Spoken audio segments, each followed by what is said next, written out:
Good morning.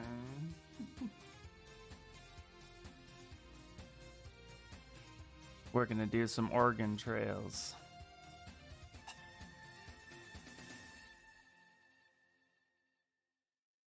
This is still relevant, maybe? Oh, wow. I found this when I typed in Oregon Trail. Good morning, guys. Good morning. Good morning. Morning. Okay, we can put that down now. Bloop. Hello, hello. Hello. Guess what, everybody? Guess what? All my articulation for Iron Giant is going to be too tight or too loose. One of the two. Not going to work. Just realized that. Did some tests last night. And got something working pretty well. So we're going to have to fix a lot of stuff. So either what I'm going to do today is actually, instead of going through and fixing everything one thing at a time, I think what I'm going to do actually is try to create some basic joints, get some basic samples. Like, let's actually build something that we could use universally, and then go from there. Hello! This is looking pretty solid. Thanks, man. Thanks. There are some definite errors with this. All the articulation's not going to work. We're going to have to redo it all. So... Man, where is your coffee? You sound tired. I have it, Martin. Thanks, buddy. I am. I am tired, man. I had to do some homework last night, so I went and bought a Batman toy. And it's amazing, and I played with it till like 1 in the morning. I'll show you my homework. Here we go. This is my homework last night.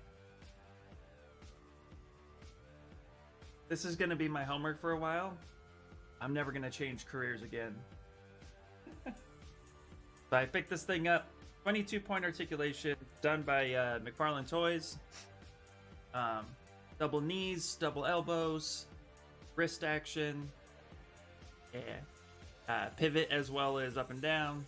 Head twisting. Double torso, so it provides twisting as well as leaning back and forward. A lot of articulation here. That's really the process with articulation. You kind of just have to study it and go for it and see what happens. So yeah, a little tired. I played with my toys last night till like 1 in the morning. Well, not 1 in the morning. It was more like midnight. But yeah. You notice the bob and weave he got going on there? Shows how tired he is. Yeah. Exactly. Standing him back up. Are you going to implement everything of that Batman figure in your figure? Not in the Iron Giant. Since there is a big difference between the articulation of a humanoid character versus a robotic character. Also, too, I noticed last night, this was very interesting. When toy shopping last night, I noticed the price point of the toy matched a certain style of articulation. So the simpler the articulation, the cheaper the toy was. Makes sense. This toy in particular was $24.99, where something that was like $7 had like articulation from like 1980, 1990, very basic articulation. So that was really important. So I really wanted to make sure I got a good example of articulation. But it was interesting to note that as well. So that kind of goes into kind of what I'm doing as well, keeping that in mind. The simpler the articulation, obviously the cheaper that would be. So but everything that I'm studying on this Batman figure, I will be utilizing at some point. I want to start small and then slowly work my way up. So I get something that works and I know works every time. And then from there, move on up into perfecting perfecting more complicated stuff. So I just don't want to jump in too fast. But playing with my Batman toys last night. Also, my hero. Hey, Emmy, how you doing? Slight left, slight right, rocking. Yep. No, you're fine. That's how tired I am. So yes, but here's the thing. So I also got a little bit of luck. Actually, scratch that. A lot of luck, because in my school, there's a classmate who sent over his articulation joints to study. And what I thought was really cool was some of the things I was right on and some of the things I was a little off. In particular, one of the things I was right about was the ball socket. This is his ball socket. And if we were to go ahead and turn on transparency, you can see here that if we were to go ahead and move this down, it just nicks, just passes through. So this is something I got right, which was nice. It just barely fits and pops out. And the spacing as well was pretty correct. But some of the other things the thing I got wrong was actually the spacing in the hinge joints, particularly the elbow joints. If we were to look at this for a second, you can see the spacing is much tighter between this point and this point than, oops, wrong one. Where are you? Than my Iron Giant, which is somewhere here. There we go. So yeah, so there's definitely, where's my Iron Giant? There he is. So some of the spacing and stuff like that I have here on mine, you can see that's a little too big. So I misunderstood the some of the areas. Yeah. Did you misclick something? I did misclick something, yeah. You'll fix what? Oh. Anyway, so the spacing here between this joint, yeah, this area is wrong. So we're gonna go ahead and basically, so I need to redo all the articulation on Iron Man, on the Iron Giant again. But I thought, let's try to build some joints that we can utilize for future use, so you're just not watching me do the exact same thing I did yesterday.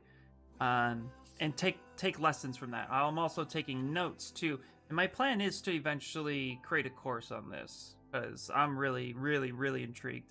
And I have a lot of machining background that I think is going to come into play with the manufacturing process.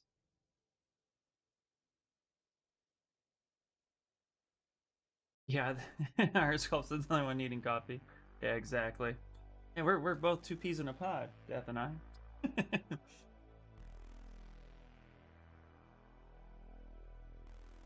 Yeah.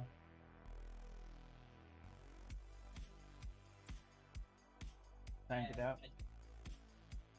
Oh, jeez. Twice. Well, all right. Bob and weave are bad terms now, apparently. No, we got our coffee. We're here. Anyway, so yep, that's where we are today. So let's get into kind of doing that. And that's the other thing too, as I was trying to, I don't know if you can read my notes on the stream well, but some of the stuff I was really trying to do was create kind of an average based on the 1-inch inflation measurement, and trying to create, you know, decent spacing. But the reality is that you can actually, you're going to need to learn to measure in Zbrush, which isn't too difficult. But basically needing to measure in Zbrush is constant. So setting that guide and then going from there, that's the most important thing, I think, to really factor in. So yeah, we're gonna have to do a lot of that. This is censorship. Yeah, exactly. So I'm gonna turn Zbrush off and on again. Kind of clear everything the way it was. And then we're gonna start with creating some with a basic ball and socket that we can use for live boolean. And then also too, we'll create a hinge joint. These are the main joints. I think I have the ball and socket joint down pretty well, so that you can combine the two, because basically the other joint, Batman for a second, the other joint, which is very interesting on its own, is the ankle joints. They're balls and hinges all combined. So it's a ball hinge, so you can actually rotate it up and down. He also has a hinge on his toes, but like it rotates side to side. Then you're able to point his feet, have some flex to it. Also, too, the other thing I'm noticing that nobody's talked about, and I think this might be a company thing, although I've seen Hasbro do it as well. I don't know. I'm going to see if I could zoom in on there, but this is important for articulation, I think, personally. I'm going to zoom way in here.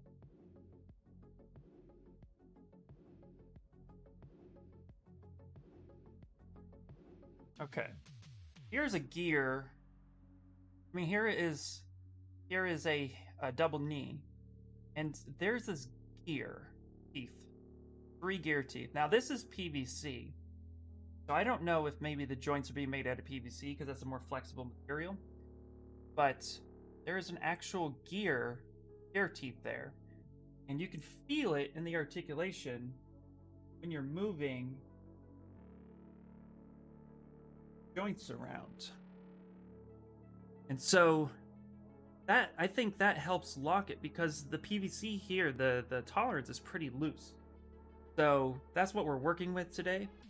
And so I want to get to the point where I don't know if 3D printing these would actually work, but I definitely think that having it press fit, maybe a light sanding, is going to be required for now on the 3D printing side. But just to get the sense that I know how to articulate something decent from a 3D printer should help get what I'm looking for ultimately. Hey, Inspire, how you doing? Action that fits the mood I'm in. Exactly. Sorry, sir, but you're getting sidetracked? No, I'm not. I'm not sidetracked. I'm scruffy. I'm tired. Okay, anyway, that's enough of my face. Nobody wants to see that. So I figured let's really take our time. Let's make a ball and socket joint, and then let's turn around and make a hinge joint, measure everything based on my findings, get those set up for 3D printing, but they should pretty much be good to go at that point. You need your stream rentals. You do, don't you? There you go. Ask and you shall receive. Okay, Berserker upgrade. Okay, I'm not going to this. I don't need any of that today. Alright, level 3, here we go, here we go! So hopefully that makes sense for you guys, but, you know, once we get the articulation down, this is the part of the journey that I feel is a little, definitely is a little bit more time-consuming than just sculpting even. It's like, not only am I taking the sculpt and turning around and articulating it, but I have to figure out how to maintain that sculpt at a very seamless level if possible. That's the thing I noticed with articulation, is that they're finding good ways to blend art and function together. And I would say McFarlane Toys and Hasbro are like on top of that.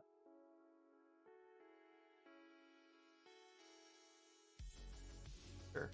Well, that was pretty cool just to...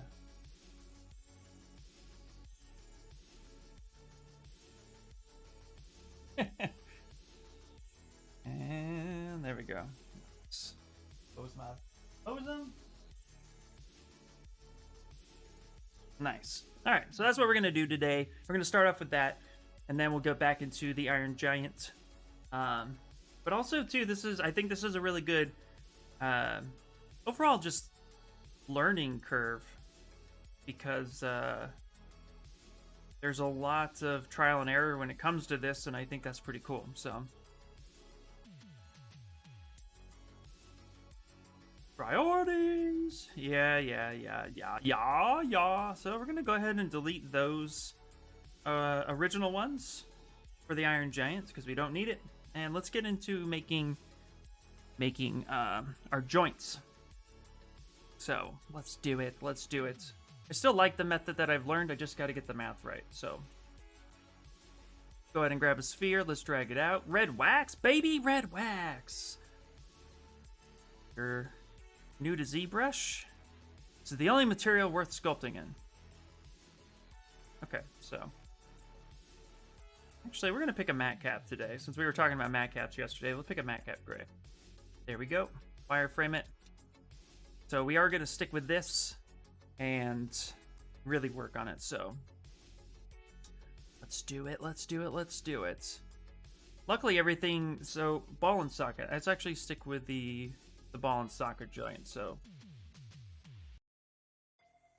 and I'm gonna refer back to my classmates' models as well to just kind of confirm. It was really nice that he sent them over. I think it was great. Oh, thanks, Death. Thank you so much for the host. Love it.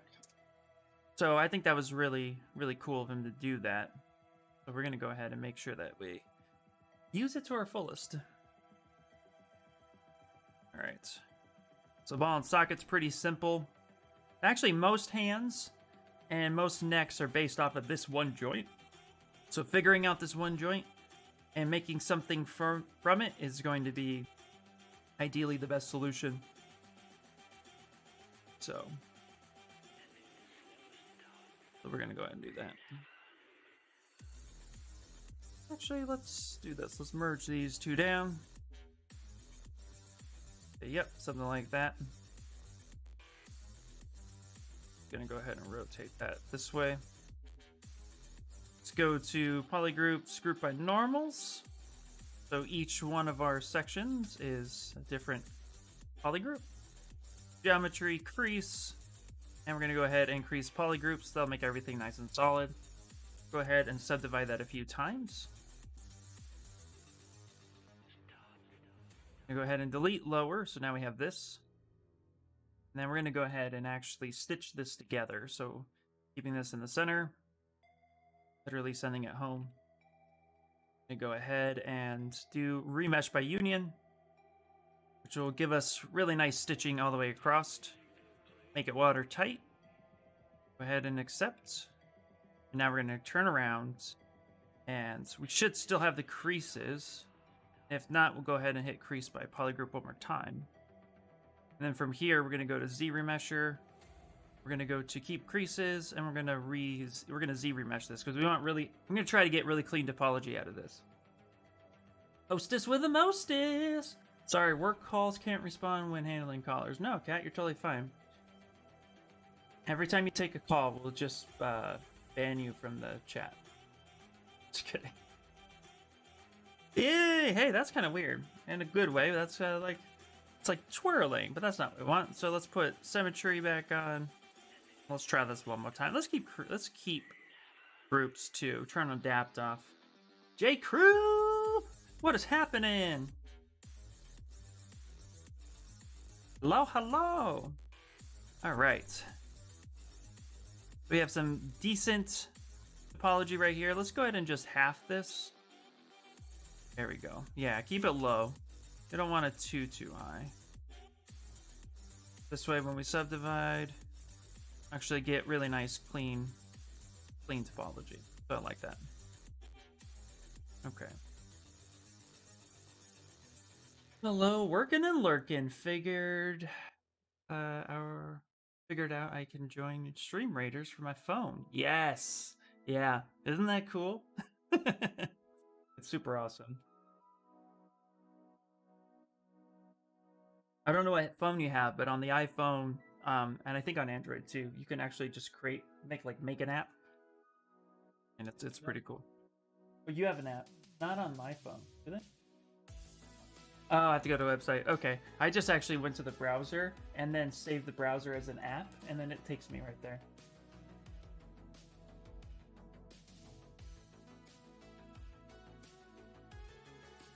Oh, cool.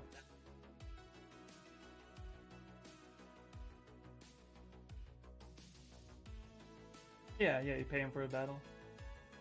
Oh. Oh, that's awesome. Good for them. Yeah, lock that shit in. Don't need to give it to Google or to Apple. They have enough money. Awesome. Well, that's really cool. Yeah, play from your phone. I encourage that. Just put it like... I used to, when I was in graphic design and I would mini sculpting, I would have my computer and then I'd have my charger right next to my keyboard. So then I put my phone there, and as I'd be typing or doing whatever I was working on, I would have easy access to my phone to just jump in there and text people or jump on Facebook, do all the things that normal people get fired for. You know, fun stuff. All right, so ball and socket. We're going to make our own ball and socket. All right, we're also going to go ahead, just insert a new sphere. I'm going to go ahead and just kind of put that right over here. Now, of course, this sphere in particular, we need to scale this up to be about, so I'm going to look at my notes real quick, and then we'll confirm with the other one. But for ball and socket, about 0.62 to 0.625 millimeters per side to get the right fitting. And so what we need to do is actually kind of scale this up.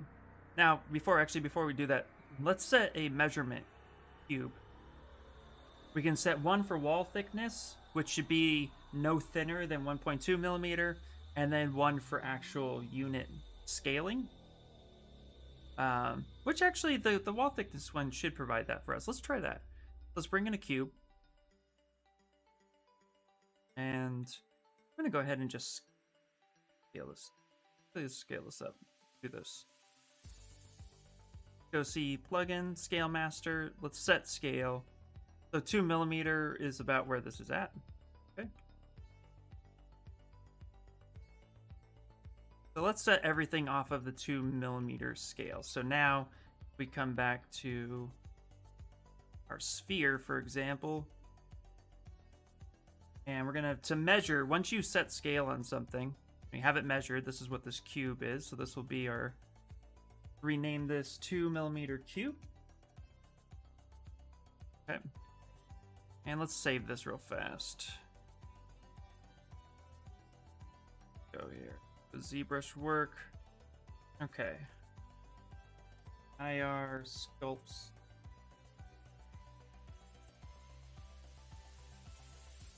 I remember as a temp at my job, my boss asked me to fix his computer. No, it wasn't my job, so I fixed it and turned his screensaver into anti. I'm not surprised, dude. Articulation joints. Okay. These will be official ones, so let's put a little star up there. Okay, fine. We won't do that. We'll go 1. Do at the top. Not that far.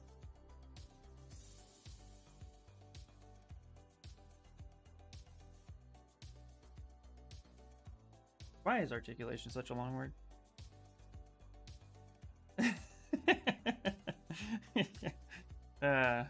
That's awesome, brother. Okay. Now we have that. Let's go ahead and actually create a second cube. That will get renamed because the first subtool always gets saved as your subtool name. So I'm just going to go ahead and name this our official thing. So our articulation joints will be our official. All right, I'm really getting to the naming category today. Official. All right. Just to flip the piece of shit monitor target 90 degrees when we both work there. Yeah, that is true. Yep. Because you can. Yeah. It was Windows. You remember that trick? Yep.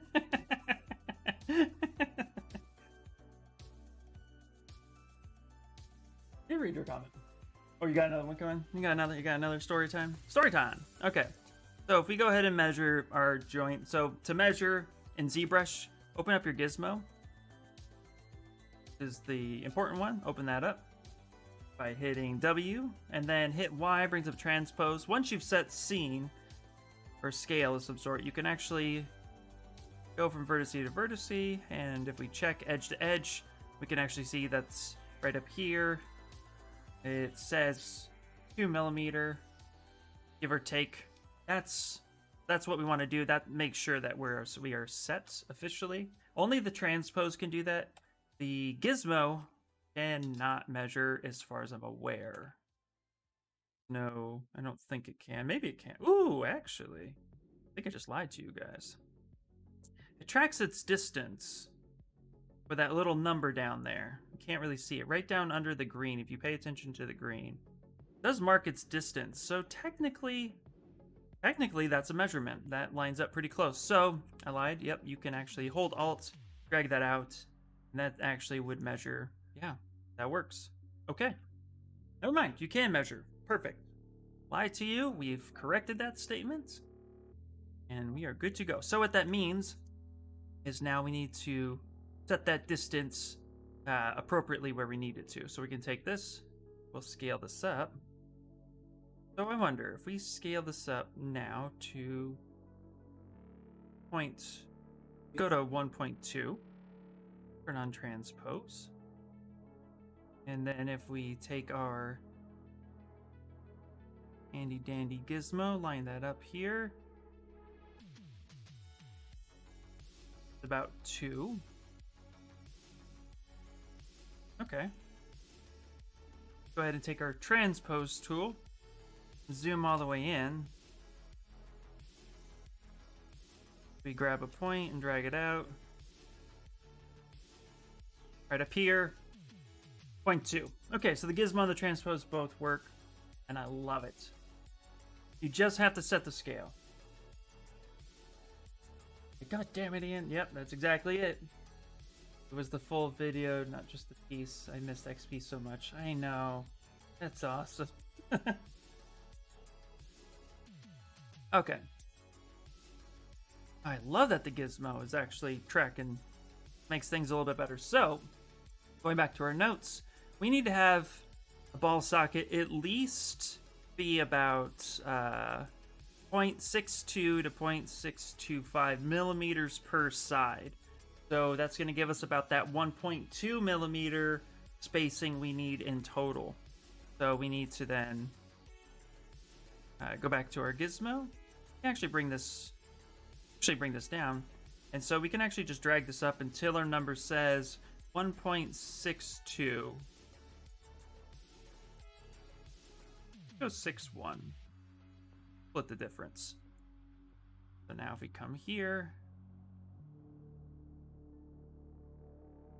0.61. Now let's confirm that, because that looks to be a little bit big.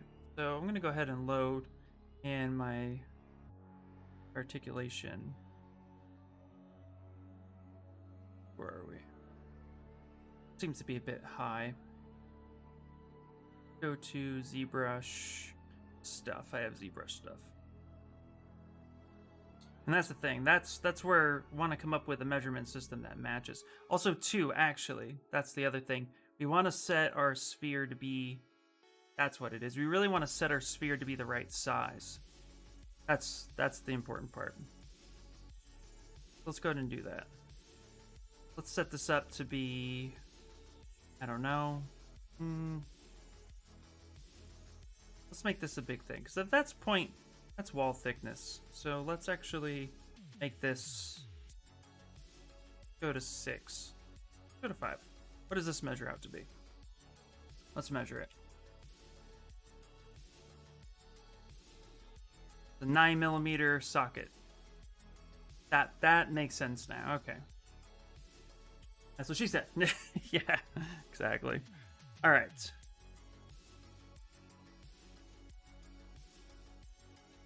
So yeah, let's do that. So let's call this, let's rename this 9 millimeter ball and socket. So rename folder, Ball and sockets, 9mm. There we go. Now let's insert a sphere.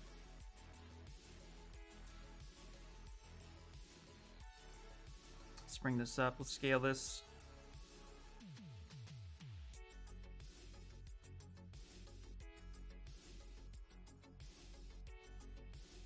That's the thing with dealing with actual manufacturing.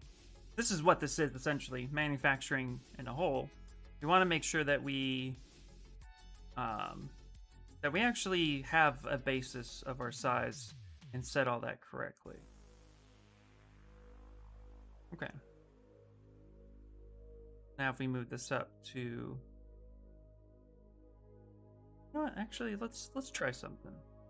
Very curious. We're gonna scale this up. I'm gonna take this one. I'm actually going to this down.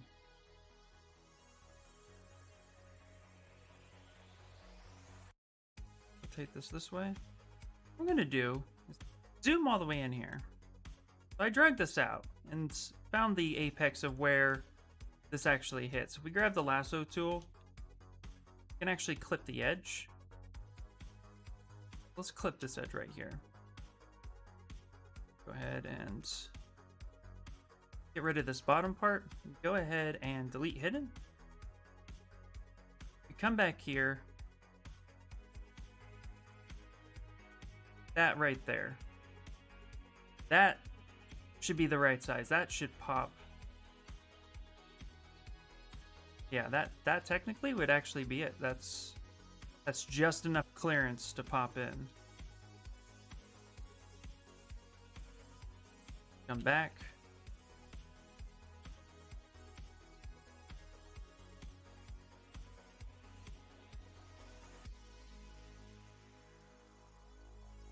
This guy.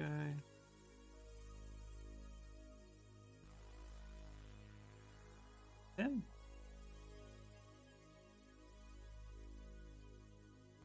Come back in here. Like that edge loop. There we go. Yeah. There. That's essentially how we want that to be. Let's measure that though. Do want to measure that. Why? We got here. So that's 1.1 millimeter. Interesting. So if we squeeze that in about half, and then basically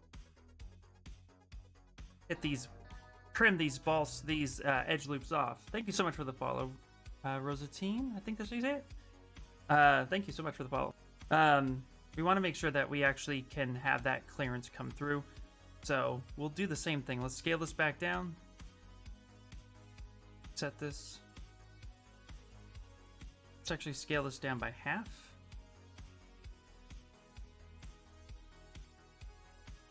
Let's try something like that. Okay. So be about middle right there. We're going to come down until it clips. And it stops clipping. Repeat this process. Let's actually take this edge loop off. Go ahead and solo that. Take care of those.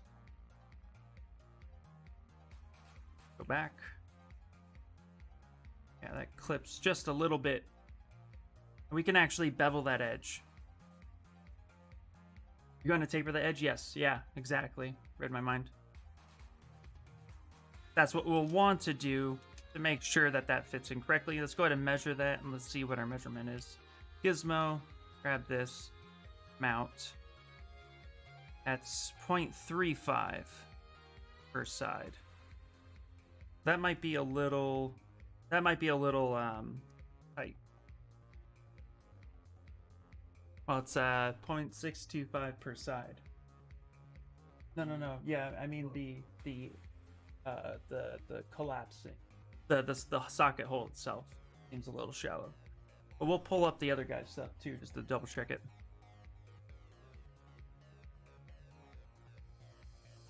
Mm-hmm.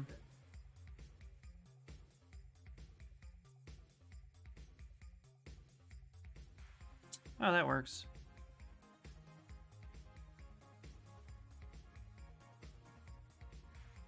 There, points, 0.6. Perfect.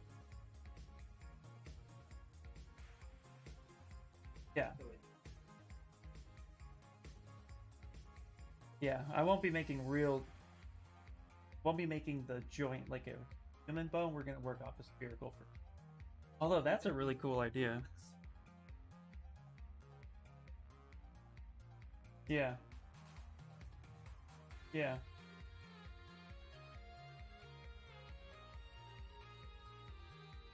I like that. That's cool.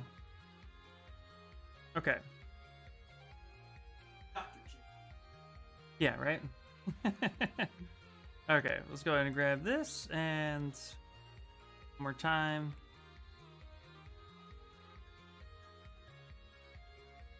Okay, grab here, grab out there, grab this out, measure the edge. Okay, 0.6. Perfect.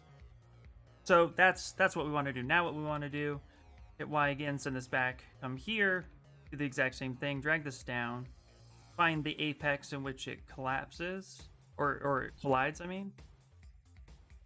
There, grab this. Slides right here on this edge loop, so we'll delete the lower ones. And then we can bevel that, round that one out. Go ahead and delete hidden, put that back. There we go. Yeah, that's what we want.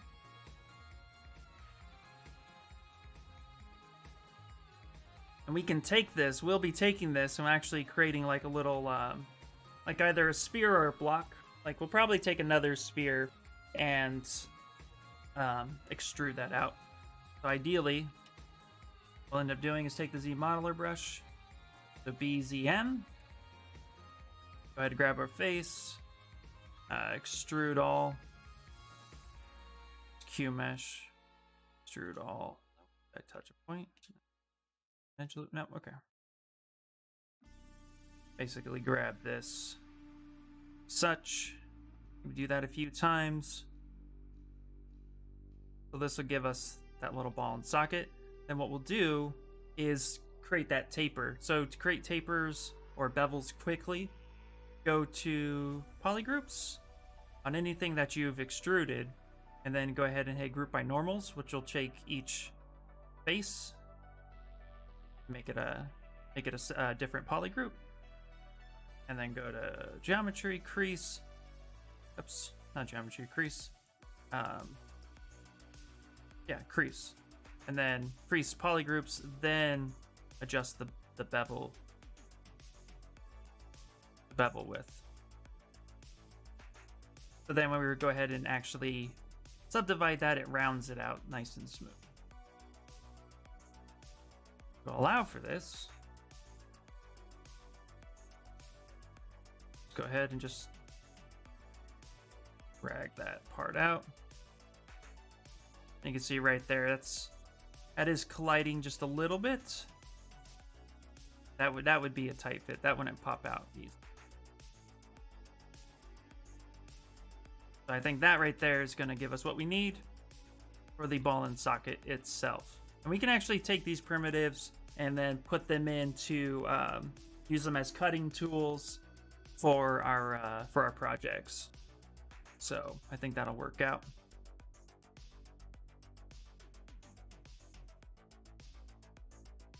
I'll move this up. So we'll call this the ball socket.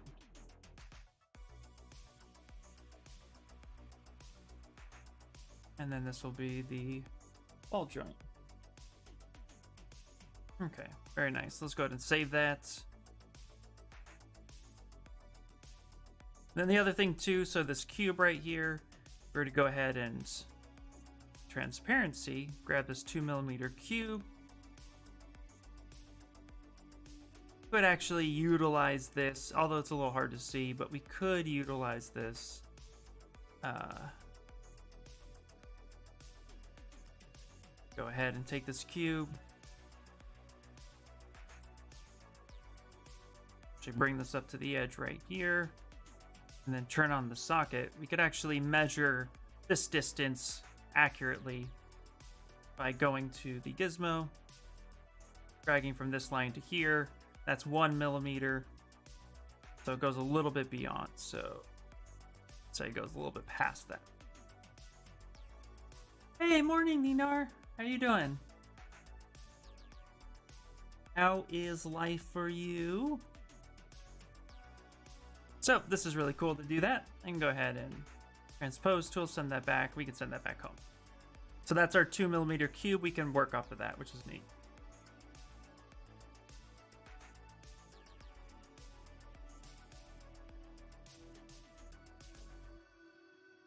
So I think this was what we're going to do. Now let's go ahead and load tool.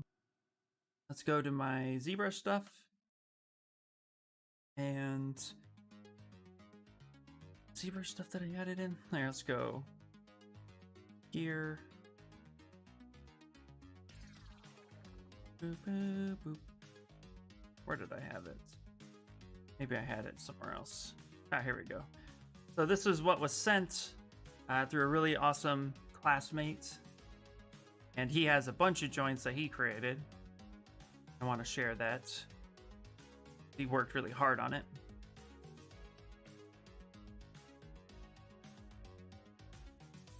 But we go ahead and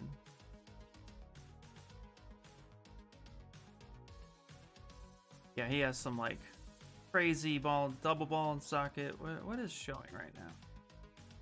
There we go. So this is his ball and socket joint. Then his elbow joint, which is what we're gonna be building our own.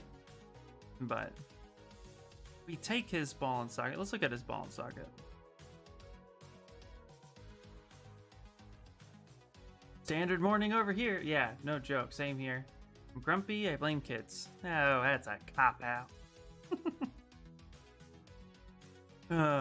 Anyway, so let's see. This is his. Let's measure his measure his ball first. So let's go to our gizmo. So this is a 12 millimeter or 11 millimeter ball. Ours is a 9.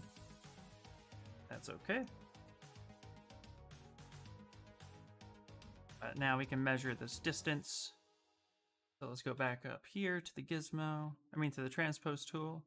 Can't speak today. Grab this distance. 0.61. So his is 0.6198. So that's close to what we had. And that's what we built yesterday. So luckily that's not too far off. Which I appreciate that. Stream Raiders is ready.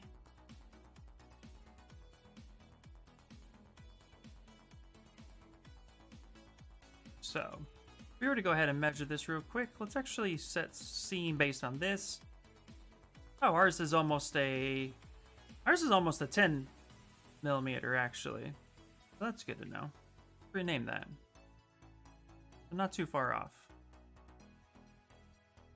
So we'll call this a 10 millimeter. The one socket size that everybody loses who has a socket set, 10 millimeter. But now that that distance is set, this shouldn't matter. If we end up like scaling this down together, that size, no matter what, should be correct. So that's the important part about setting the scene and setting the scale. Now we have something that we should be able to work off of. And that's the important part. Thank you so much for the follow. I appreciate it. We are figuring out articulation all day today. Okay, let's go ahead and save this one more time. And let's go to Stream Raiders for those of you on Twitch. What we play. It's fun. We like it. I like it a lot. Alright, start battle. We go. Go.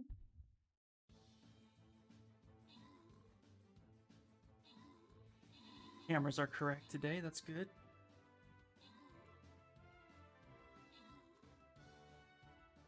Look at me. Look at me just run up there and start just destroying buildings. Awesome, awesome. We did it. We always do it. We always do. Awesome, awesome. Good job, guys. And the winner is Emmy the Geek. There you go, Emmy. You got it. Death with the most kills and assists.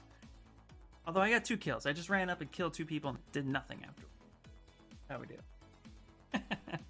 All right. Let's go to this level 4 because clearly the other ones are just way too easy for us. I got 1 assist with 1 unit. That's all that matters, Emmy. That's all that matters. All right. Let's get my reindeer tank. Let's go back to building.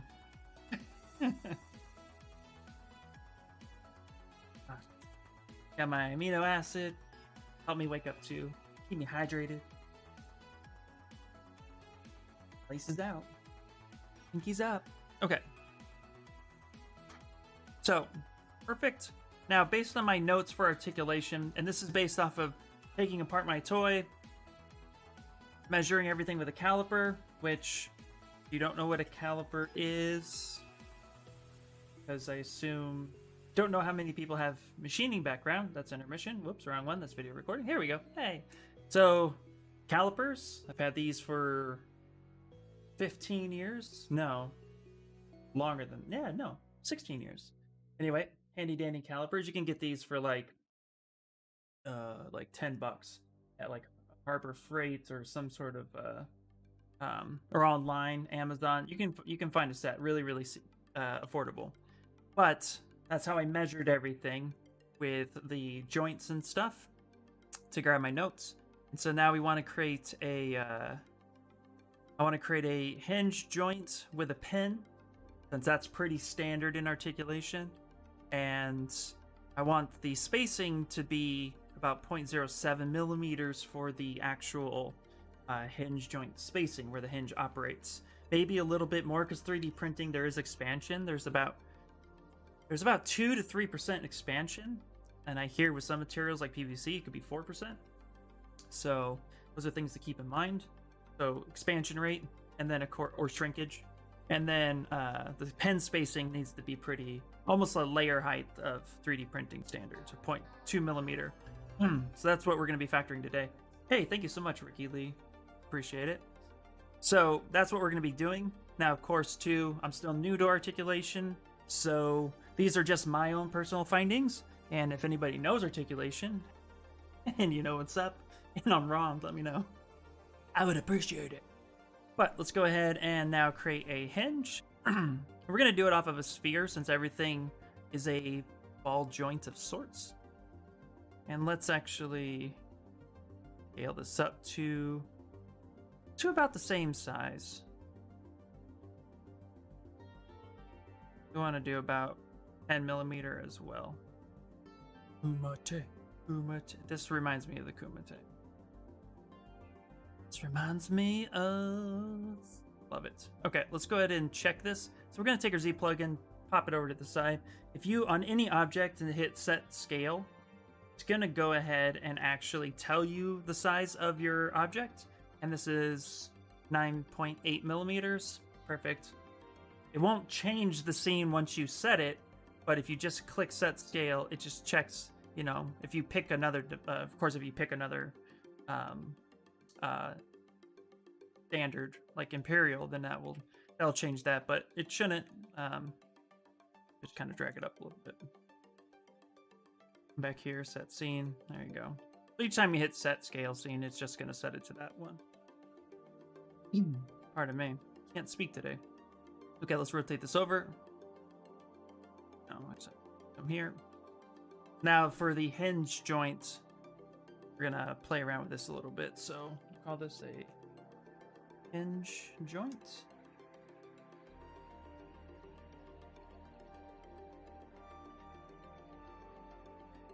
All right. And then let's go ahead and create our pin. So let's add in a cylinder. And what I like to do is I have a shortcut for this, but we can delete loops. And we're going to scale this, stretch this out, bring this back down. Ian, hello. I made an articulation figure in FDM successfully, but the tolerances didn't work in resin. Buying a resin printer soon to start prototyping for resin. Nice, Ricky Lee. Awesome. I mean, that's funny. Yeah, I'm working in resin currently. So all my specs, I'm working with ABS style resin. I'm actually gonna, I don't know if they do, but I'm gonna look to see if there's a PVC style resin or something with a little bit more flex for 3D printing, because that would be a lot easier since that would have more flex to it.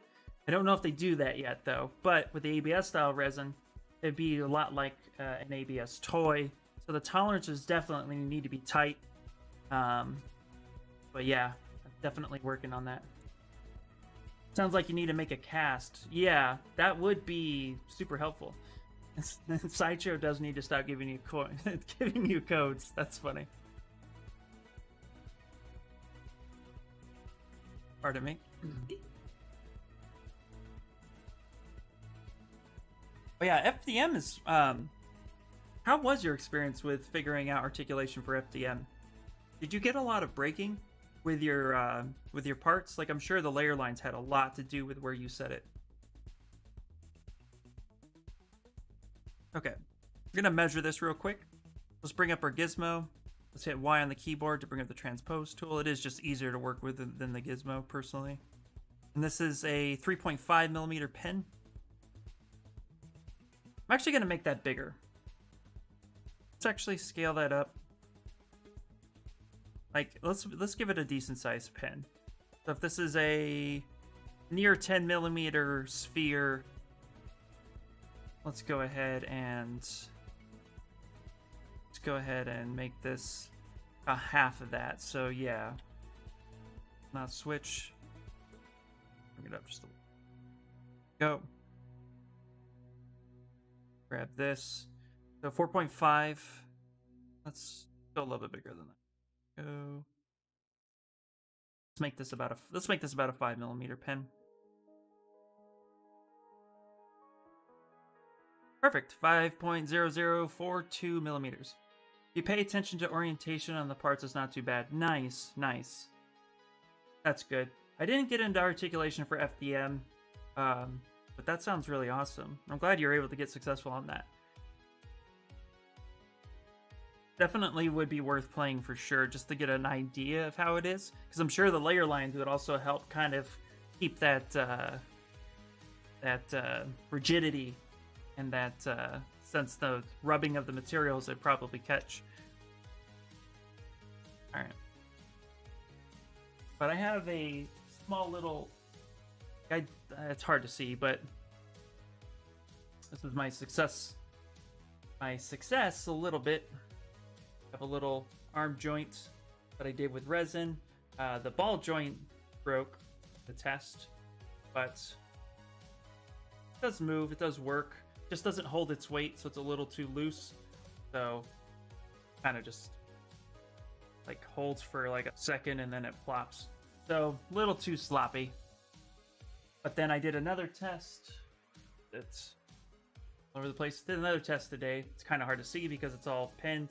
This is nice and tight, but I had to sand it a little bit. So I took the findings I did with this one after I sanded it, and then I measured, and then I noted those measurements down. Ooh, my pen fell out. Oh, all right. Yeah, resin is the end goal for the details, for sure, absolutely. That too, and just the longevity. It won't break nearly as easily as, let's say, you know, PLA. So definitely the end goal. With my work headset on and taking these calls, I feel like I'm watching a colored silent film. That's awesome. Wow, I just like, that was delicious, wasn't it? Oh, don't mind me today, guys. Okay, so we're gonna call this the pen. So let's rename this 5 millimeter pen. But we'll work off of. We'll drop this in here. Also, too, we're gonna go ahead and just hit mirror and weld so we get that edge loop in the middle. That'll help us just orientate better. You're making 4-inch action figures. Holy crap! Ooh, that is tiny. Yeah, I'm going for like, I'm gonna try to do 6 to 7 inch action figures, big boys. Yeah, ooh. Yeah, in that scale, it's a bit difficult. I can only imagine. Absolutely. Especially with the expansion and the shrinkage of resin on its own. Yeah. Yeah, ooh, that's crazy, man. That's ambitious, I would say. Although what's funny, though, is I went shopping last night for some of my toys to kind of just, like, get an idea. Yeah, there were some pretty small action figure joints. In fact, I have a Todd McFarlane Bakugo from My Hero Academia, and the joints are really small on that, but it's mostly ABS and some PVC, so those just seem to be the standard materials, which makes sense. All right, so we're gonna go do is crease this up, and then we're gonna go to geometry, crease, and we're actually gonna kind of bevel these edges like such, then crease polygroups one more time, which will lock that in, so when we subdivide a few times, we'll actually have a nice smooth pen with sharp edges for said beveling. We can even take it further and bevel the bevel like such, giving it more of a rounded edge, and then crease that one more time. That really holds its shape when we subdivide. So definitely something to keep in mind. I have designed a bunch of vehicles, but I want to get action figures worked out as well. Ricky, that sounds awesome, dude. That's super awesome. Well, if you join my Discord, I will be sharing my findings and some of my joints within the Discord as well. So if these all prove to be successful and I can help you a little bit, join my Discord and I'll let you know when those are available. That's the whole point of this. There's not a whole lot of resources out there right now for articulation. It is very much a trial and error process. And if you want to work for a toy company and you can do articulation, that's going to help you get into the door a little faster from some of the people I've been speaking with. So we're going to be doing that. All right, so we have this guy, and then now we need to make the slot in which it's going to, where everything's going to be fitting. So basically that actual hinge itself. So I'm going to go ahead and duplicate this sphere. Solo this out for a second. Your lasso, and we're going to start clicking some of these edges. Do a couple more, something like that. That over, delete, hidden, mirror, and weld, so it fits the other side. Go ahead and close holes, so you get this really beautiful geometry that nobody's ever seen before in their life. Go ahead and crease those polygroups, and now we're going to go ahead and Z-remesh this. So geometry, Z-remesh, and we're going to keep groups, keep creases, and turn off adapt, and do that. Also, too, it does help to turn symmetry on so we get clean topology. You can get in touch with me on Twitter. I'm Tanner3D on there. I'm out of the house right now, but I will find your Discord when I get back to the house. Heck yeah, dude. Absolutely. In fact, I'll tell you what, man. I'll hit you up right now. That sounds awesome, dude. Right. Did you guys hear that? I made my phone tell me the percentage every time I take it off. Yeah, let's see here. Tanner 3D. Awesome, dude.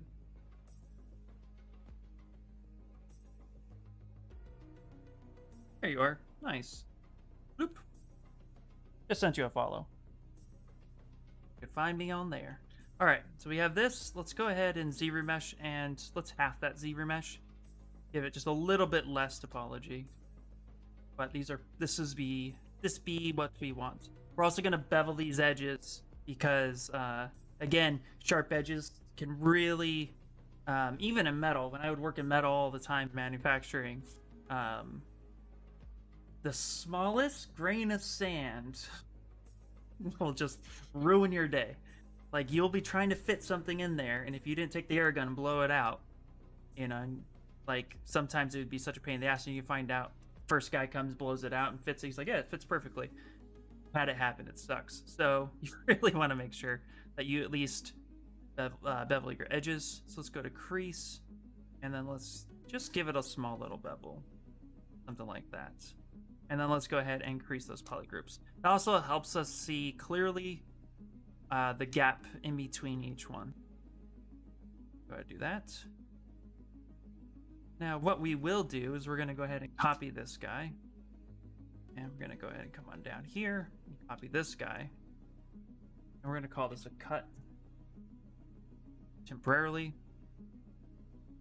Sphere up here. Let's turn everything on. There we go. And now the cut that we want. So we're going to turn on live boolean.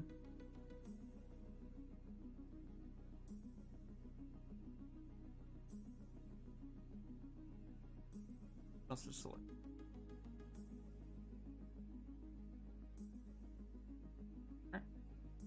One, there we go. There we go.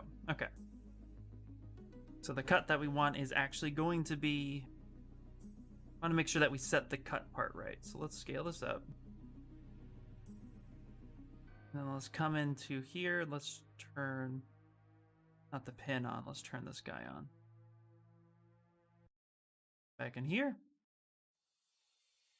Going to move this, and now we can measure the distance between these 2 points. So we turn on the gizmo, not the gizmo, the transpose tool, I mean.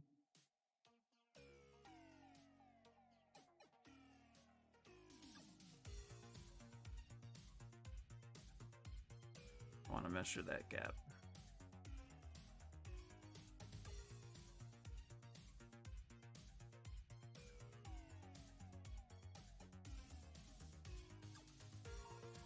Really sensitive.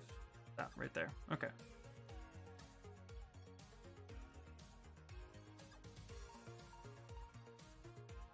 So that is 0.1. Awesome. I'll be in touch. Maybe we can help each other out for sure, dude. For sure. Definitely wanting to do that. All right, 0.1 millimeter. So let's take a look at our notes. And so the hinge joint, I was saying 0.07 to 0.08 millimeters based on my findings. Let's actually do something real quick. Let's go to Google. Look up how we died again. It's a big reminder. Go to inch to millimeters. It's a really awesome tool. So for resin, this fits in real nice. It's nice and snug, and it holds its position. And I'm confident that it would hold some weight. So we're going to go ahead and measure this guy. So this is in inches, 0.262. And then the inside of this is 0.2. Okay, so this is literally 1/1000th of an inch in inches. So we're going to go 0.001. So we're looking for a 0.025 distance from each other.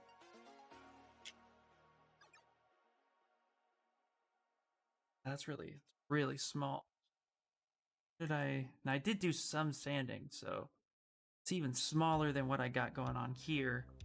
But we got to think of shrinking. And I had this set at 0.5, and so that shrinks quite a bit. Originally, because 0.5 was too tight, I had to sand it up. I had to sand it. So you know what? Let's go with our gut. Let's go with what we believe that is. But that's still too big. So let's come here. Turn our gizmo off. Let's send this back home.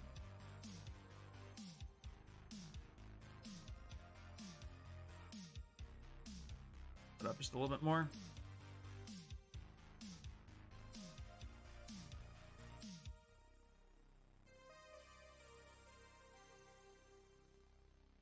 That was too big.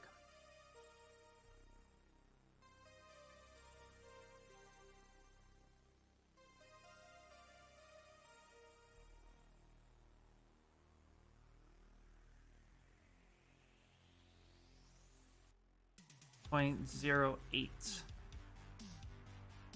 0.08. My notes say 0.07 to 0.08. Cool. Yeah, let's keep with our notes, because I'm factoring in shrinking. I don't want to change it just to find out that that shrinks.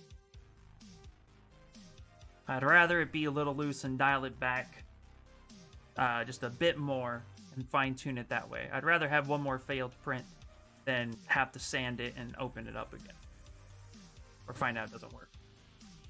So basically, trial and error printing is how you're finding, how you space you need between your joints. Makes you wish there was somebody in the toy company who would share those secrets. So yeah, exactly.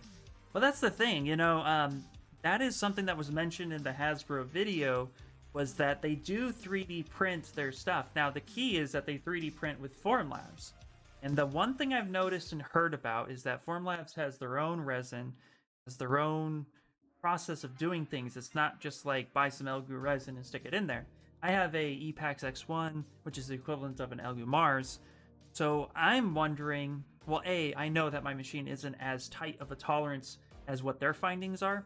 So there's definitely trial and error on my side. But based on what he was saying, they do adjust for manufacturing, and manufacturing will come in and say, make these adjustments. So while he said that there's adjustments, it sounds like there's trial and error on their side too. They just figure out what works for that toy, and then they move forward. So I don't think anything here is ever really cut and dry. I think it all is dependent on material and the process of manufacturing.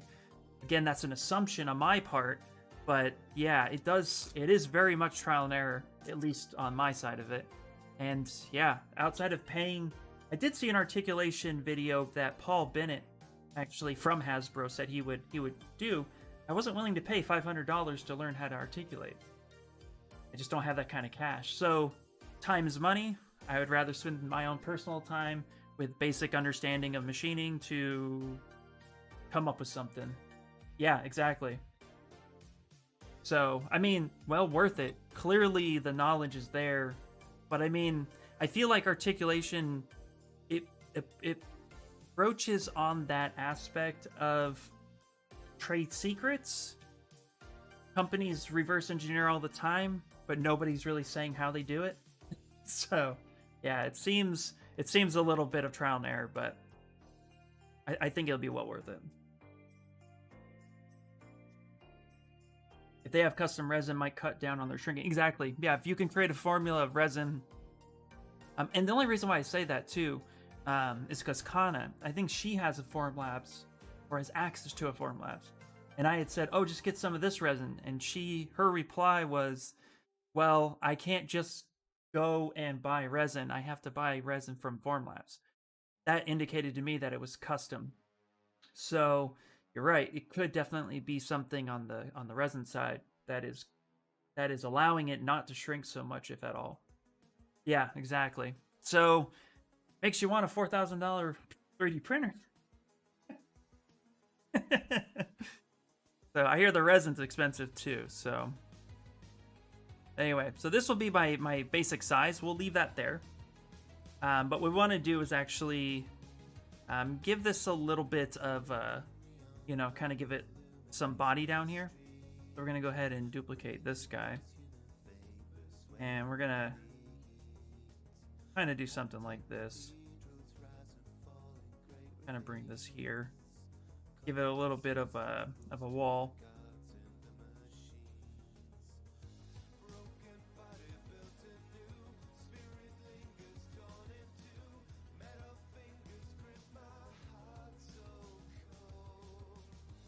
There we go. Now there's obviously going to be some issues here with the thickness of this joint right here, but that's okay. I think the other thing we can do, we can actually stretch this that way if we needed to.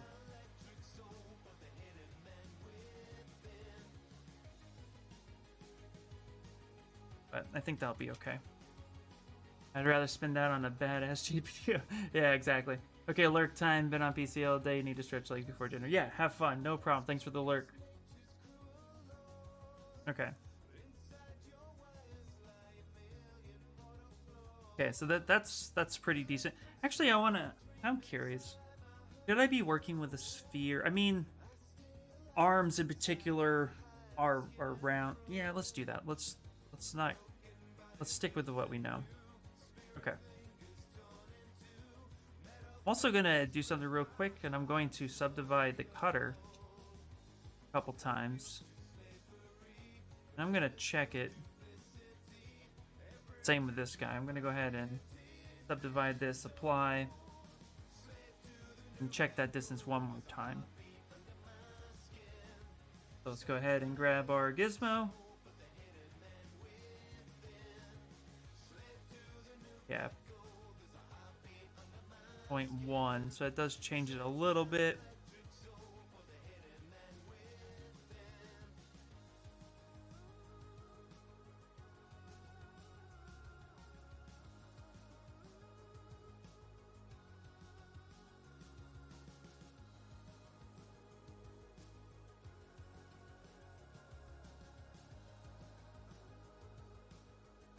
Go.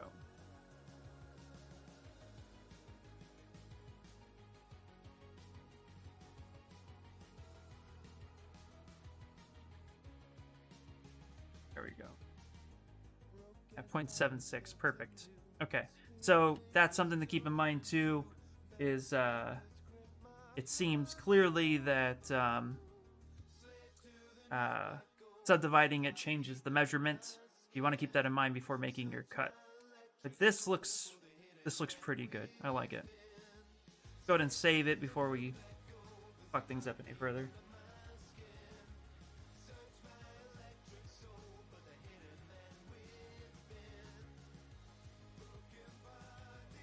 All right.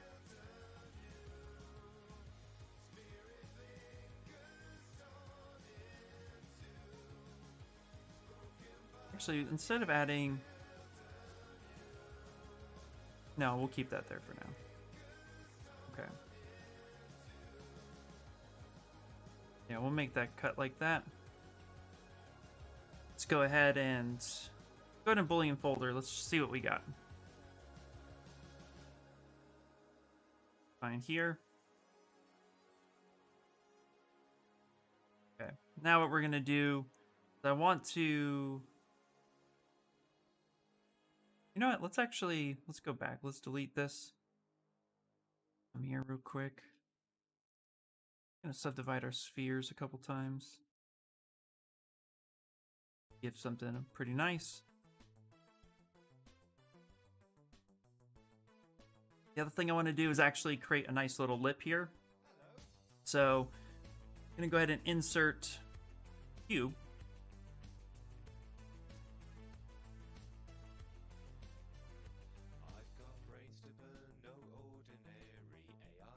Make this that same size.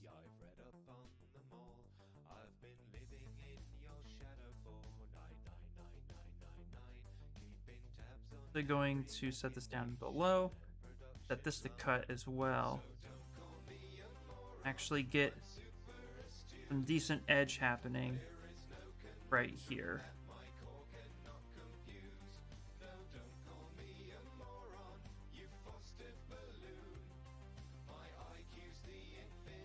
That way we have a nice, clean edge that we can work with right here at the bottom. That jaggedness that was happening before is just no good. So clean that on. That'll give us some good cleaning, some good spacing. I mean, sent you a couple pics of my Twitter progress. Nice, dude. Take a look. Actually, go to Twitter. Do you mind if I share them on the stream? Your lurk message will always make pirates secure.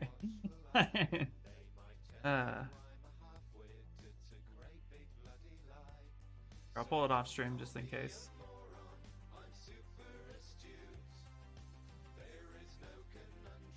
Oh, very cool. Nice.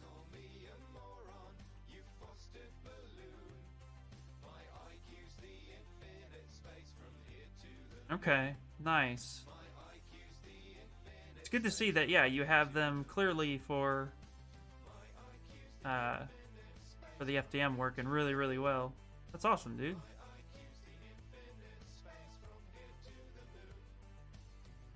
You think of, yeah. Love it. I think it's random, actually. All right. Heck, let's do this one more. Let's grab this. Let's actually, nope. Take our gizmo one more time. Let's actually make it a little bit more. There we go. Get that nice edge going on.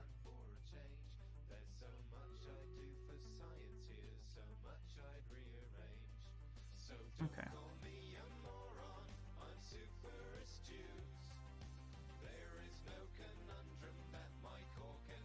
Okay.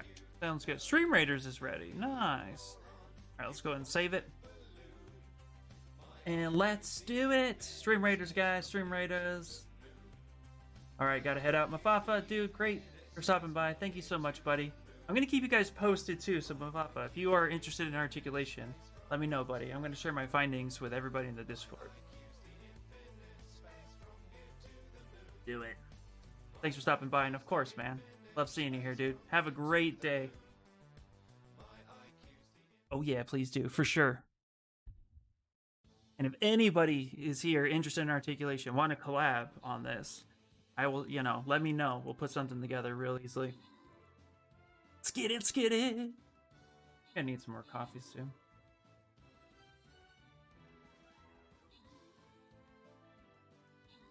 Do.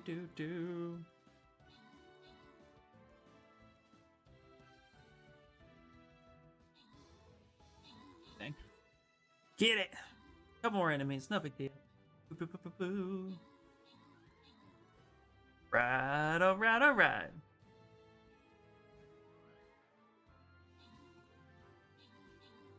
We just destroy these homes. That's it. Game over, man! Maybe these level 4s are actually a lot easier based on what it is, I think. Alright. So the winners are... Hold on.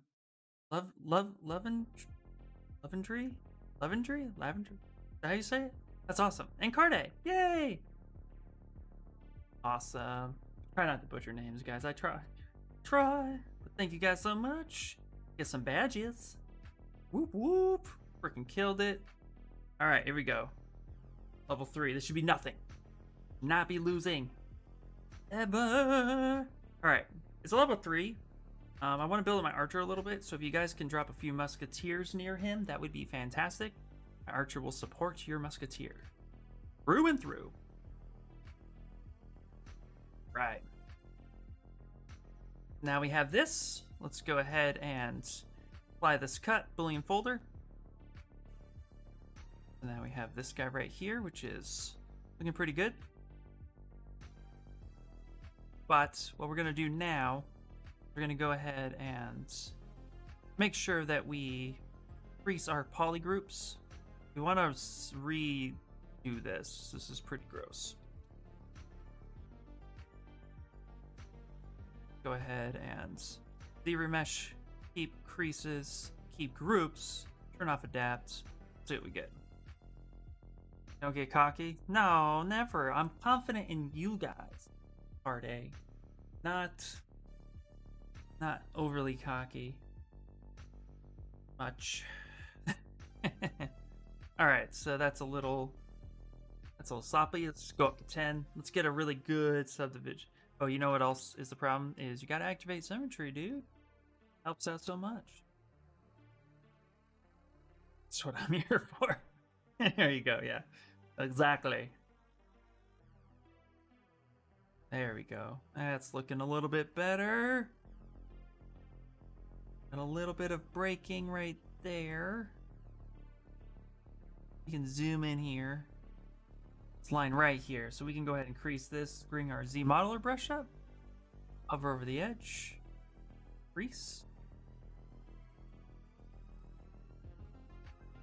Go. Crease that. Now let's go ahead and Z remesh it. Oh, you were voting on so well, geez, it was such out of left field that I just didn't know where you were coming from. There we go. Look at that. That's pretty good. That is pretty good. This edge doing.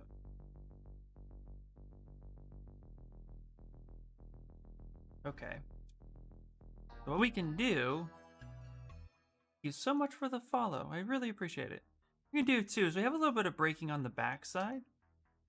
So we can go ahead, go to mirror and weld, to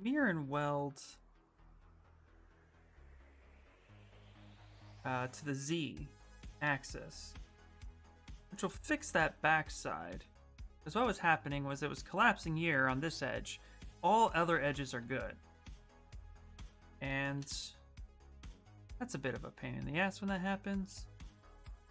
So we can go ahead and mirror weld to the Z axis, which is front to back in Zbrush, instead of up and down on some places.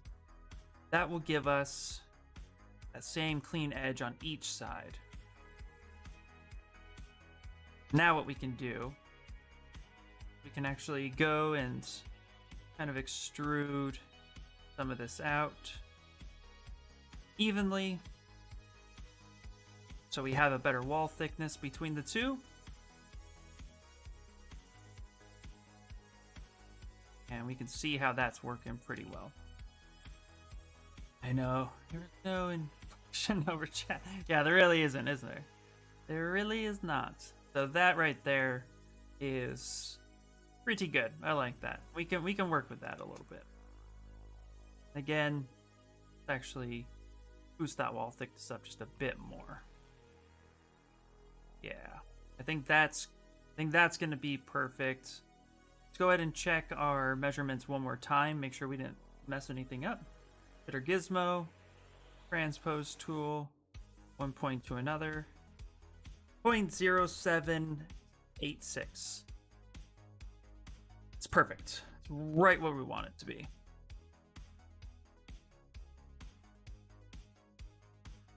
So I'm good with that. We'll bring that back up into here. Go ahead and delete this cut process. And we have what we want. That got a little funky, didn't it?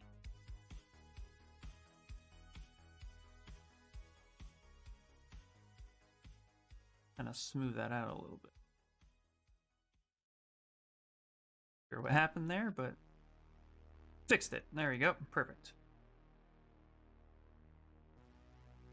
Didn't he add kid at the end? I think he did add kid at the end. Yeah. Don't get cocky, kid. Let's look it up. Oh, let's see. Let's see.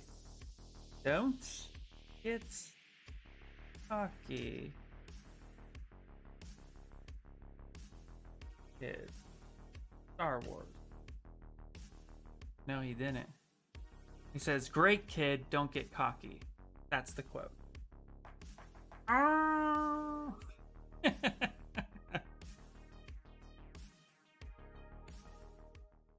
I'll risk getting yelled at by Disney. Great kid, don't get cocky. Boom! There it is. Great kid, don't get cocky. There you go. There, 2-second fair use.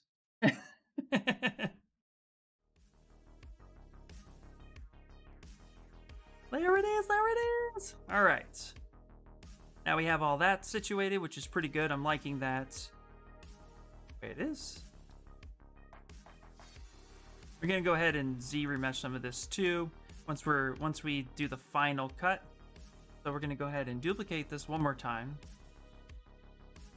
And we'll call this final pen cut. Okay. Now let's take our pen. And now we need that 0.2 millimeter distance so that it pen slides in, but stays nice and round, and we don't have to sand anything. So we're gonna take the pen. Let's go ahead and actually duplicate that. Bring this down. Turn everything but that pen off here. And for this one, we're gonna go ahead and hit cut. Gonna bring that up a little bit.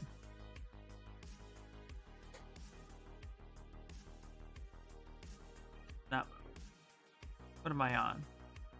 The modeler actions. Okay. Doesn't really matter.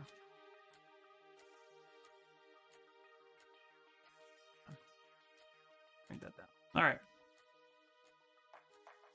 We're gonna take our gizmo. Boop. Grab from here. Down. It's 0.073, so not good enough. Up. 0.073, so let's actually go up. Try that.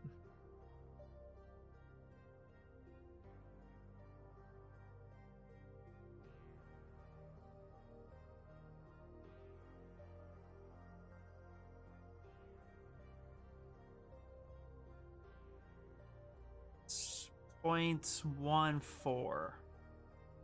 Right. And then that back down. Up a little more. What was my notes? Notes were 0.17 to 0.2. We can get somewhere in the middle of that. We'll be good.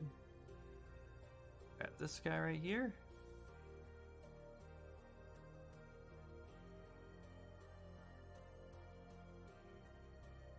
.16. Now let's actually zoom in a little bit.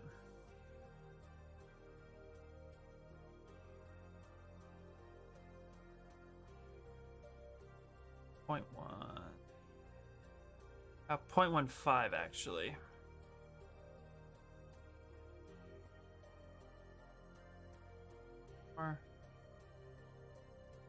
Okay. So this part is just take your time with it. 0.1634. There we go. Just a little bit more. There. I might have been thinking Hollywood Homicide. Yeah. Oh God. That's going back. There we go. 0.179. Call it 1.8. Perfect. We'll leave it there. I'm not going to go to the full 0.2 because I didn't have to do that much sanding. So I think that right there should be pretty good. So that will give us that. That'll give us that joint that we need. There we go. So I think that's going to be pretty good. Fantastic movie. Honestly, I don't remember it actually. I just remembered our mom loved anything Harrison Ford, and not all of his movies were great. let's just be honest about that. So don't mind me if I'm a little like hesitant on that.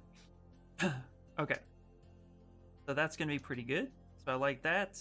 Now we're gonna have to test these joints, but for the most part, this should be pretty close to what we're going for these days. So I like that. Go ahead and hide this.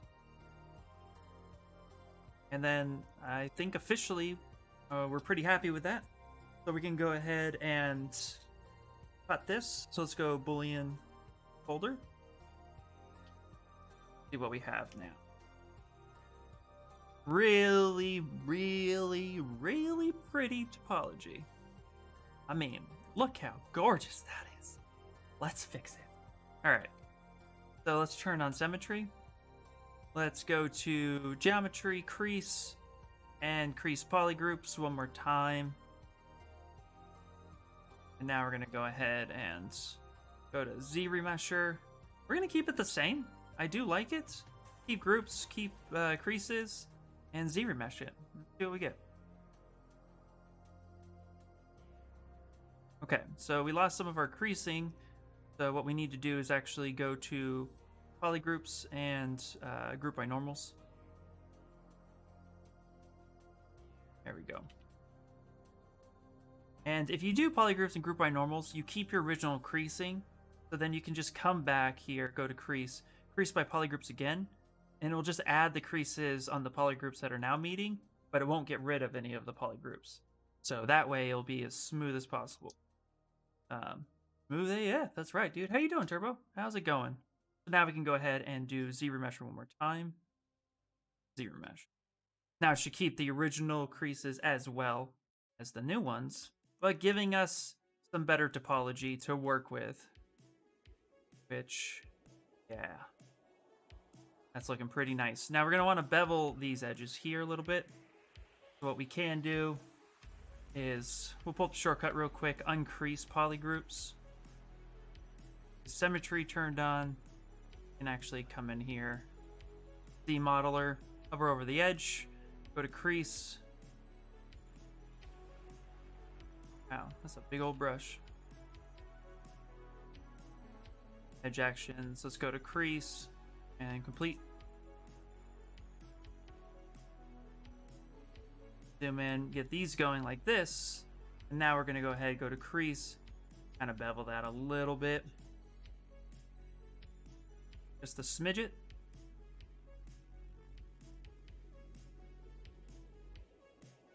I'm good, blocking out a character at the moment. How are you? Nice, man, nice. I'm doing pretty well. We are figuring out our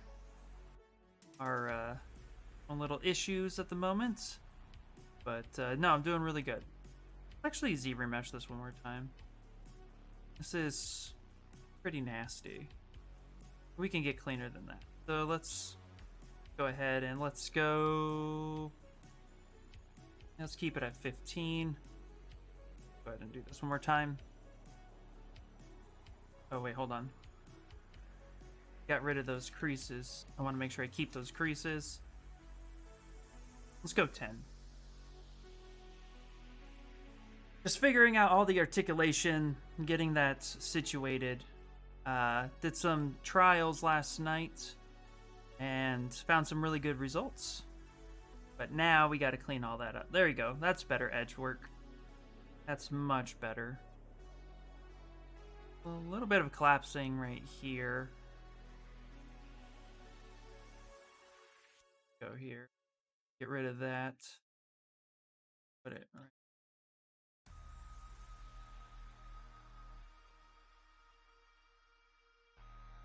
That might be okay though.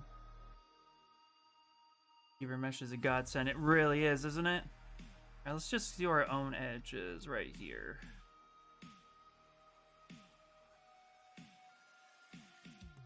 ZRemesh is amazing. Honestly, I don't think I could work without it. There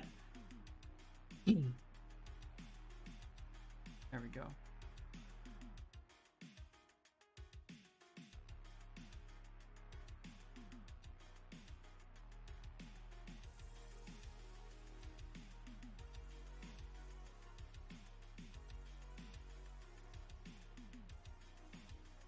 There we go. That's better. Yeah, that's better. Let's go ahead and mirror well to the back side of it. But we keep the same all the way around. There we go. That's good. Okay.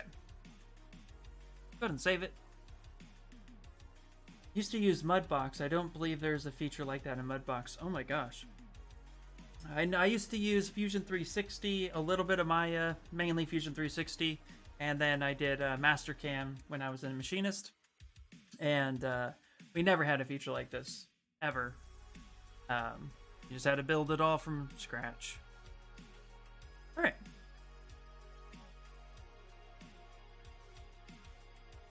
Oh, interesting. You know what we can do here? Let's insert an edge right here. That pretty. Add a couple right there. Some supporting edges. That's a little funky right there. All right. Want to do too is kind of check on our pen, but we want to check this guy right here. Make sure that this is working. So let's flip our normals.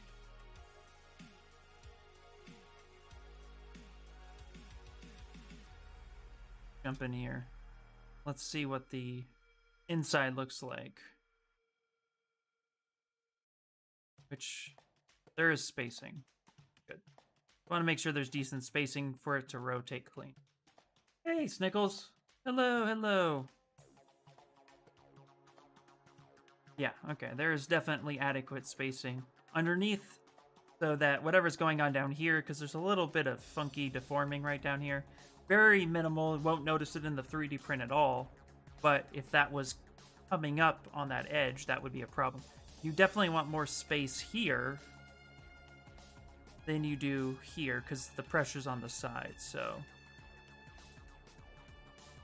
you want free rotation down at the bottom, and that looks pretty good. All right, so liking that. And we have that as the hole, so let's go ahead and put this back here. Let's delete this one.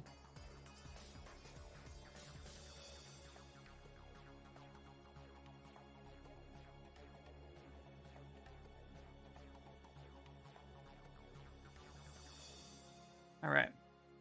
Ooh, that one caught up on. I was like, wait, what's happening? All right, so now we have this guy. We like it. Let's actually go back in real quick. We do want to bevel the edges a little bit, so let's uncrease all polygroups, and then let's crease our own.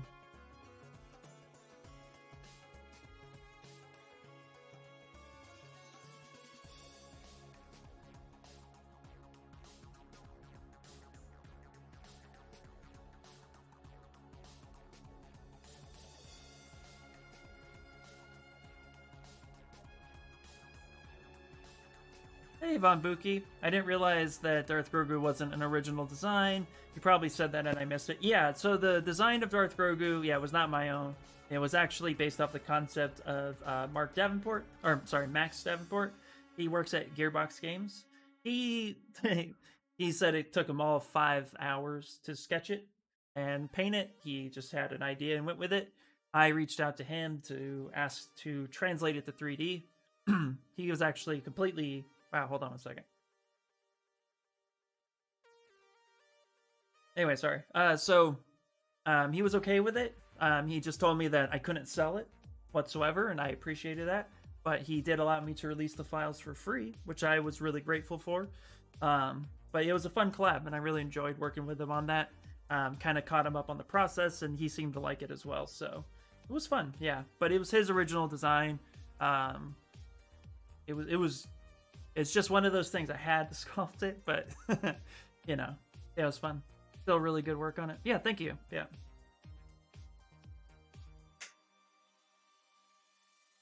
Oh, very good. It takes a certain skill to translate 2D to 3D while keeping the design intact. Yeah. That's mainly what I do. And you're right. It is very difficult to do that and to do it well. Definitely. Yeah, doing it well is hard. Okay, let's do this one more time. Let's go to here and let's uncrease everything. My throat is just really giving me a fun time today. Okay.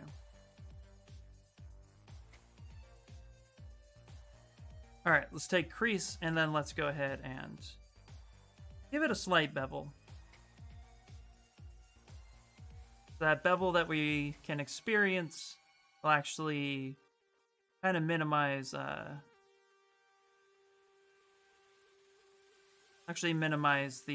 friction and make sure there's no sharp edges to give us problems when we actually utilize this. The lightsaber melting rock was a nice touch. Added heat to the... Yes. Yeah, that was my little interpretation to it because I needed to figure out how to make it stand on its own, and yeah, he really appreciated that. I have it here, my test print, but yeah, I needed to figure out how to get him to stand, and on this rock, I mean, he's floating, right? Put my finger under there, but I take him off. His points of contact is actually here where his foot's attached to the rock. And then I needed something to balance him on. Although, surprise, he is perfectly balanced. But yeah, putting that lightsaber in that rock actually gives it back support. so that he could sit there and float. And I just love how he's not glued onto the base. He doesn't need to be. The little tidbit. You can fit the base together, glue him together, and then he sits right on top of it, which is really cool. But yeah, figuring that part out was very interesting. That took some time. So thank you. I'm glad you like it. Okay, let's go ahead and that edge loop there. Apparently I deleted it. Will I paint it? I want to, yes, but at the moment it's on standby just because I had a job interview / portfolio review and people wanted to see me articulate, and I wanted to get into articulation, so I'm actually trying to focus on this first, but in my spare time I would love to paint it. Yes, please. But I would definitely, more than anything else, like to send it to somebody who would actually probably do a better job than I would. But yeah, I want to. It's just on the back burner. Not even a real question, Death. Exactly. Coffee must need. Oh, cool. Best of luck with that. Yeah, thank you. Yeah. Yeah, I've been putting my stuff out there and been getting really good feedback from companies, but right now it's just there's not a lot of companies hiring. And that's a bit of a bummer at the moment, but you know, I mean, what can you do, right? Kind of have to just go with it. Okay, so a real quick trick is we're gonna go ahead and delete this thing here, because we now need to actually cut this piece more than anything else. We have to get this thing cut. So we're gonna go ahead and duplicate this, bring this down into here. We need to cut this, and we might as well cut it with the same pen that we cut this guy with. There doesn't need to be any difference to that, so we're going to make sure that we get that done. That way it's the same exact size. So, and then once we get, and actually what I want to do too, go ahead and duplicate this. And let's turn this guy on. What I want to do is actually kind of build this rocker up a little bit. So we need to kind of have this offset just a little bit.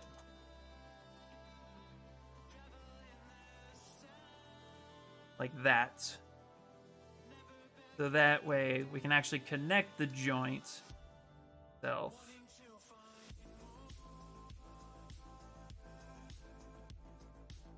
Something that's a little oblong. Like this, that then we can attach.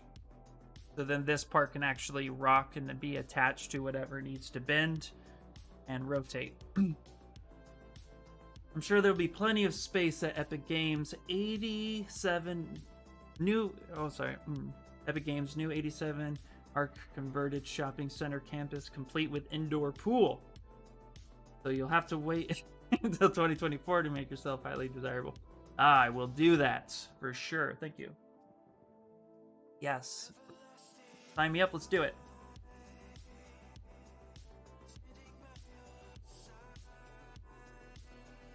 Yeah, I'm pretty excited about all that. Okay. So the other thing I need to do is bring this up here. I was scaling uniform and I didn't want to scale uniform. A mistake I would have regretted. You just scale it like that. Go.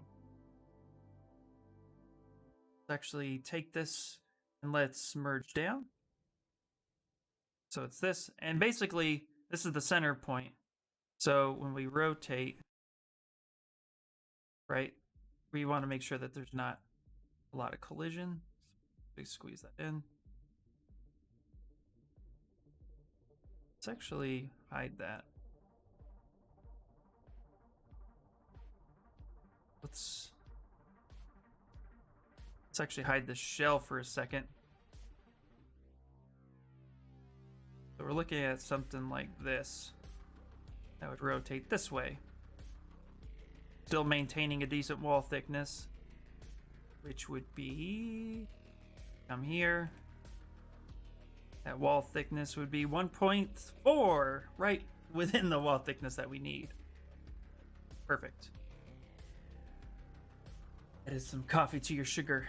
Arigato gozaimasu. I appreciate it so much. Alright. Now we have that. Again, that just came from that in the inner sphere that we had. And then if we take this, put this back in the center, let's make sure that its range of motion. Good. Oh, so we could squeeze it in a little bit more. There we go. That range of motion. We come here, rotate this down. Getting about 60 degrees range of motion. Squeeze that in a little bit more.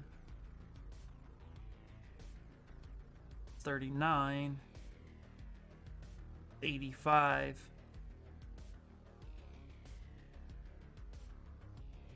Wall thickness is still pretty good. Just a bit more. So I'm just checking for when it collides right with here. So 93. And that can always be adjusted within the toy itself.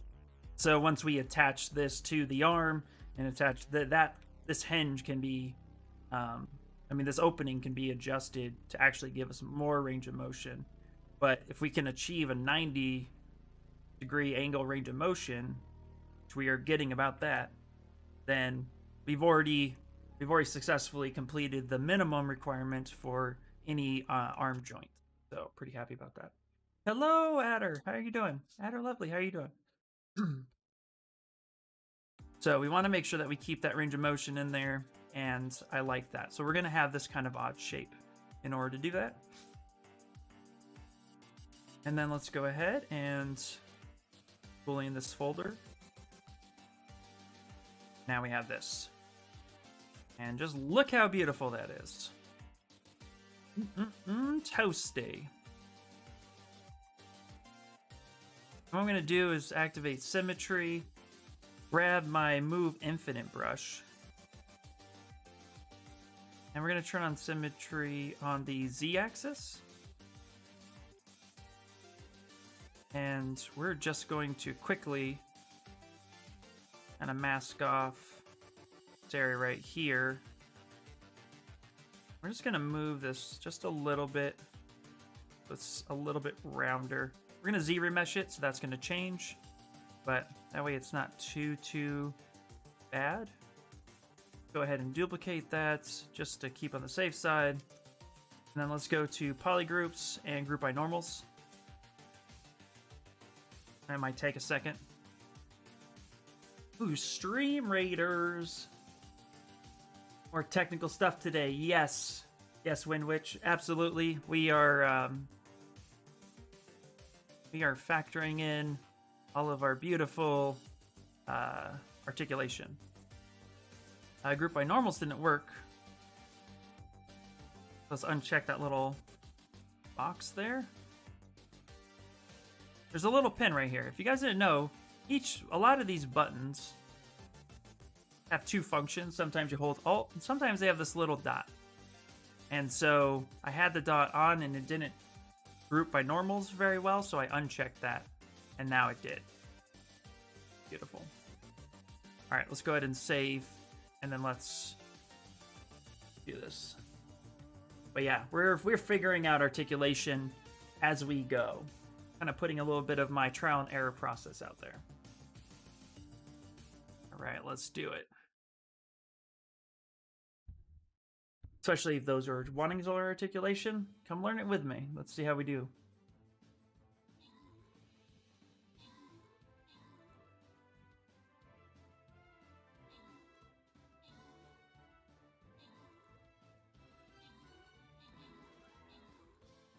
Tastes so good.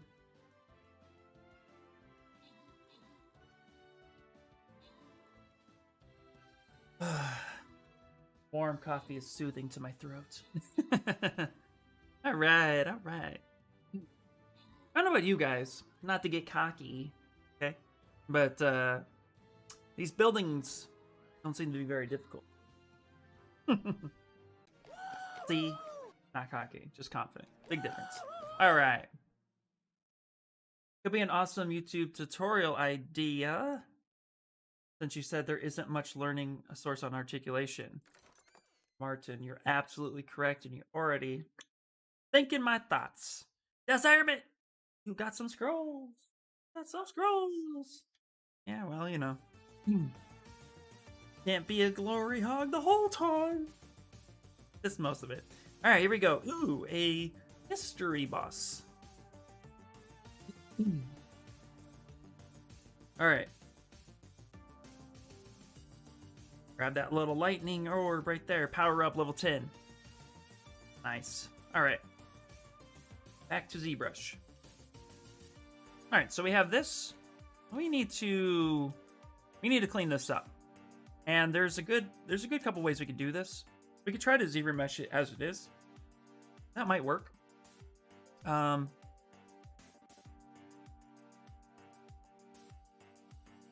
Especially making obvious polygroups. Looking for yellow. Go.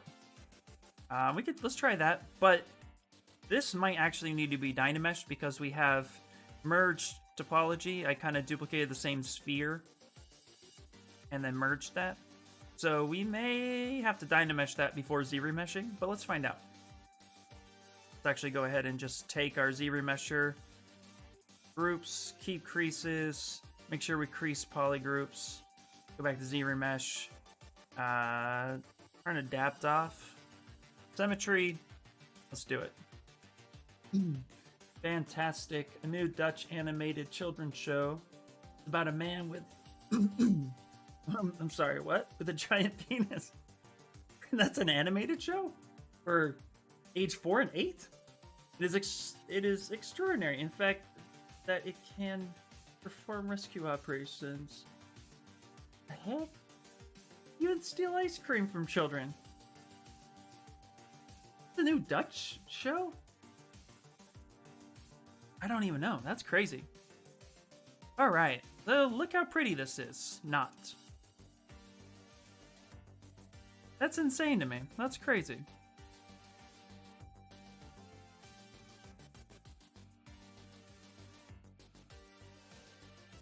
What in the world? Exactly. I have no idea. Alright, let's go ahead and go up. Let's try this one more time. It's insane, man. Well, I can't speak about on anything. It's not like my country's doing anything better, so you know.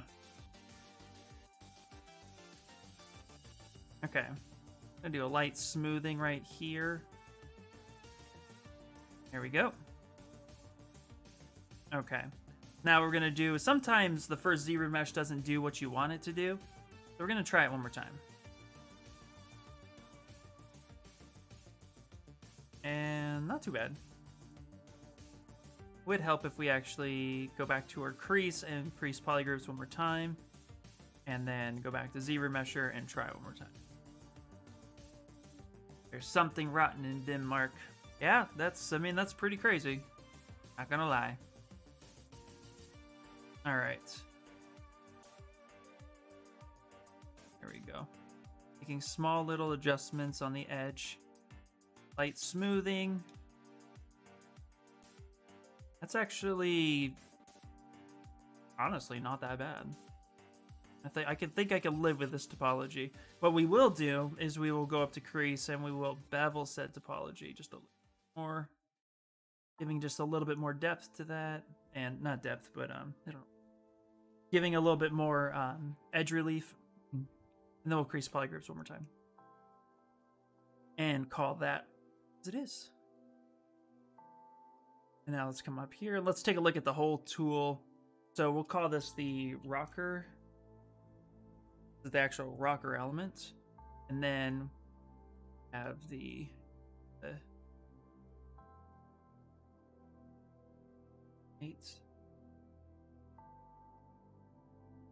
pin, and this can actually be deleted. This is our joint that we can operate with. Take this and we rotate this around. So from here you get 48 degrees range of motion, total of 97 degrees range of motion before, 94 before colliding. And that right there I think will be pretty good. Now we'll have to test this because in theory, while this should work, there's definitely room for error here. So we want to make sure that this actually gets added in correctly. But I think that's going to be good.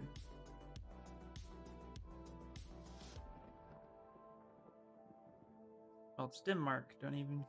Oh, I know nothing of Denmark. I know nothing. I can't speak on it.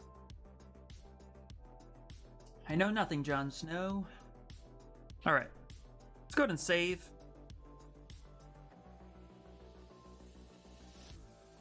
There we go. There we go. There we go. Don't you yell at me, Zbrush. Don't you do it. Okay. Here.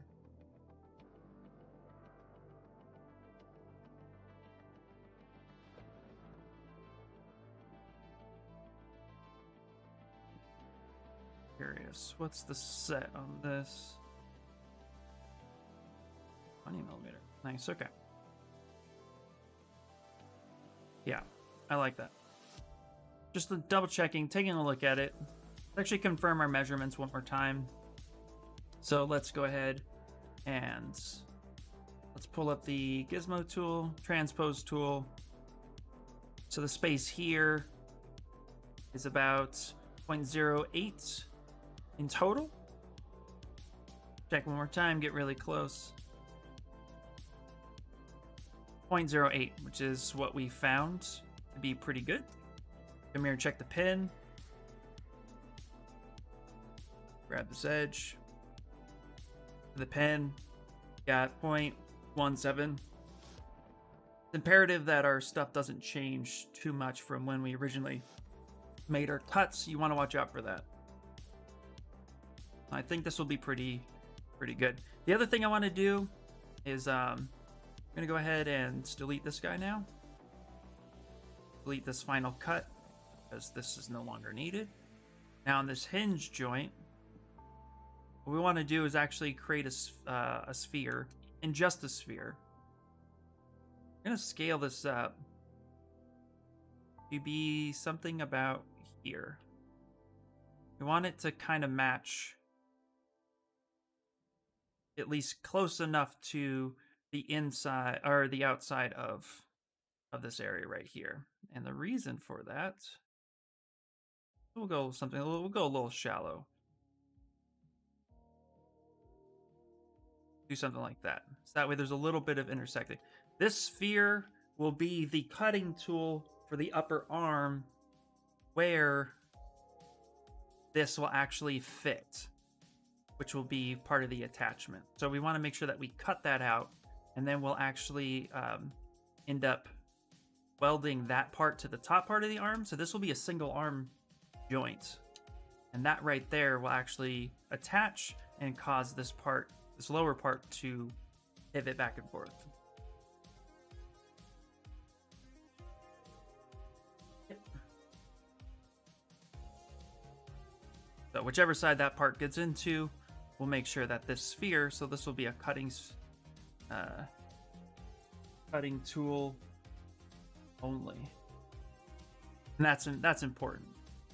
And we'll actually kind of test this one out on Vegeta's arm. We'll redo Vegeta's arm. Actually, let's do that. Let's redo Vegeta's arm when we get back from our break, and test that during the print, since it's not going to be so big, but we'll be able to take everything and scale it down, and then that way we can use that as a solid test, and then I'll share my findings on Discord.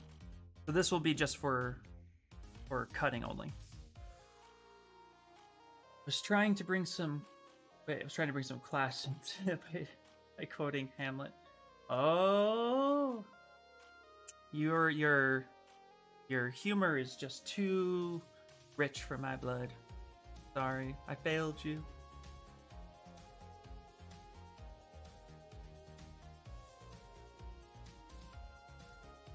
Right. So, there we go. I think this is pretty good. I'm liking that. Go ahead and save it.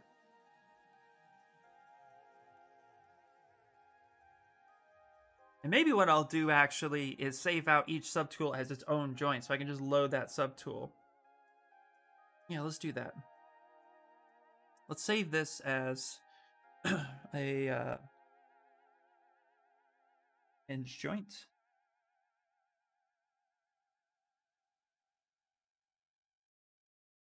Hinge joint, this is a 10 millimeter, roughly.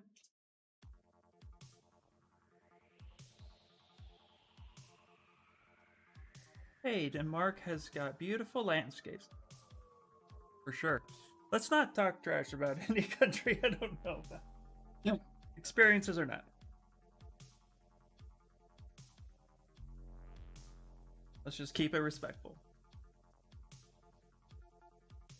It is pretty. That's all I know about it. Alright, so we're going to go ahead and delete this one. We're going to call this a hinge joint. So that way we have exactly what we need. And we can just basically copy and paste that. So let's go ahead and save this one more time. Call this a hinge joint. This way we can keep those subtools as they are, and then I can just load that subtool when I need it. So for example, let's go back, let's load the overall official, where we make everything. Now we can go ahead and delete the hinge joint itself. Open this up. And now we just have the ball and socket. Save as. Call this ball. Socket. 10 millimeter. That way we're developing our own as we go. Every Scandinavian country is beautiful. That is true, absolutely. It is, but the language, really one of the ugliest ever developed. Sorry, negatives. They said it does sound negative. It does sound harsh. I can concur to that. I just want to make sure that we just keep it respectful. But it is a harsh language. There are some languages that are very hard to listen to. Like, me speaking English is very hard for you to all to listen to, I'm sure.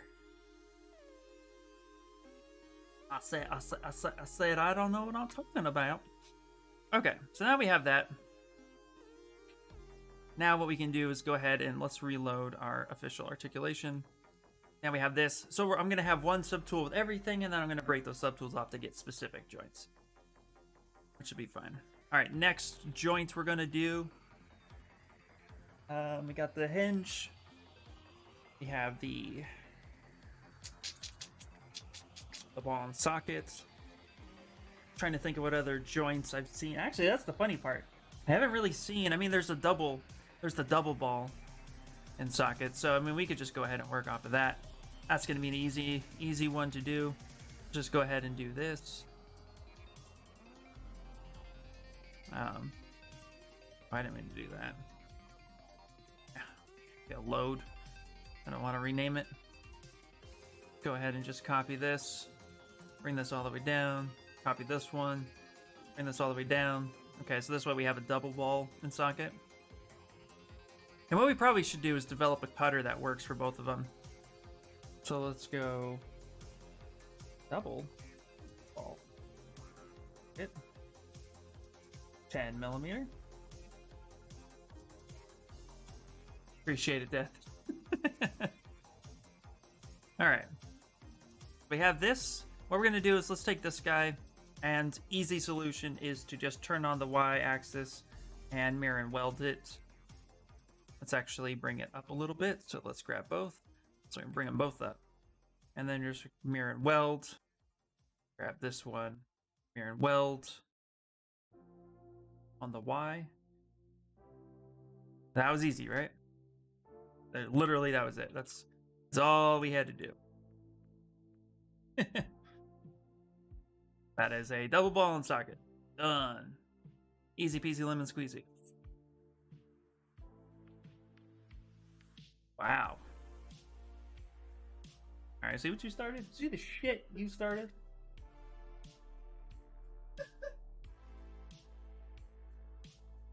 Trump told the protesters outside the White House to storm the Capitol building. They made it inside the building. This today? Just can't. I can't talk crap about any country when my country is currently shit. It's my... I don't care. I don't care who's... Well, I don't care what country's happening. I can't speak on any matter when my country is falling apart into pieces because we have a bunch of whiny assholes who are in politics screaming at each other, and they all make 6+ figures a year while some of us are barely making a minimum wage. It's disgusting, and I can't even do it. Congress is currently on lockdown, which means military have to step in. This is completely ridiculous. I just can't. So let's completely change topic on all fronts. I can't. I'm just completely upset with the whole thing. I'm literally embarrassed to be an American some days.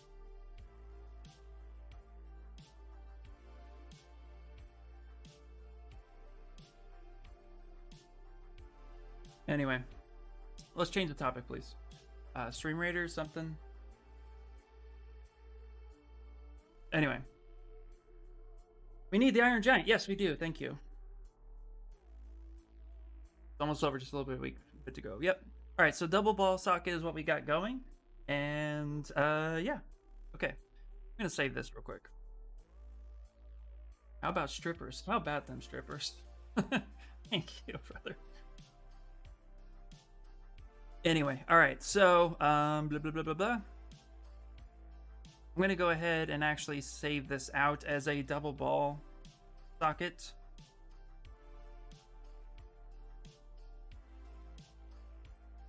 That way we have it. Male strippers for the ladies. Yeah, you're okay, Cardi. Anyway,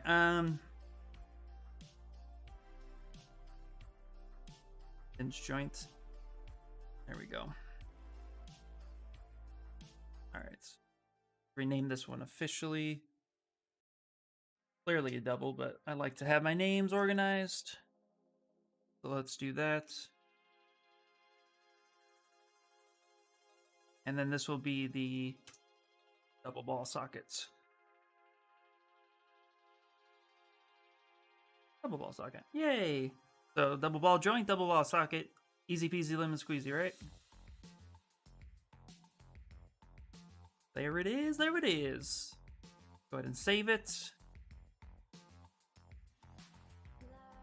And like I said, I'm going to be testing all of these. Luckily, I don't have to test the double ball socket because if the single ball socket prints and it pops right in, then I don't have to do anything there. That's pretty simple on its own front. Let's go ahead and load back our original. And we need to kind of look at, we're going to take a look at my buddy's. So he also has a snap joint, which I find that to be fascinating. A snap joint in itself. I don't know where in toys they actually utilize this. I haven't seen it in any of the action figures, but I'm sure they use this a few times. What's interesting about this in particular is I don't think this would actually work in resin 3D printing. Again, and let's look it up. I'm curious. Resin 3D printing. What I'm gonna do is let's go to Google.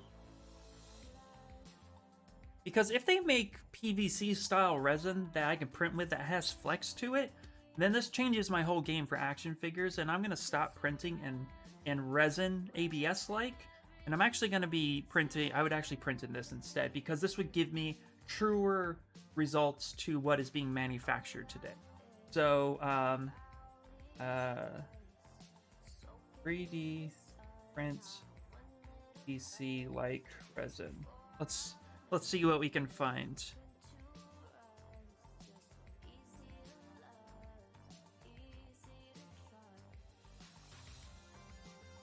See here, flexible 3D printer resin matter hackers.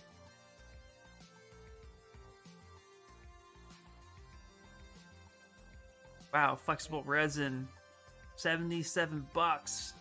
So they do have that. Wow, that would be one expensive toy. You need someone to flex for you.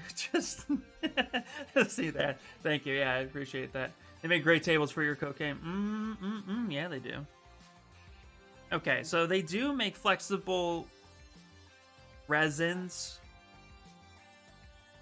But man, that's pricey. Like rubber, yeah. So that's not quite what I'm looking for, but that's a start. I'm not going to buy that. I'm just going to tell you that right now. Printing with PVC? Yeah, exactly, yeah. I know there's also like rubber-like filaments. I mean, yeah, filaments. But personally, I've had bad experience. Like Ninja Flex was pretty cool, but you know. So I don't know. I mean, based on the flexing of this right here, that actually I've had parts snap. So I don't know if I actually need to focus on this joint at all. It's very much like a hinge joint. I don't see the benefit in 3D printing a joint like this, so I'm not going to waste my time making it. What I might do is actually test his joint, see if that works, and then from there try to factor in my own design. What we will do is we will make a double joint,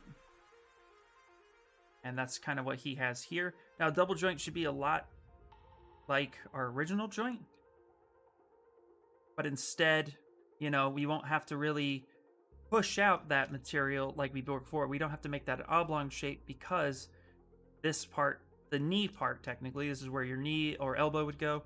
This part on itself stays stationary, and then the rest of it moves around it. So we'll end up doing something like this, which means we can modify our original design and get that going.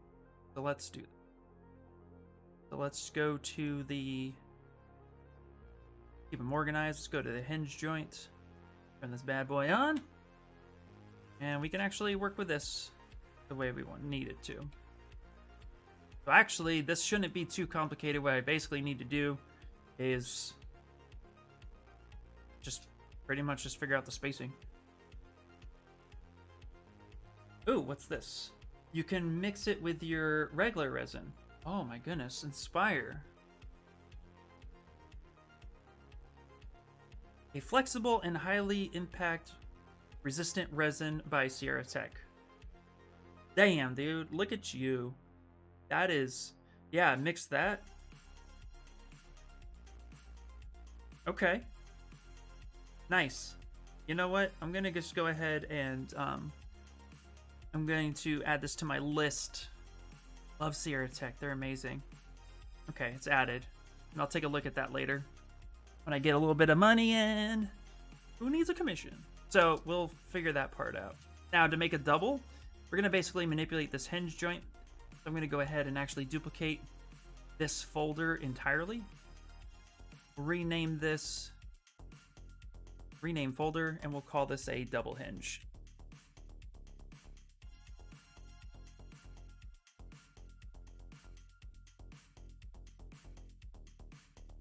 Peter, what is up, dude?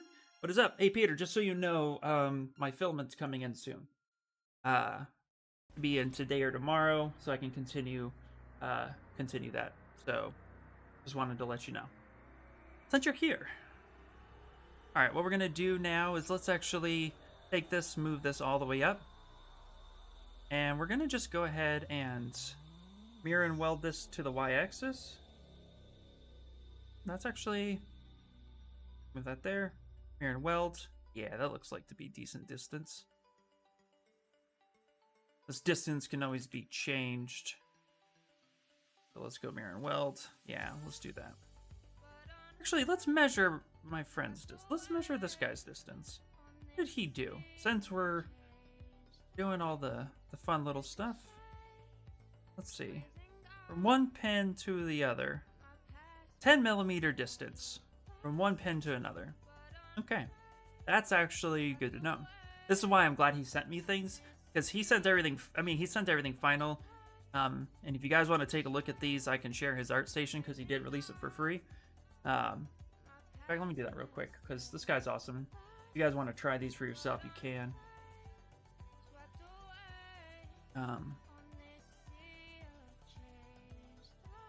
They pull that up real quick because it is amazing. There we go. If you guys would like to not make your own and try the ones I'm researching on, then go ahead and do that. FYI, stay off Twitter today. My Twitter is full of Ryan Reynolds, Chris Evans, and artists, and it ignores everything else, but I do appreciate the look at. You know, that makes me want to have a look, right? Yeah. Well, let's we're avoiding all politics conversations today. FYI. All right, so 10 million. Nice.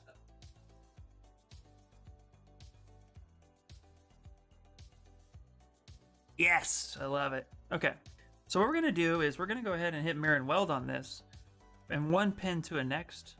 We're gonna go ahead and, oh, that's 12 millimeter. Ooh, that's 12 millimeter. Perfect.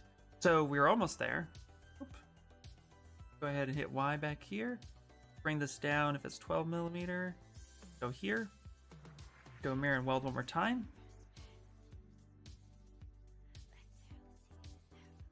$11 millimeter. We're almost there.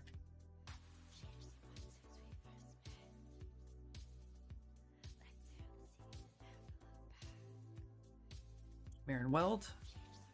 Hit Y. 9.7. Close enough. Good enough for government work. So, go here. Let's click that. Let's grab this. Grab this guy right here. Also mirror and weld that on the Y-axis. So now we have this set up right here. And now all we have to do is basically just rebuild this to fit perfectly. So we can do that very easily and effectively, I think.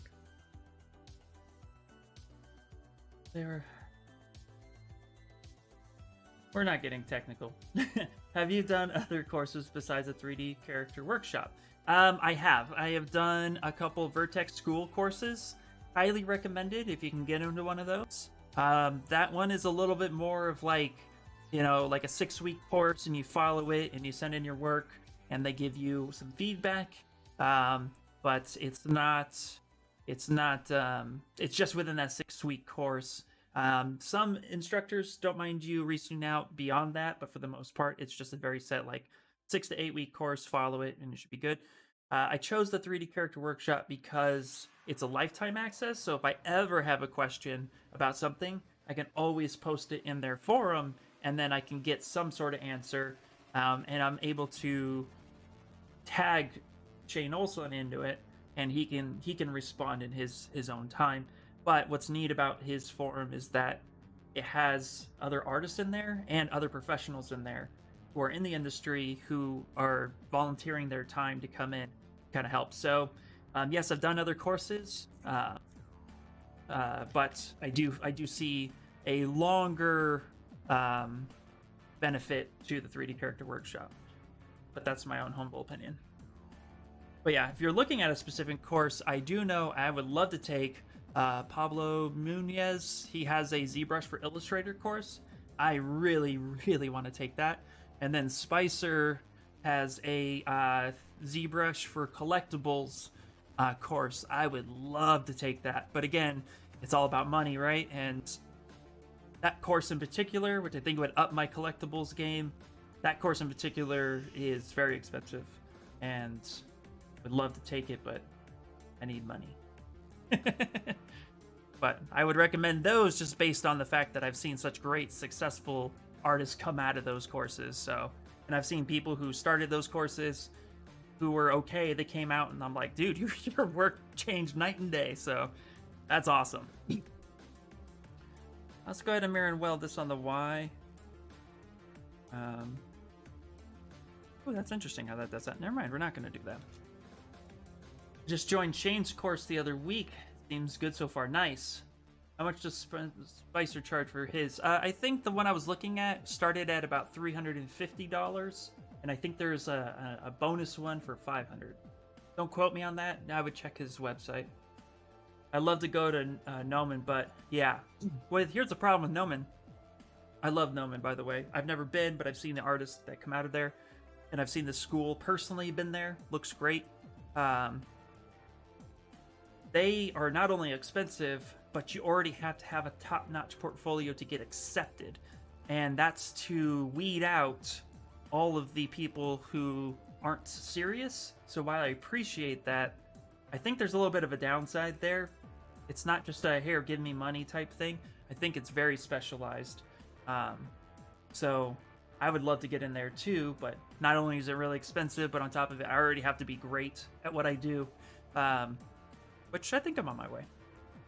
It's really good. I'd highly recommend listening to the bonus interview it provides. But that's good to know, yeah. Yeah. Should try to check out Spicer's live streams. Sometimes he gives out discounts. He does, J. Crew. I've actually checked out a few of his stuff. I'm watching him more. He's so fun. I love him. He's a personality and a half. So, okay. What we're gonna do real quick is for this double. Actually, gonna go ahead. We're gonna do Stream Raiders real quick. I promise.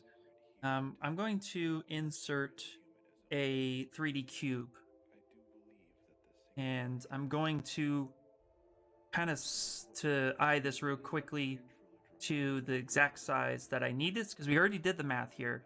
Shouldn't have to do the math again. Like that seems ridiculous. So we're gonna go ahead and kind of get that placed so we know where we are.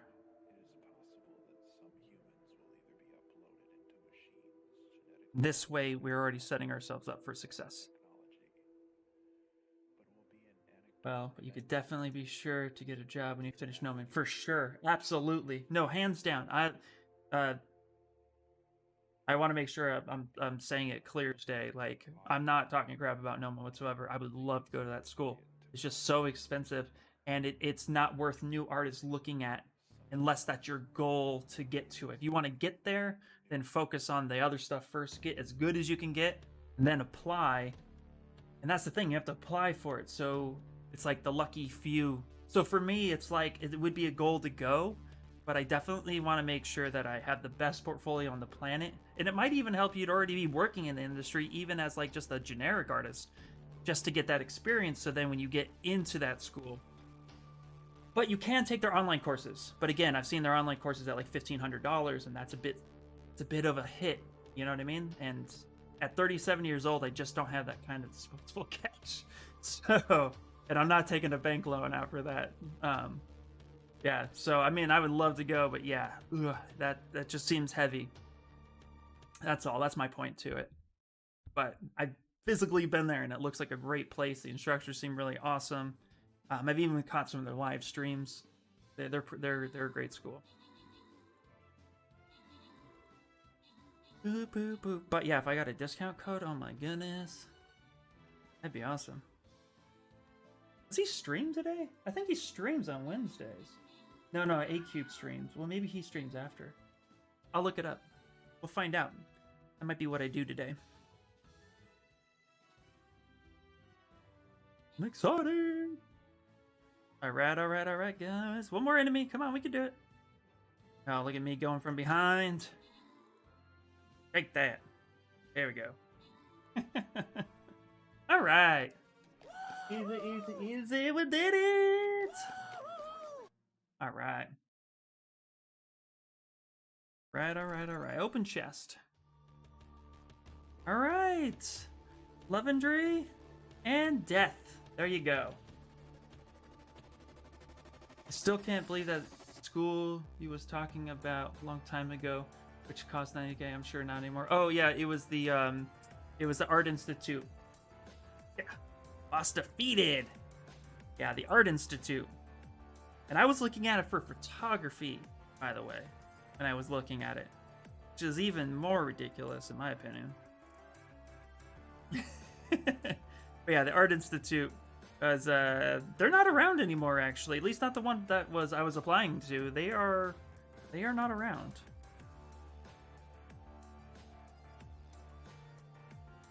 Wait, what?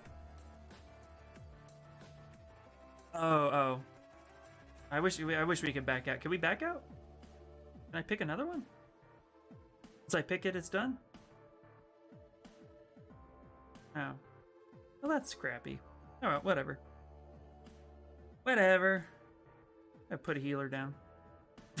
There we go. Let's go back. Alright, let's see. Been hoping to hunt down an apprenticeship or something of some kind of development position, but I need to freshen up my portfolio first, and I've been digging my heels on that. Absolutely. Yeah, get a good solid portfolio. You know, really just, yeah, get something nice and clean and make sure it's dedicated to whatever it is you want to do. That'll help you out a lot. All right.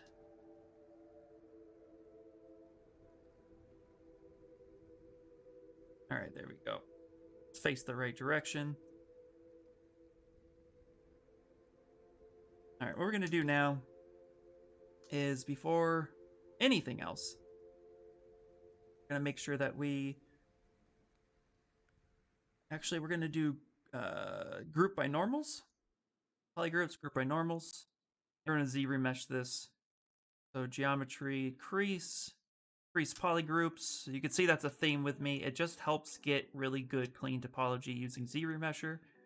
And then go to Z-remesher. Of course, keep groups, keep creases, turn off adapt, turn on symmetry, and Z-remesh. And this will give you pretty decent topology out the gate that we'll work with. And that's a little much, so let's go ahead and half it. We're going to half it a few times, actually. There we go. You don't need all that dense topology. It's just not necessary.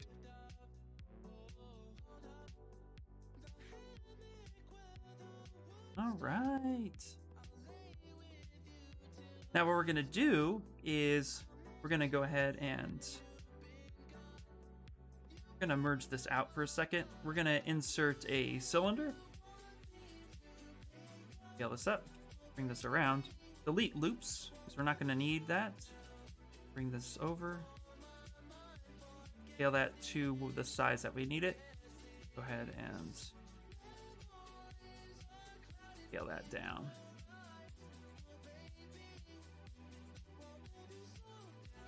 Okay. Click this one. We're going to flip normals.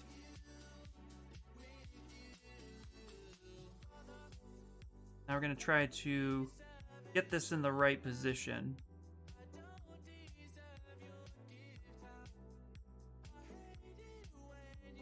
Like that. Now we're going to bring this over. I'm just trying to match what I have.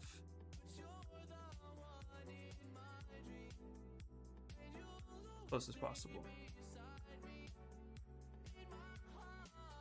Go.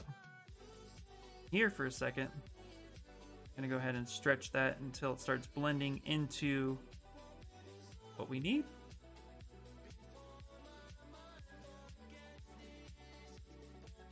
Down a little bit. There we go.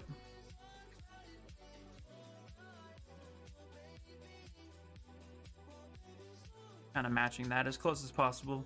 Again, you don't need a whole lot. Now, obviously we're colliding a little bit, so we're gonna have to fix some of this. So let's turn this off. Actually, back in here so we can see what we're doing. We're gonna go ahead and go polygroups, and we're gonna go group by normals again. Take our shortcut, crease polygroups, the geometry crease, and we're gonna bevel this. We're gonna bevel this a lot when we know that what happens works. Actually, before we do that, go ahead and actually divide it a few times Turn off transparency. Go. Yeah, but wasn't that crazy, Martin? That school just costing so much money. I'm actually, you know what? I will say this though. I 100% respect schools that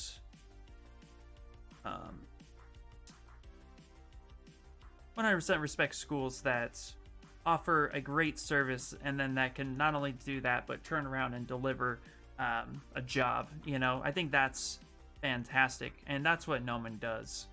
Just brilliant, if you ask me. Go.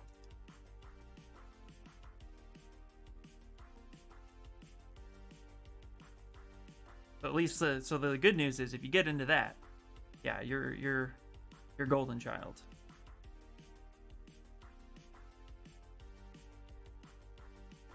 Oh shit.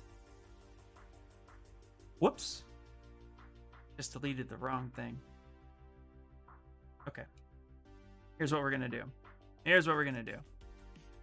We're gonna go ahead and save as a version 2. Okay. Yeah, 90K, way too much money. Indeed. I'm gonna load the first one again because I saved that art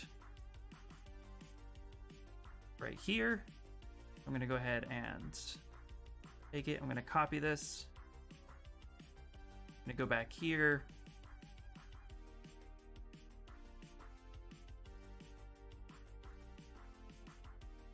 Here, and I'm gonna paste it.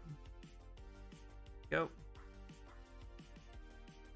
In here, grab this, copy, back in here, paste. Down.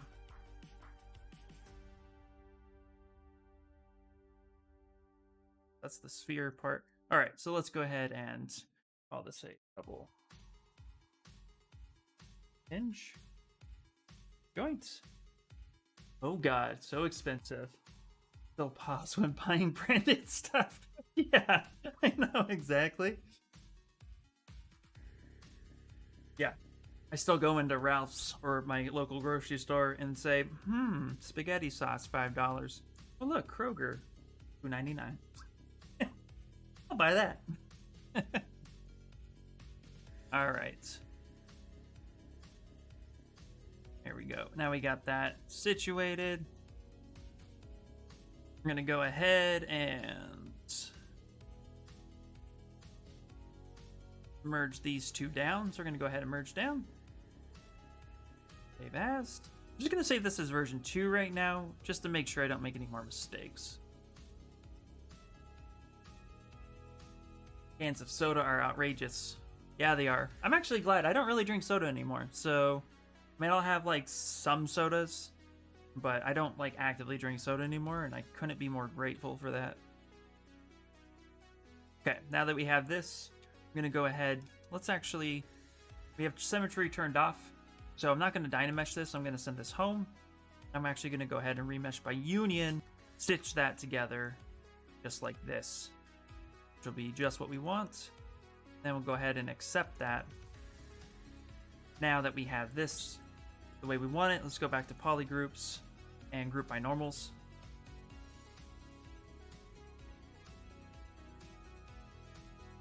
Go ahead and let's crease that way.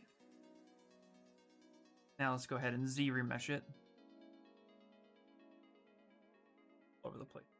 Z remesh, keep creases, keep groups, adapt off. 5 works. Again, turn on that symmetry.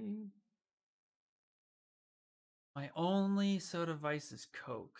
Sometimes sarsaparilla. Ooh, never had sarsaparilla. Same, been soda free. It's actually really nice. It really is actually. I had a Coke the other day, and I was actually like didn't really care for it. It was weird. I was looking for the holiday ginger ale, and it was $7. Holy crap! For a 12-pack? It's blasphemy. All right. What we're going to do is ZBrush isn't working the way I would like it to, and that's okay. We're actually going to subdivide this a few times, delete that so we have something like this. I'm actually going to go ahead and we're going to Dynamesh Master at 0.5 with 0 blur. Dynamesh Master is free, by the way, so if you're looking for a fun plugin, that is exactly what I recommend doing.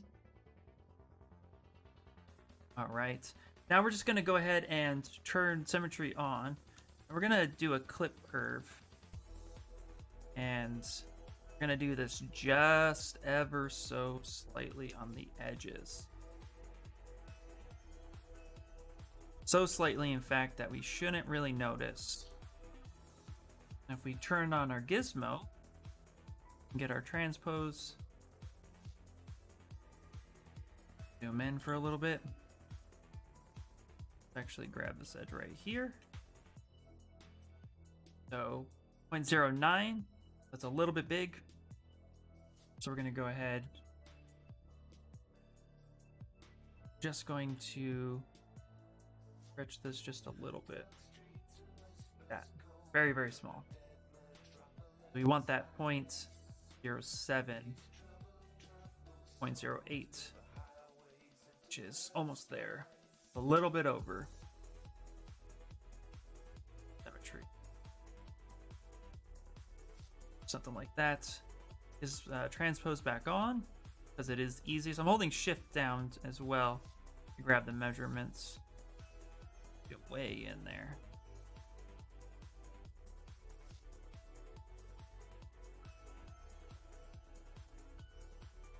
A little bit more. Might have been too much.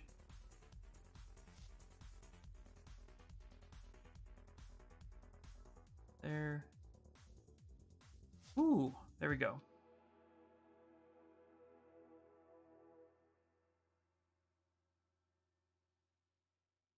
.0685. Yeah, close enough for a government. There we go. Perfect. I'll take that. Go ahead and save that real quick. Okay, so I'm out for the day. Been amazing as always. Oh, that's right. It is noon. All right. Amazing. Excited to see how this looks tomorrow. Awesome. Martin, thanks so much, buddy, for hanging in there. I appreciate it. Enjoy yourself. Have a good rest of your evening. All right. Now what we'll do with this, we're going to make this its own little section. So we'll just call this cut. There we go. Now we go back. Let's see, can I delete all? Not the ball and socket. Yeah, okay. So we want to make sure what we're going to do for the pin is we're going to duplicate that. I'm going to bring that down because we're going to have to end up cutting this.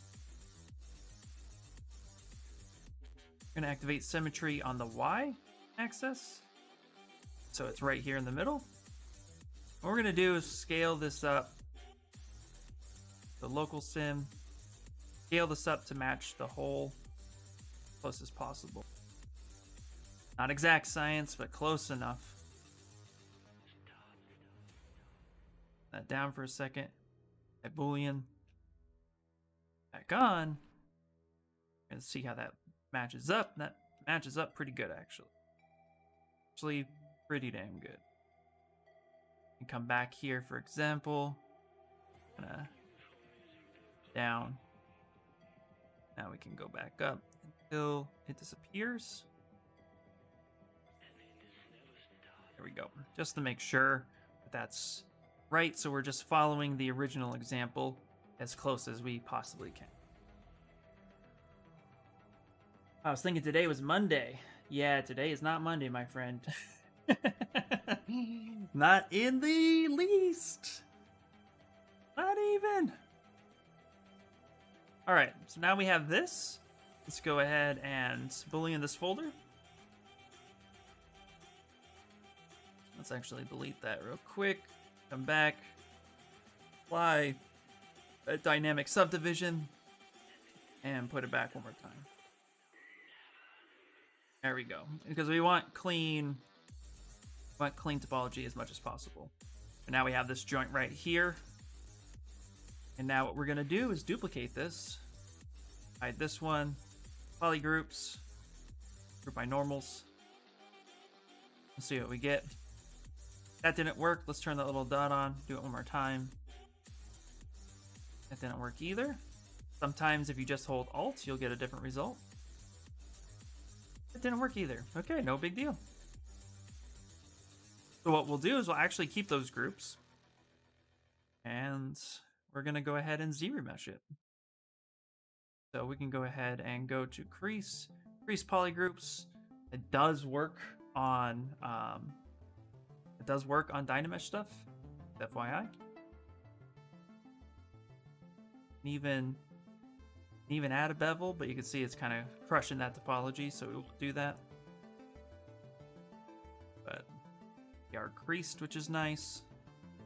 And then what we'll do is on the Z-remesher, we're just gonna say keep creases, go up to 10, turn on symmetry, and let's Z-remesh. Yeah, I was thinking it was Monday, and then I looked up and it was Wednesday. Yeah, that is rough, dude. Have to record a couple more shots for reference and do the analysis of it tonight. Nice, man. I've been confused with the days for the year now. Yeah, we're in a new year too. Just heads up, if anybody wasn't sure. I find it better if I don't know what day or month it is. Yeah, I don't blame you. All right. Well, that's completely and utterly gross in every sense of the word. Go ahead and just do this. Protect edges. Turn legacy. Let's turn adapt on. Let's see what we get. Now we're just gonna play because we're not getting good edge loop. You mean it's 20? Isn't it 2001? It can be. Depends on who you're asking. Hey, there you go. That's actually pretty clean. Not too bad. That's not too bad at all. Hey, how about that? Wow, okay, that just detect edges worked better there. That's okay. Let's go ahead and work with this. Let's go. Man, 2001 was not a good year either for, you know, well, it just wasn't good for, in general. And bad stuff happened that year too. All right, now that we have that, go to crease polygroups. Let's go ahead and give that a slight bevel.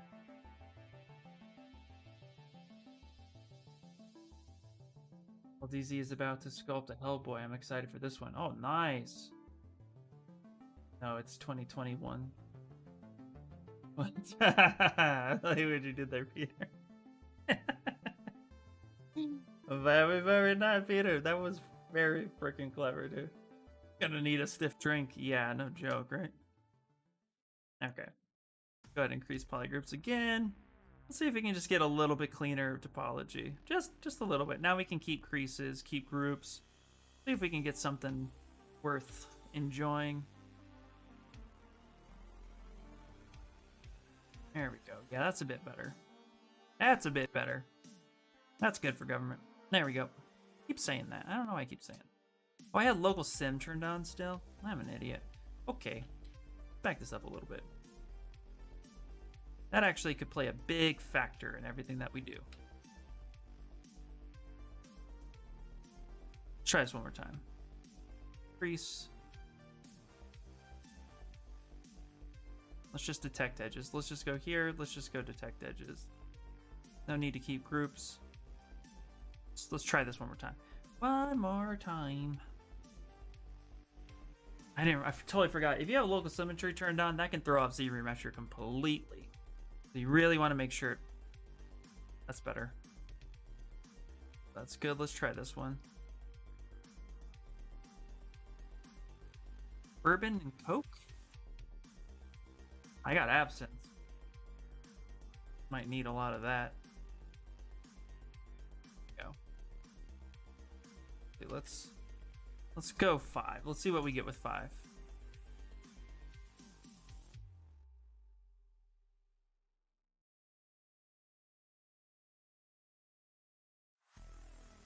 Yeah, that looks to be better. Go ahead and go back to... That's why we make a duplicate too, so we can just mess with this one as much as we want. Polygroups and... by normals. Beautiful. Yeah, that's way better. Okay. Turn off local sim when you want to ZBrush, guys. It's just a little pointer. Go crease polygroups. Get a good bevel happening. Crease polygroups one more time. There we go. And then we'll ZBrush one more time. Now we can keep creases and keep groups. There we go. Good edge. Proper, better edge flow. Couple poles on either side. That's to be expected when working with round. Go. Now let's go ahead. Let's turn back on our double hinge. Let's measure that one more time.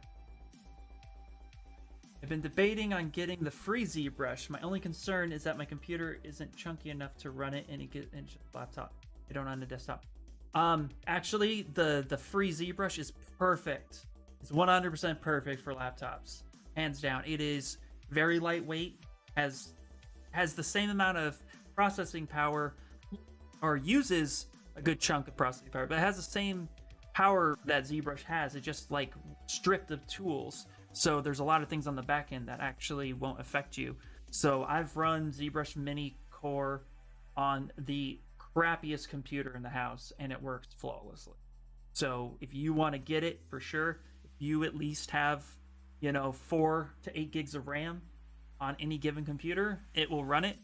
You don't want to run anything else at the same time, but if you're just going to try to get into it and you want to have the free version, just do that. And just make sure you have a tablet.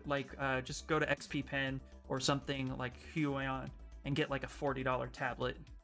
You just get a nice one, and then sculpt away. But yeah, you can run it on that, no problem. It's the ZBrush Core that gets a little chunkier, and then ZBrush is chunky. It can really chunky. It's really aggressive. So you do need a good system for that. But if you want to get into ZBrush Core Mini, yeah, it's very simple, very lightweight, and it's free. So if it doesn't work, you could just get rid of it, and you didn't pay anything. Chonky, yeah. All right, I checked my scale real quick after ZBrushing because, like 3D printing, ZBrushing does shrink, and we have 0.0683 millimeter distance between the hinge and the male and female part of the hinge. So it fits perfectly. Go to flip, go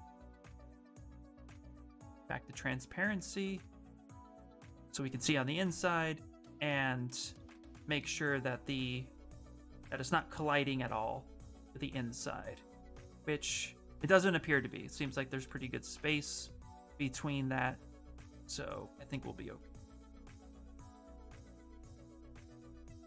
Okay, turn that off. Grab this, flip normals again. Now we have our pins and our hinges. So this will be a double hinge, which would be used for knees and elbows. Our basic hinge. Now we can make a basic hinge which would be more, the single hinge. That would actually be used for like toes and elbows and knees as well if we didn't want to do double, but this should work out pretty well. Let's go ahead and minimize this. Let's take our cutting tool.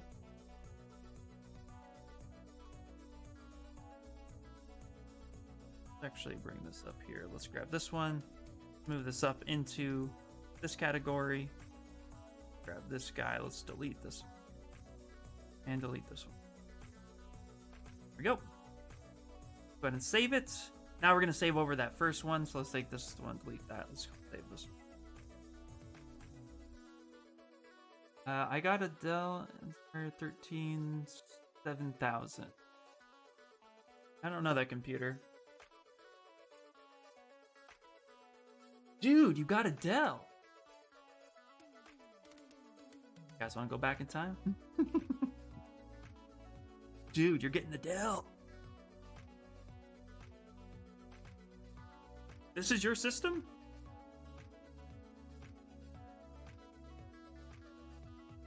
What year? So you have 8 gigs of RAM, 1 terabyte hard space. You have an Intel HD graphics. Sorry. Wi-Fi capabilities, camera, resolution, i5 processor. You can run Zbrush. You can run Zbrush Mini and Zbrush Core, no problem if these are your true specs. Yeah.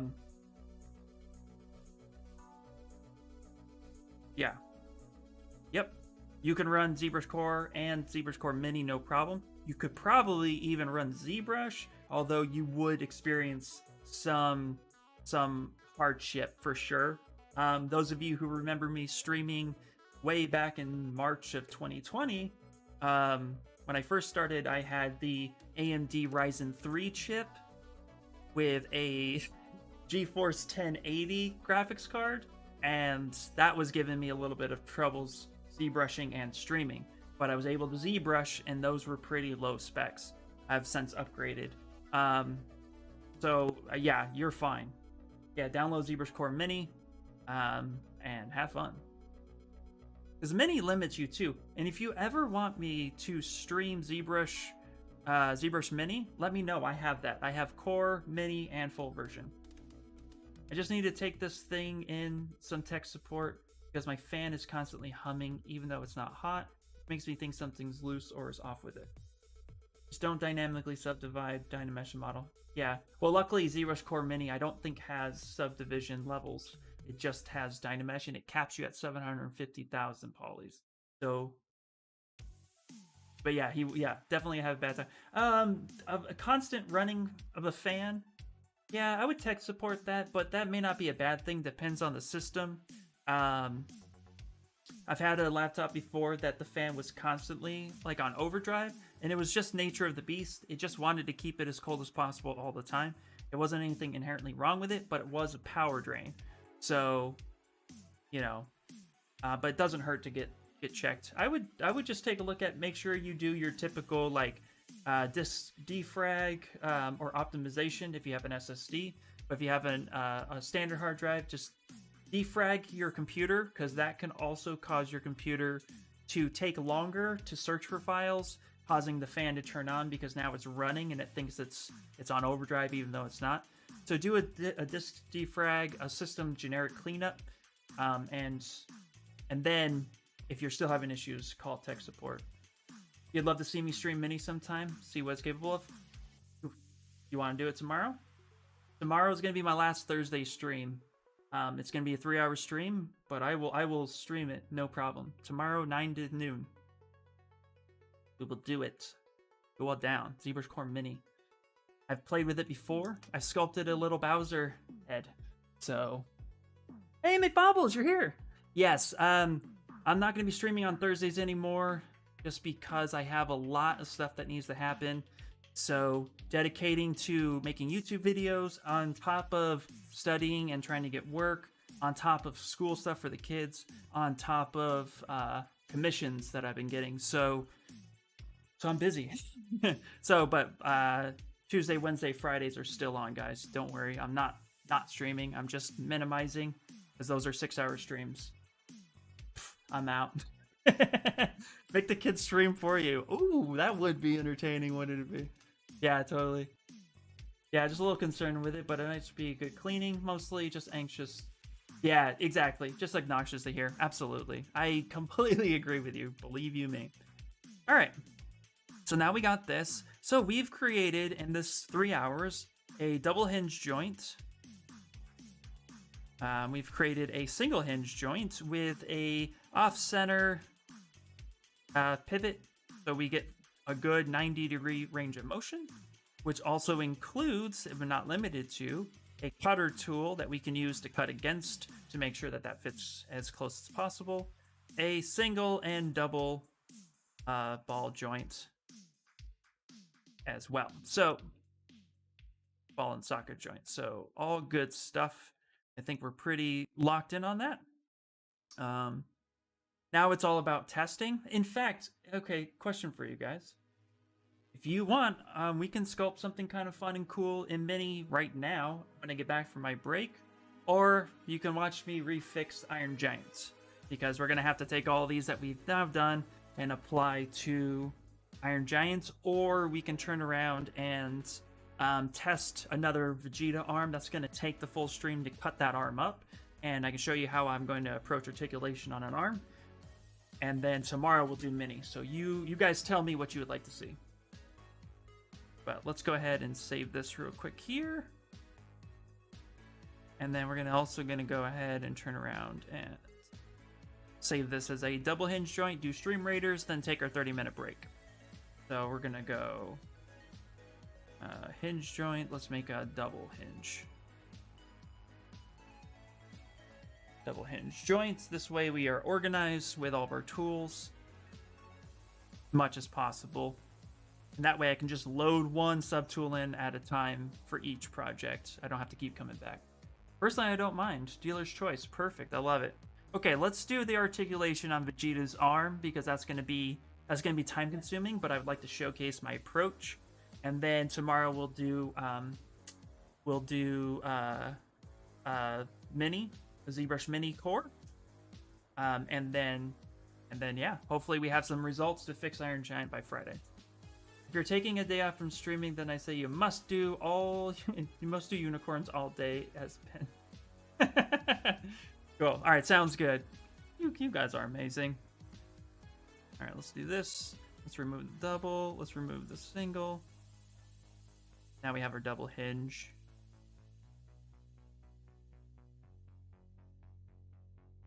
We don't need live boolean on anymore. There we go. I love what we're doing here. This is awesome. And now we can go ahead and just save that. Let's do Stream Raiders, and then we'll take a 30-minute break so I can get something to eat. And we'll be back until 3. Let's do it. Let's do it. Let's do it. All right, here we go. Here we go. Here we go.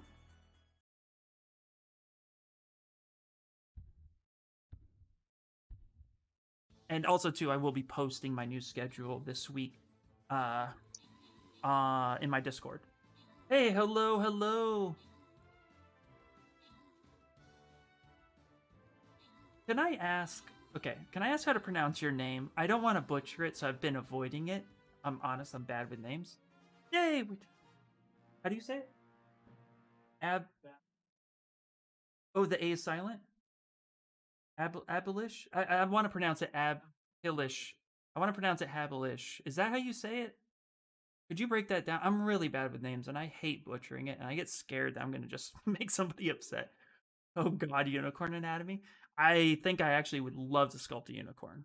I have to find a fun one, though. Alright, and the winner is... Oh, Death. Look at you. Habelish. Habelish. There you go, right? Awesome. Well, thanks for that. So we are going to take a 30-minute break, guys. So get something to eat, get something to drink, go to the bathroom, stretch, do whatever you got to do, push-ups, sit-ups, the whole 9 yards. And then after that, we'll be back with taking Vegeta, cutting off his arm, and doing an articulation again on his arm that we can 3D print and test our hinges appropriately. And we'll figure out if we want to do...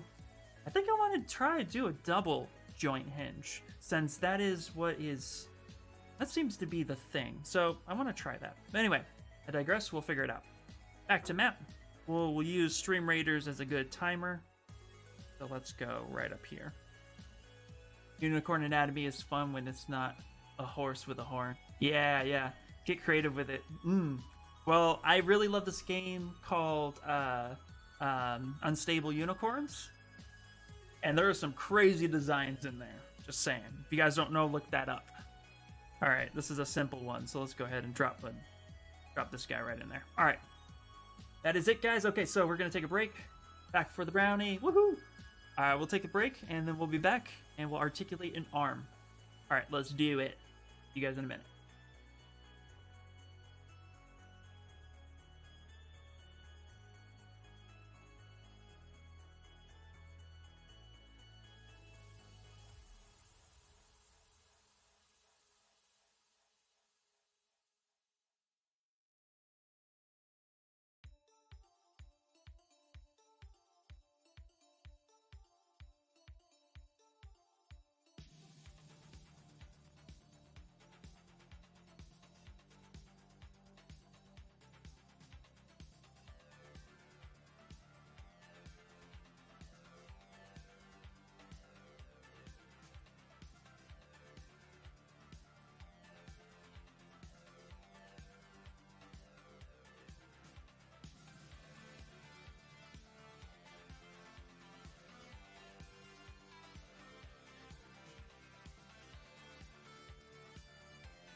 Ooh. Hello. Let's battle. And just get right into it. Hello, but hello. We're doing it. We're doing it.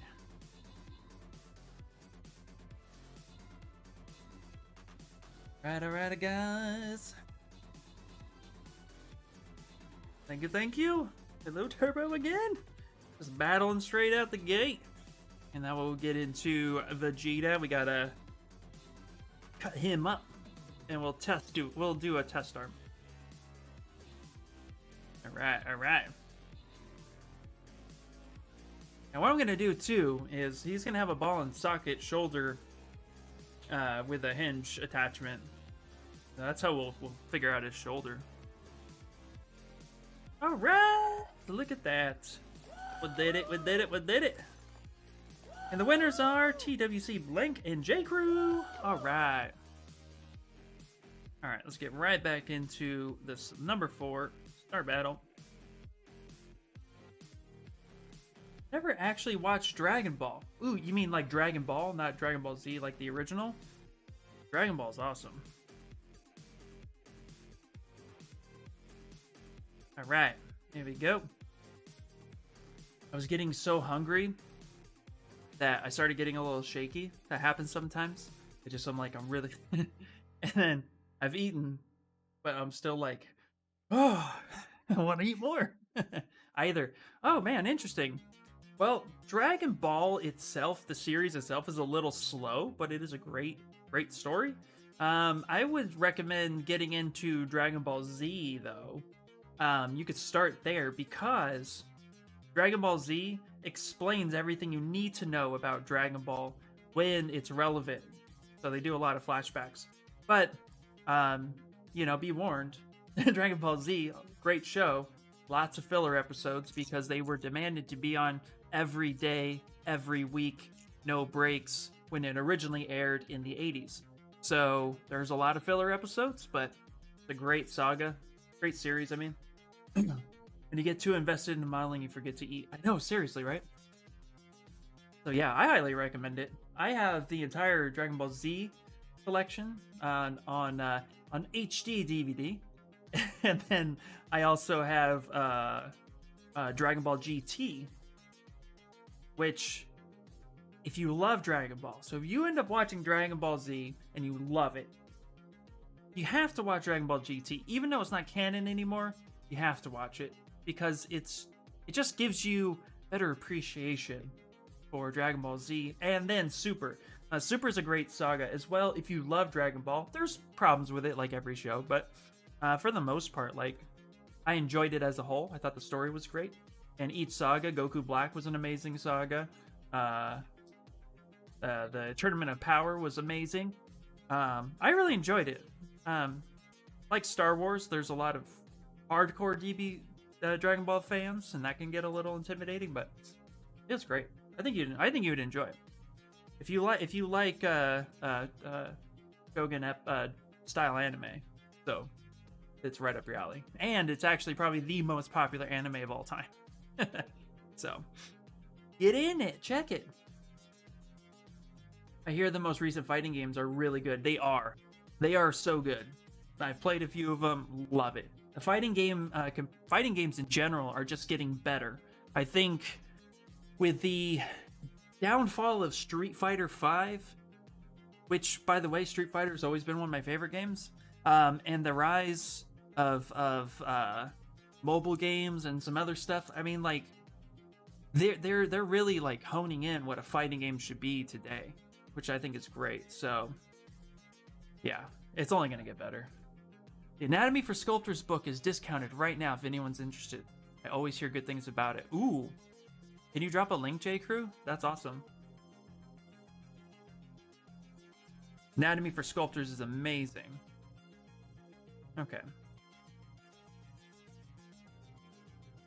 Ooh, yeah, absolutely. Huh? Oh, cool. Yeah. Oh, I thought you just said... No, I just thought you said something. I thought I was... That works up. All right, Vegeta articulated.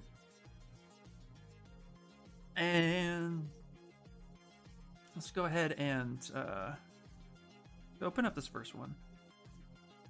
Yeah, Shane keeps recommending it. No, it's amazing. So this was my original articulation and some obvious problems with it. So we're going to go ahead and fix them with my current setup.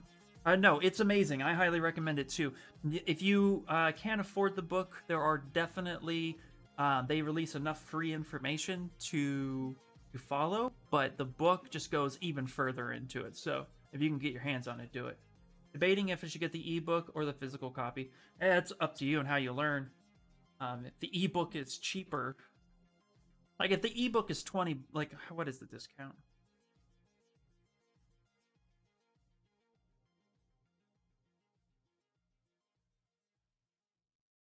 Expressions.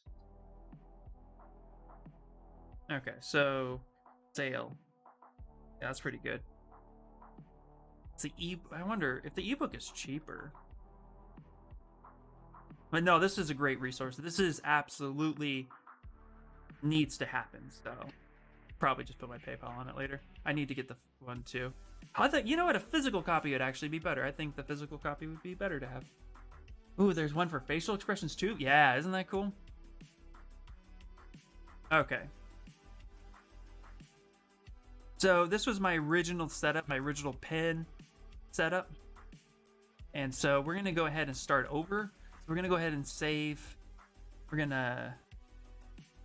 Let's go Vegeta, arm, test. And then we'll go 2. Let's open that up. Vegeta, arm. 02, 01. Yeah, I think I'd get the physical copy. It's much needed. It's, you know, like, yeah, we should absolutely do it. Oh boy, oh boy, oh boy. Actually, yeah.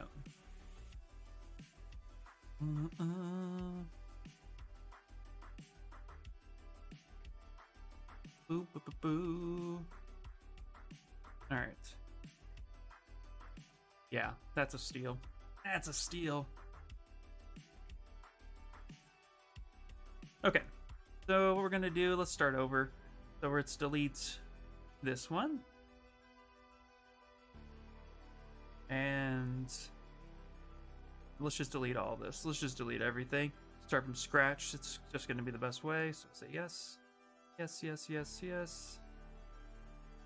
Delete. Yes. Delete. Yes. Delete. Yes. Okay. Right. So on this one, I already made him Dynameshed. So, and then I took his armor off so I could just get a clean build on him. But here's my articulated pose. Just keeping him in T-pose is probably best, and he's fixed. Like his feet and everything were a little wonky, so went ahead and fixed that. For demonstration purposes, we're just going to go ahead and duplicate his body. And we're going to cut his arms off. Hola, sir. Hello. Hello, hello, hello. Alright, so let's go ahead and I'm going to select arm. Just like that. Go ahead and delete hidden. And then we're going to go ahead and close holes. Now we're going to kind of clean this up a little bit. Delete hidden, close holes. You can see here, I'm just trimming a little bit. I'm not removing too much. There we go, delete hidden, close holes. I'm going to go through, smooth things down. Let's go ahead and hit auto groups. Here and weld. Okay. Perfect. How are you doing, Xnox? How's life? I'm gonna go ahead and smooth down some of these edges. Thank you so much. You're welcome. Alright. So now we have a relatively clean, just a decent cut. Nothing too special. Let's go ahead and just grab that. Delete hidden, close holes. Move that down a little bit. Perfect. Now we have our main base that we're going to start with. Doing all right. A little slow today. Waiting on answers. Oh boy. Waiting on answers is always fun. All right, we're going to go ahead and actually delete hidden. And let's center. Let's put him in the world. Center world, so we could just deal with the arm today. And then this process would actually work with... this process is going to be the same each and every time, so this will just give us an example of what to do. May even... This is common in a lot of joints. I might try this today if there's time. But in a lot of articulated joints today, there is shoulder separation. This actually allows for the bicep to pivot, so you can get this range of motion happening. And that's more than likely just a ball joint at that point. But it also kind of helps cover the seam line a little bit. But be something like this, actually. Yeah. It'd be something like that. And actually, it'd probably cut a little bit more like that. Just for that range of motion. So, pretty cool. But let's go ahead and actually... Let's go pick the joint that we want. So for this, we're going to try a double joint. So we're going to go into our... our creation. Actually, let's just go to Vegeta. Let's load articulation tests. Articulation 2 test.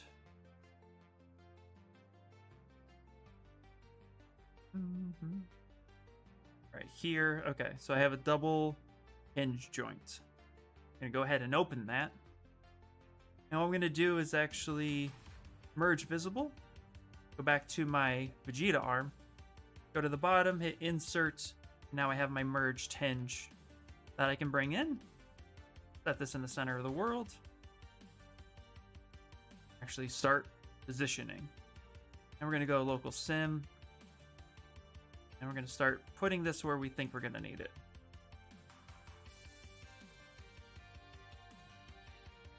And we're actually going to go with a pretty decent hinge. We want to make sure that the elbow is pretty much the center point. We'll do something like that. And pens can be adjusted in length and size, so let's not worry about how that is, although that's pretty good. I like that.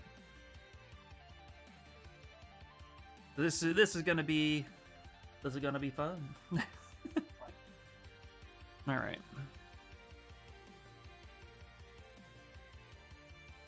So I like that. I like where that's going.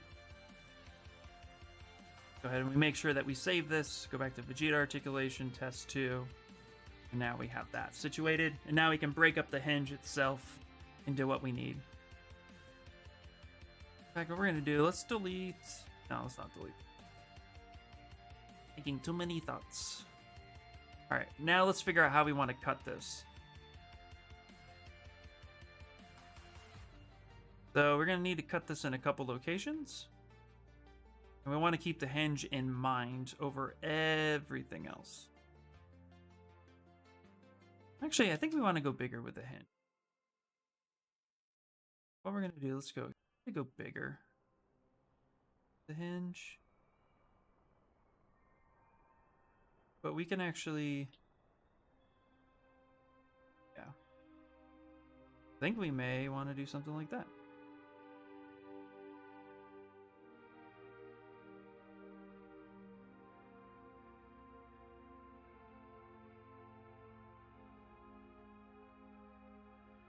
Go bigger. So that right there is actually, that takes up a lot of real estate. I have the digital version. It's good, but I find it a little lower resolution that I would have preferred. Yeah, I could see that. Yeah, I might go with the physical one if I'm able to pick it up. That's really such a good price. So I'm gonna look at it too because I don't have it and I really should. Although I usually pick the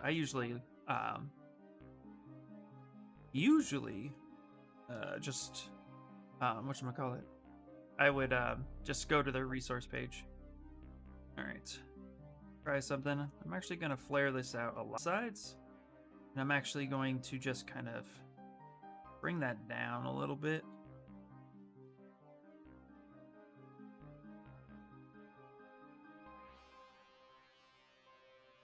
Let's go auto groups. Go so we can actually split hidden.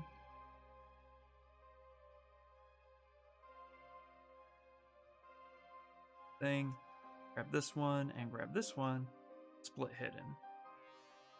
We keep the position the same the whole time. Stream keeps rebuffering. Not sure if it's me. I have multiple TVs going with the news. Ooh, fun. I don't know. It could be my area. My network could be failing me. Yeah. There's a lot of people. Yeah. I am seeing a small dip in my upload speed. It's fluctuating a lot, actually. That's why I was wondering. I'll go with the physical copy. Nice. Okay. Yeah, I think that's going to be overall better. And then what we're going to have to do is basically create a sphere to cut out the section that we want to merge this with. Kind of boolean that, then remerge it, cut holes, all that stuff. It will be good. It will be good. I think it's Twitch and honestly. Oh no, yeah, it's probably a little bit of both, but I definitely did get a dip. Oh, physical copy. Next Knox. Here's the link. Anatomy for sculptors is on sale.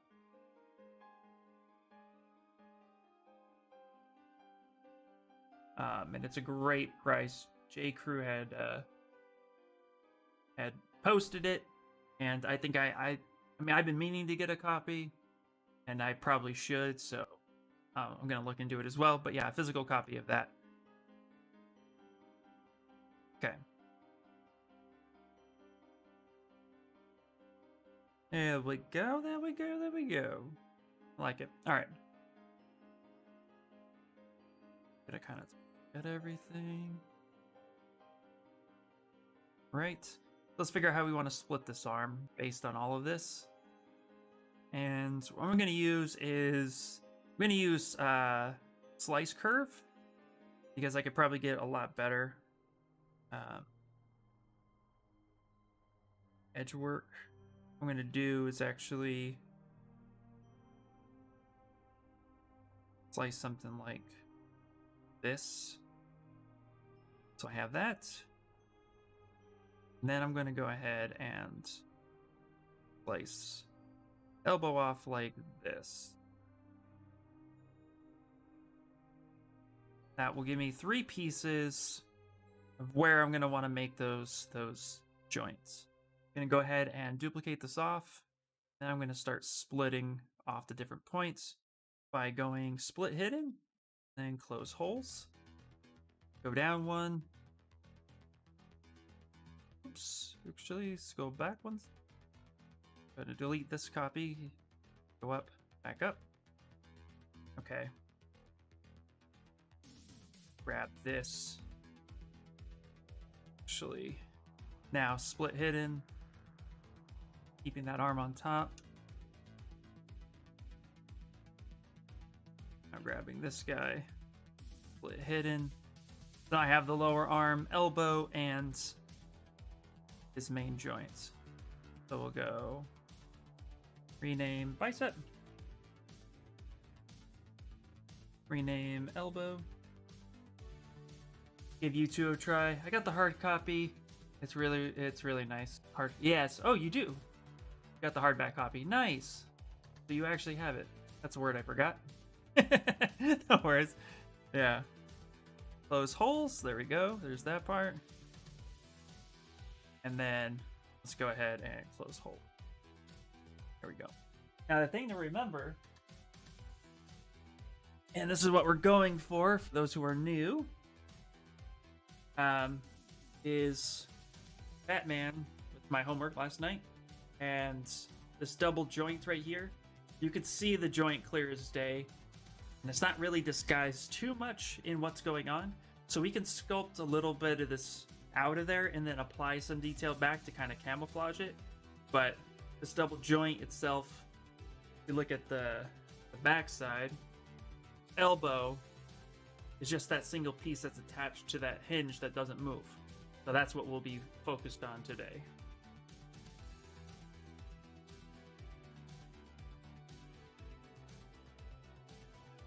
We'll do that. Let's go back to our ZBrush. That's what we're trying to achieve. So things like this section right here, we can actually go ahead, kind of delete that. So delete hidden closed holes, move that down a little bit.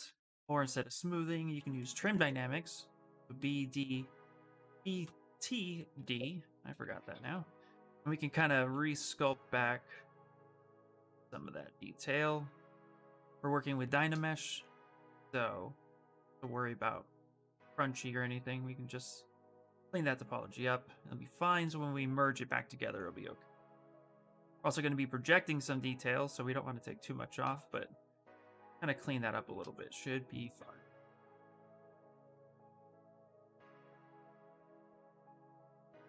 And we don't want too many hard edges, so I'm going to turn on Lazy Mouse. We're going to go ahead and just do a light cleaning around this part here. Do that down. Give it a softer edge.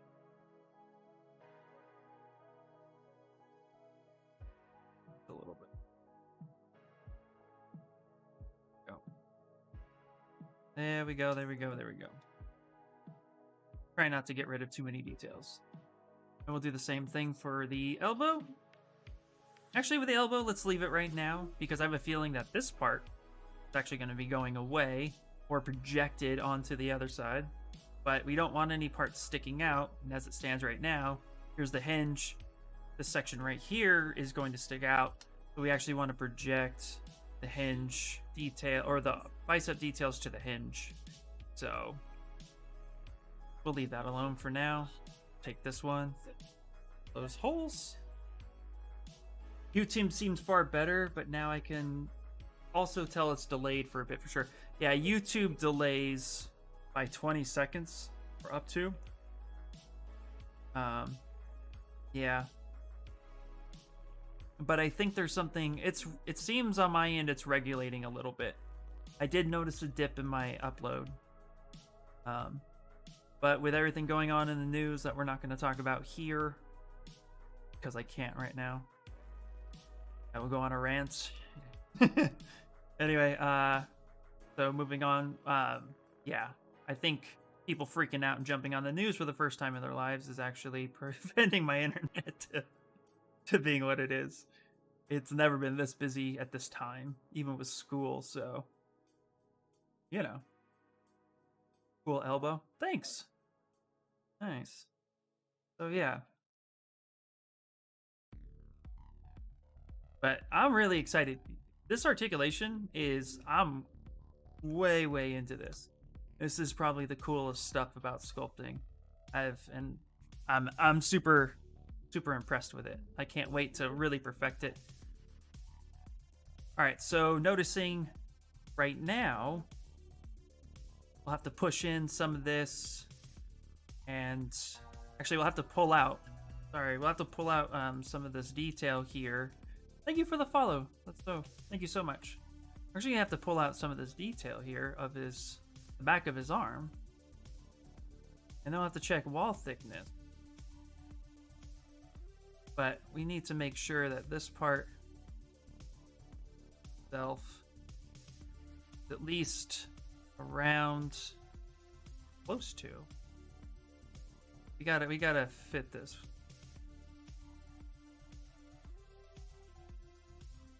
At least make sure we could project some of that back, so we're not gonna be pushing that the whole time, but pull some of this out.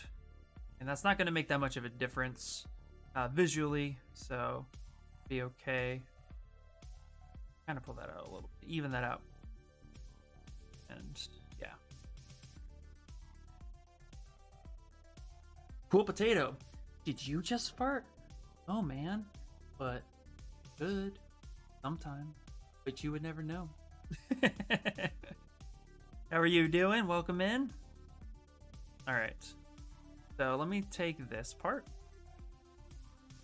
and we're actually going to merge some of this into that into the bicep and triceps. So let's do this. Grab that section right there. Go. And we're going to split hidden, and then we'll go ahead and close holes. And I did. Yes. I didn't see the name right away, but I did. Thank you. Huh?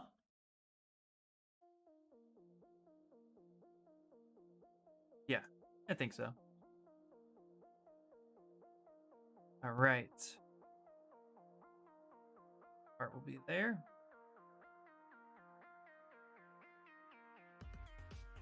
And real quick, taking a look at my reference, just want to make sure how everything else will sit. Let's keep them there.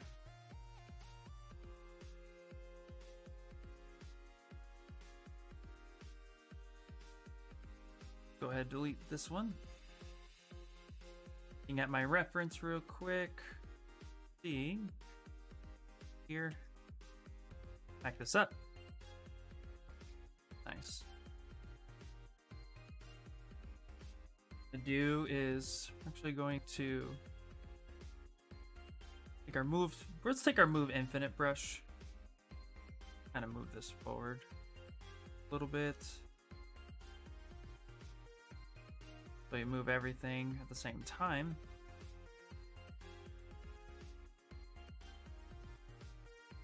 Okay.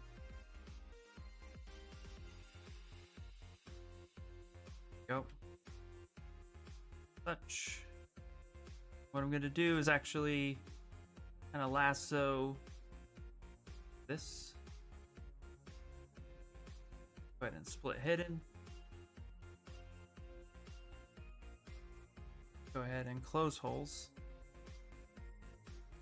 Back up. Holes. And to merge down onto our forearm. Pull this out for a second. And let's go ahead and hit auto groups. Grab this big one. Ask it off. What we're gonna do is actually just kind of start fitting this back into it. I'm gonna want, looks like there's more of a straight cut on the reference I have with a small taper bevel. So we're gonna do something a little bit more like that.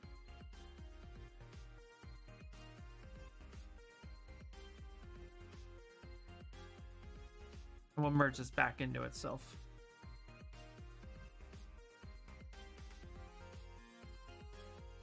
There we go. I think that'll work. Go ahead and do this, and then let's go with Dynamesh Master at 0.25. There we go. And that part's there, and we can kind of clean that up a little bit. There we go. Cool.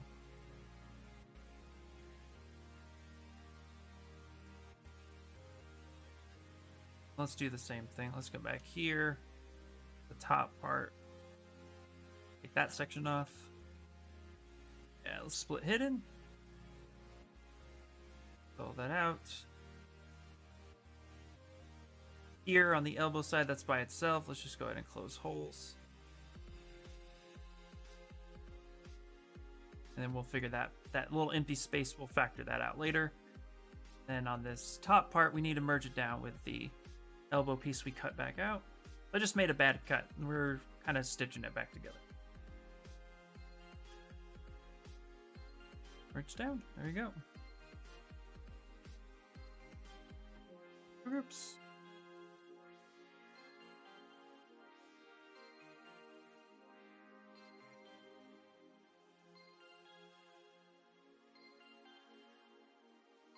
That.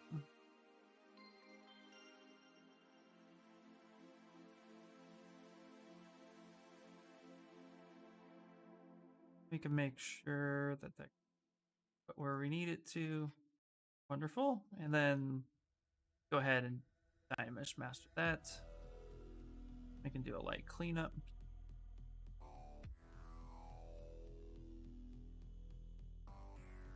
Like this, we can actually move, complete hidden, close holes.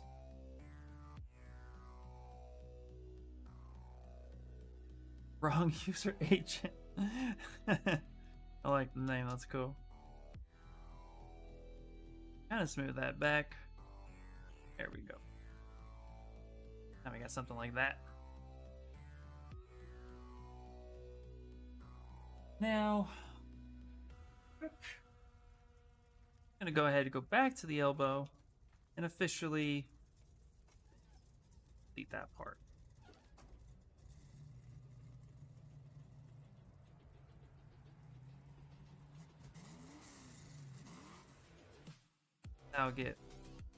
That'll be our kind of elbow.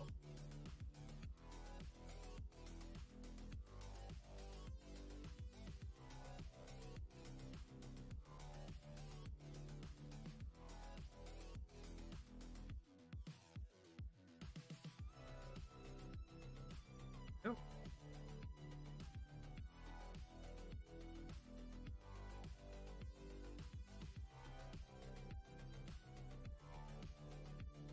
That part.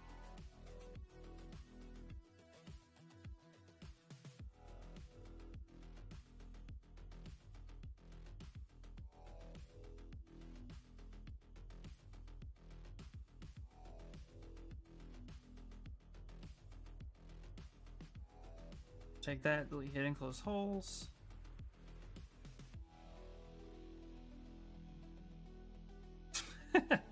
Hashtag OnlyFans. Emotion. How you doing? That's funny. I appreciate your humor. Alright. Gotta do that. Alright, we're gonna take the normal move brush now and kind of make some fine changes. Although we can use the arm to cut against too. We might do just for official once we clean this up. But this is just kind of prepping and getting an idea of how that should move. So then if we have this, we hit Y, or let's open up the gizmo, hit Y here. Now we have the gizmo.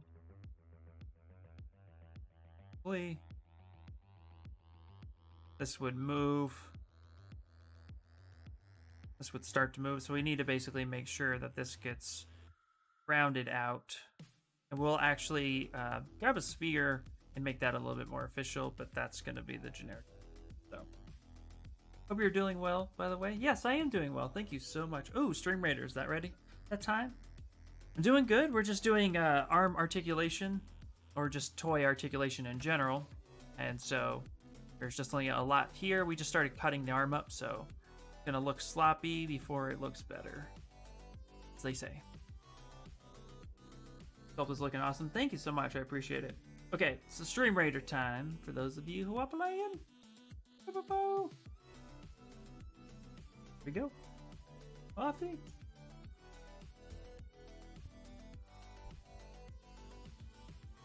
Yeah, been studying articulation and I'm loving it.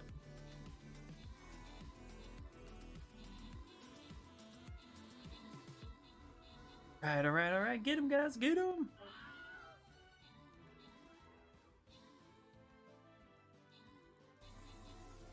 A few more enemies. There we go. Perfect. We did it. Good job, guys. All right. So the three randoms are Emmy, Kit Kat, and J Crew. Good job, guys. Good job.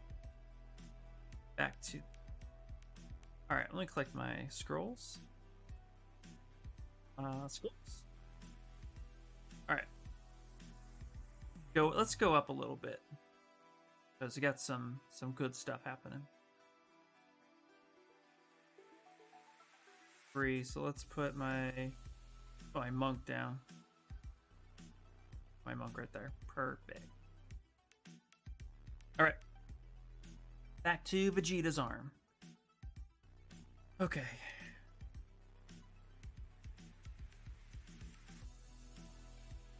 While I'm thinking about it, what I need to do is actually duplicate these.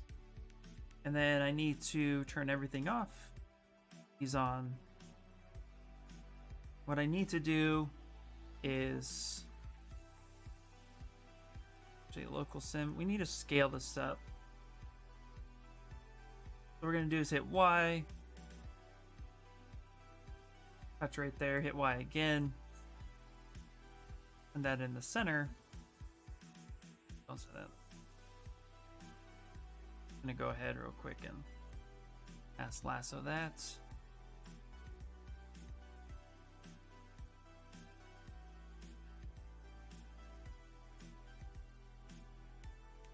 Okay, and what we're going to do is actually scale this up until it touches.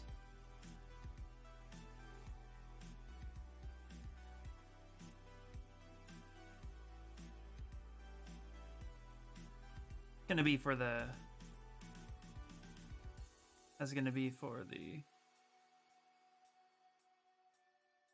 for the arm to cut.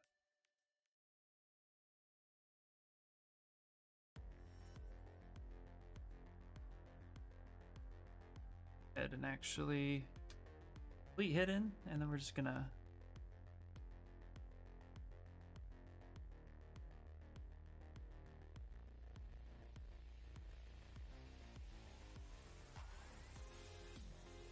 beautiful. All right, it's fairly accurate. Alrighty.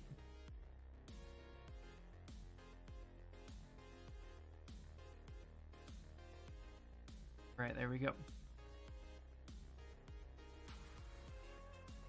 All right, next thing we're gonna need to do is actually cut the arms themselves, or put the allow there to be some we have to round this out a little bit. I could probably actually do that by hands, but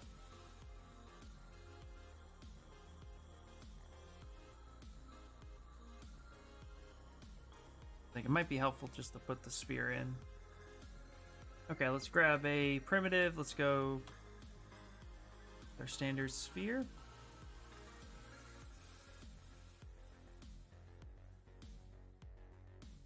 About what we want. Split hidden. Geometry. Down the middle, by the way.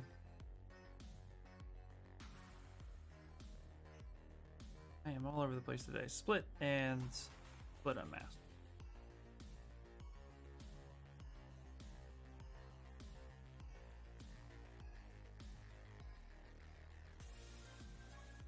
What I can do is kind of just bring this up.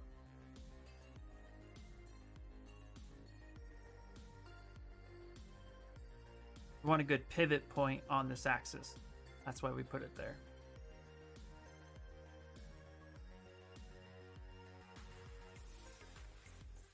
Do right about there. Yeah, I think that's pretty good.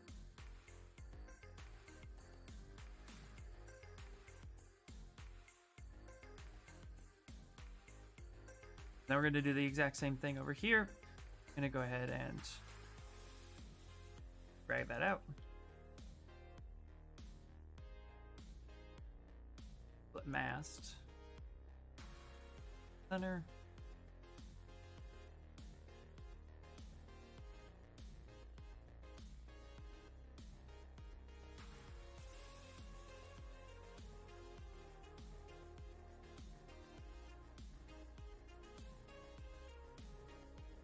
So now these balls will actually act as that axis point. Axes. Could probably actually create the cutting tools within the tool itself. Yeah, I might want to do that. You know what? That makes more sense. I think I'm doing this the hard way. All right. Let's do this real quick. Okay. Okay. All right, load tool. Yeah, I just had an idea. I had an epiphany.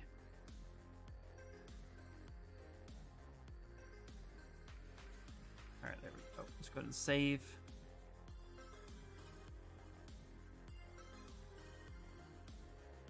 All right, let's go to our double hinge.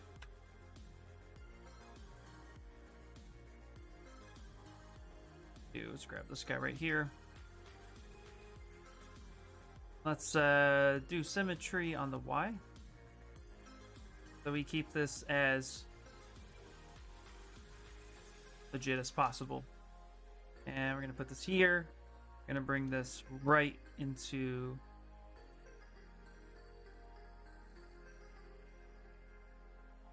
center.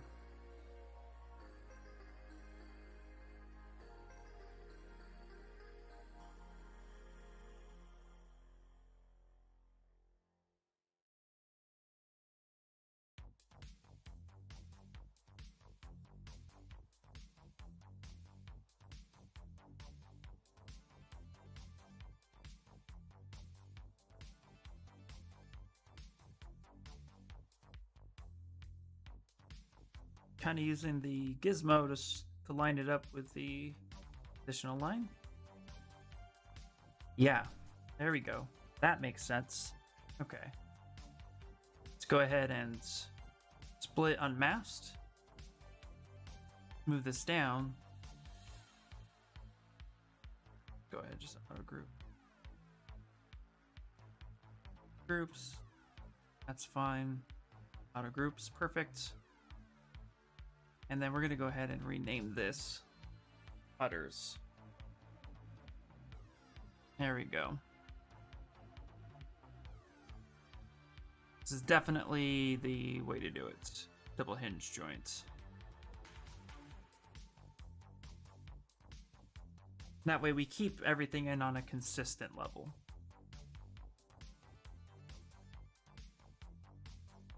This will give us that natural pivot point. Actually, I think we want these. Want these to come close to touching.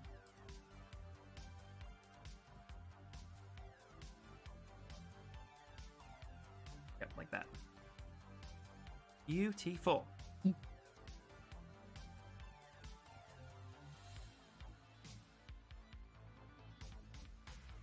All right, now we're gonna go ahead and all on. Now we're gonna go ahead and merge visible. The guy right here. I'm gonna go ahead and copy this. Go back to our Vegeta arm. I'll make that one subtool again, or one polygroup. Insert our new putter.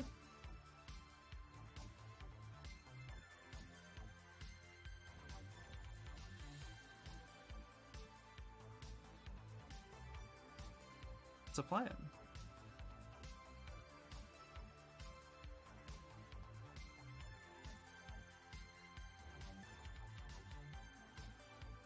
Transparency on.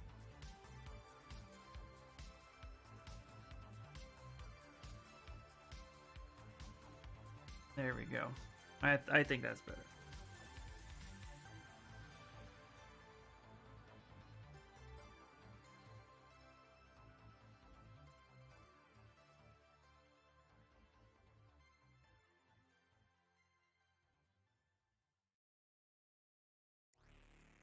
Take the cutters. Let's go ahead and split hidden.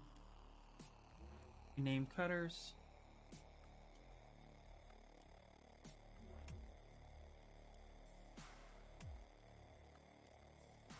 Split hidden.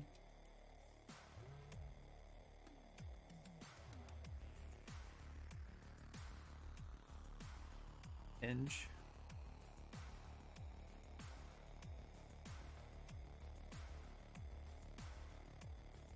Mount.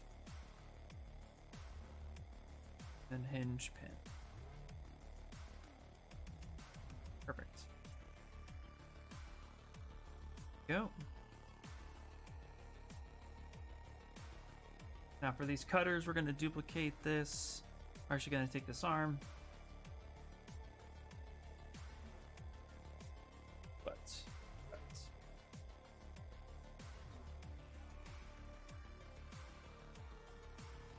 Let's move this cutter up here.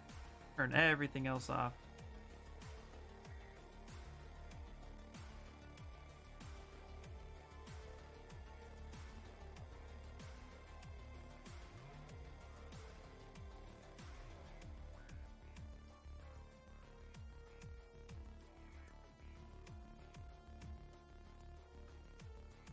All right. That's actually pretty cool. All right.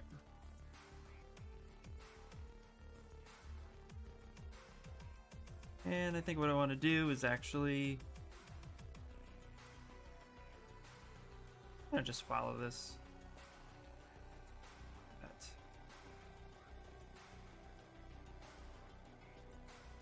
Let's go. Nice curve. Oh, that's slice circle. Not what I wanted.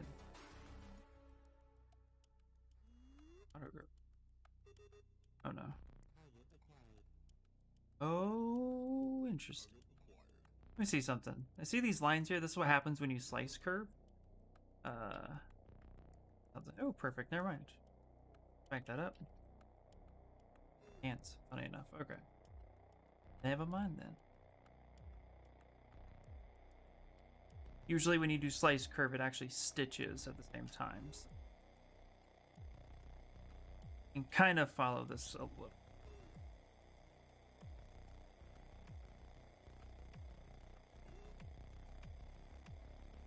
Just do that. I think we can do that. Yeah, let's go ahead and utilize what we already have.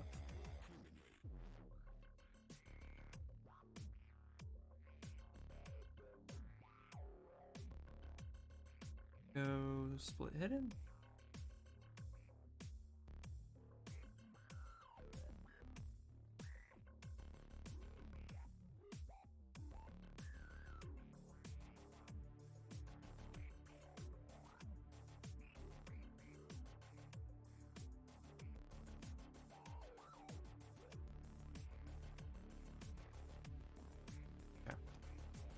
Go ahead and turn off these here. Close holes. Close holes. Close holes. Sorry, just a lot of thinking that's involved in trying to get it right. So I'm trying to take a look at exactly how it all should be. Go ahead and subdivide this a few times.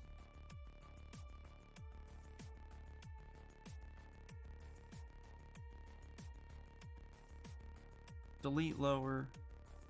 And what we're going to do is we're actually going to take this arm the way it is. We're going to shape the arm around this pivot point a little bit. So let's go ahead and split hidden. Move this up here. Just focus on these.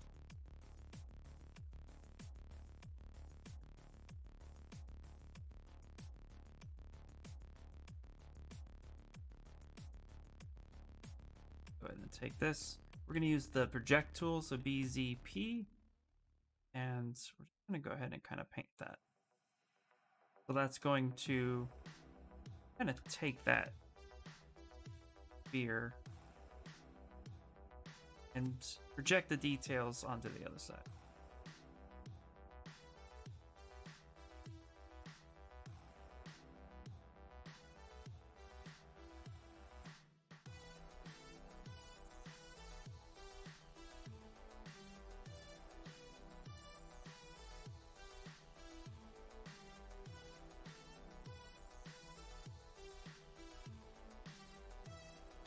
We're going to do that. And then what we're going to do is go ahead.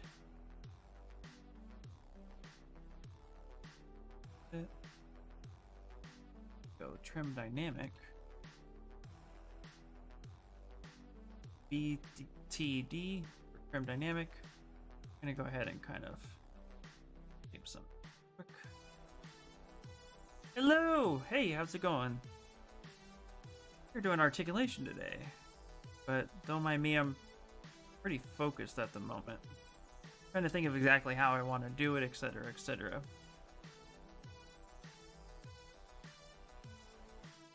Alright. I think that'll be pretty good.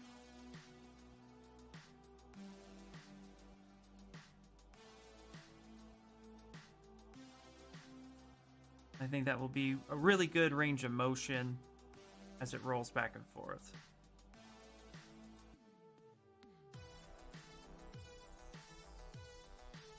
I'm great. How are you doing? I'm doing pretty good. Yeah, I'm doing pretty well. Like I said, just a lot of thinking with articulation and just trying to get everything lined up correctly.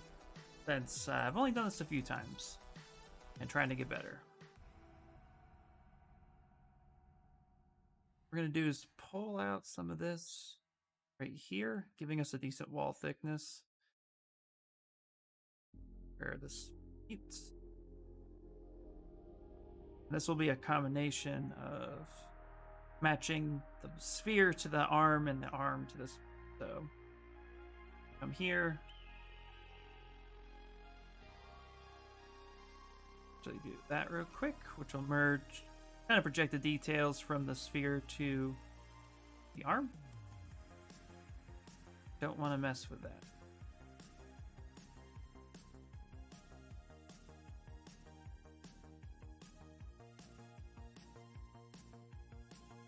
Come here, let's go ahead and grab the trim dynamic, so BTE, and then that's going to go ahead and we're going to lightly soften it.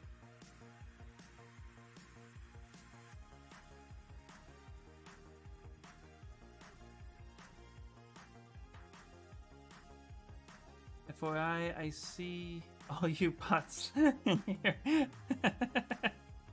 Yeah, I'm sure we got a bunch, huh?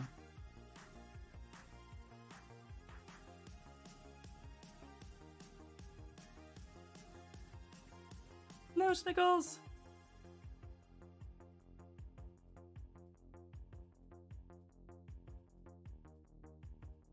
Oh, that's funny.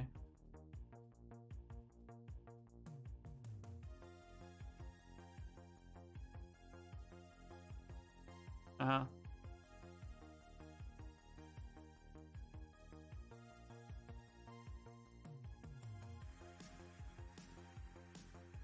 Yeah.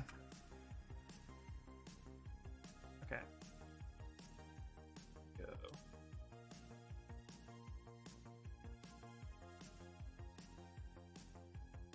Ooh. Well, there you go.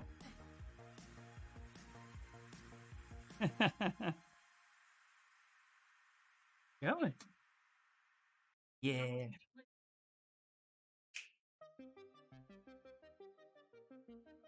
Yeah.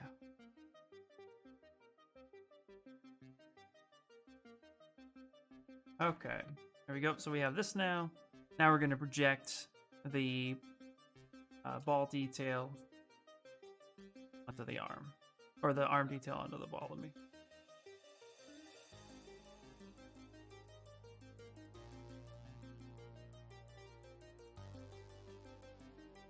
As long as we don't manipulate too much of the top, we'll be fine.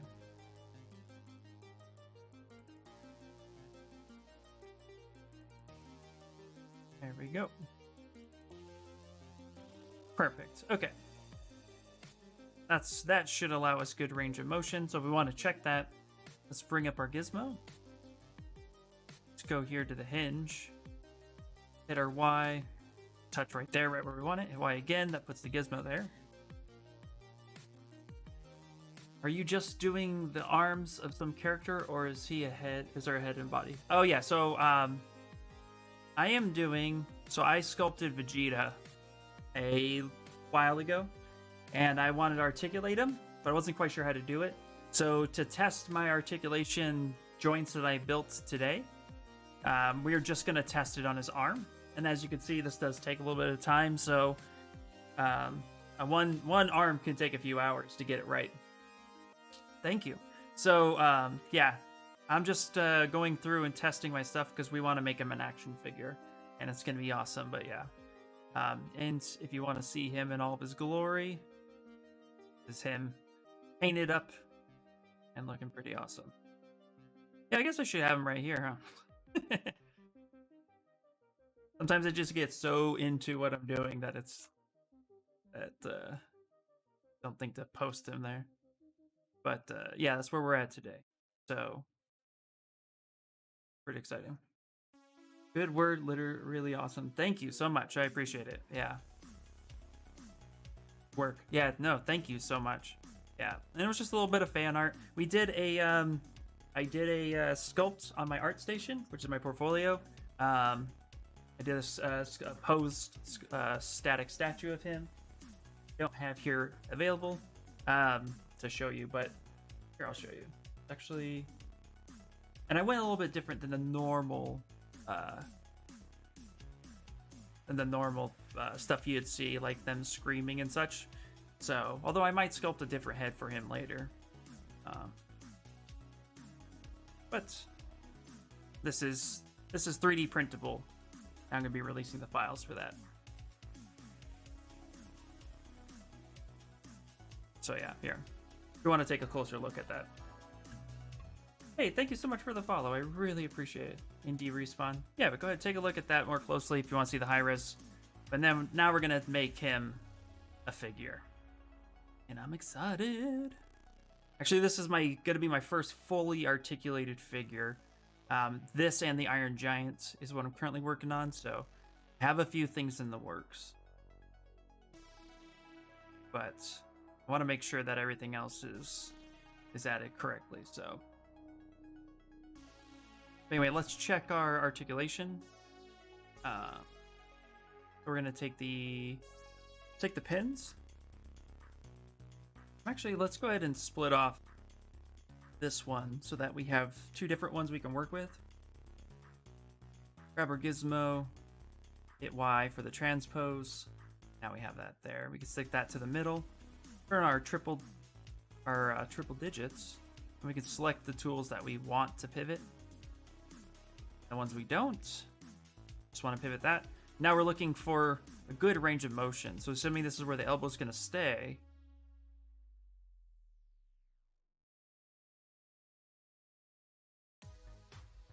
Oh, interesting. Okay, hold. Need to fix this guy.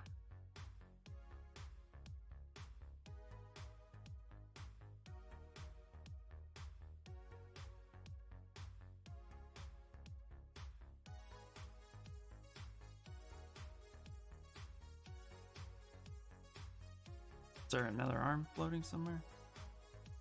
This. Oh, that's what that is. Okay, go ahead and delete this guy right here. Good job. Keep up the good work. Thank you so much. I really appreciate it. I will. Don't you worry. We're doing toys, man. Really excited about it too. All right, so we want to check the range of motion. We got rid of that. Let's come here. Let's open up that gizmo one more time.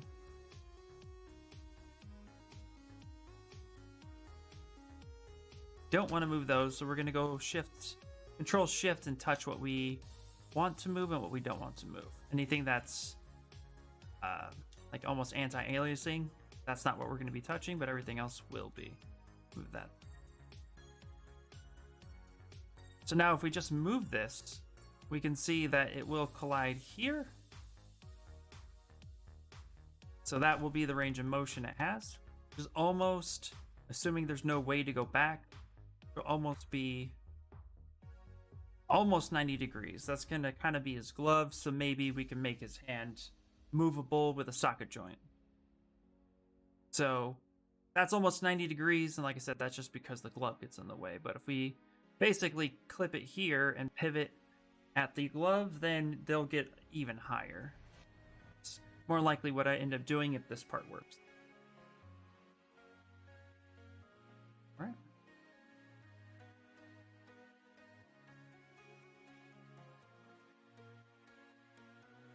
Beautiful. Now I do want to try something, actually. I have a lot of thoughts. Let's see.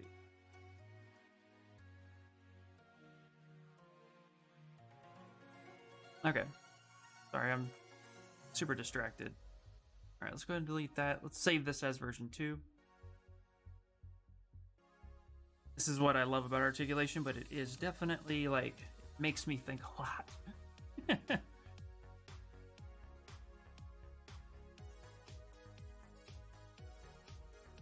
All right. What I'm gonna do is actually merge. I'm gonna merge this down. So let's go ahead and go to merge down. Say yep. So that this will be together. And then we're gonna go ahead and merge down that these two can be. And we'll make it one piece. Let's go ahead and just give it a single polygroup. And let's go ahead and dynamesh it at 0.5. You could do what those Monster High dolls do as well for the hands and for posing. Ooh, send me an example. I don't know what that doll figure is. But I want to see. I don't know if I was telling you guys earlier, but toy shopping was super fun because whatchamacallit? Toy shopping was really fun just because of the fact that like I could see the articulation value of like it was really, if it's fully articulated, it got really expensive, but if it wasn't, you know, then it was like really cheap, even though the size could be different. So I was finding that super fascinating.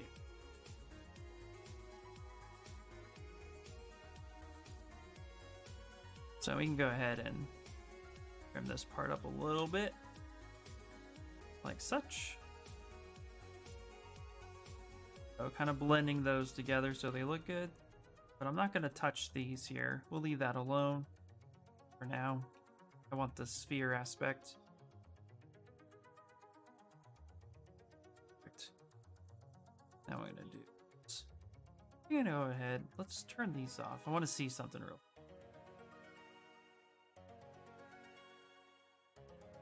So we do have that hinge right there, which is perfect. That's what everything's going to be rotating off of. So we want to make sure we adhere to that as much as possible.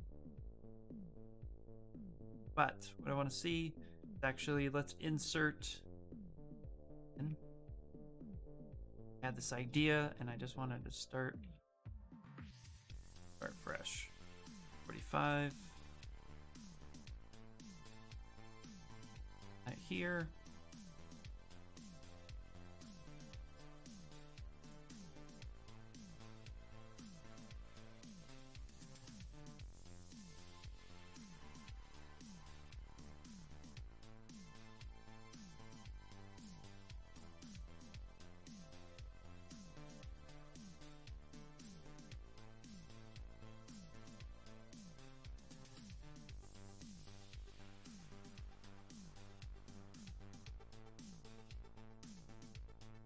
Wanted to see was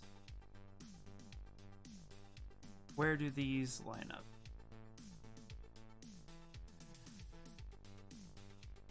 Okay. As a whole, bad.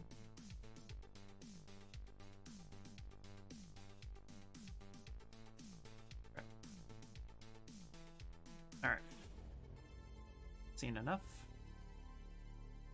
Seen enough.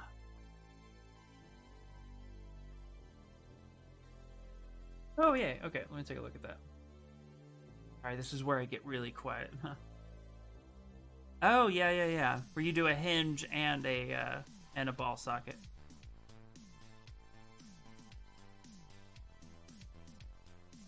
Yep. That makes sense, yeah.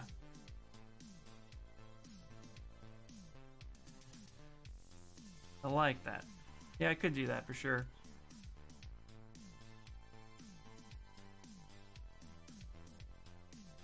See here. This is what I wanted to do. This was my test now, so I'm going to go ahead and take a primitive and grab a Q cube.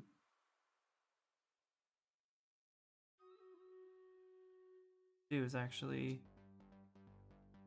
drag that out like this. Stream Raiders is ready.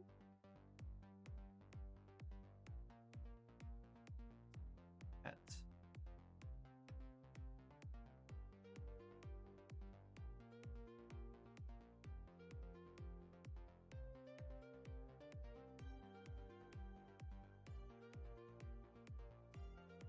No, actually, you know what? No. Here, I'm going to duplicate this. Grab this. Complete hidden and close holes. Plain and simple. So what I wanted to do, I actually wanted to make a... I wanted to come in here and see. I think I wanted to make that a cutter. You'll see why in a second.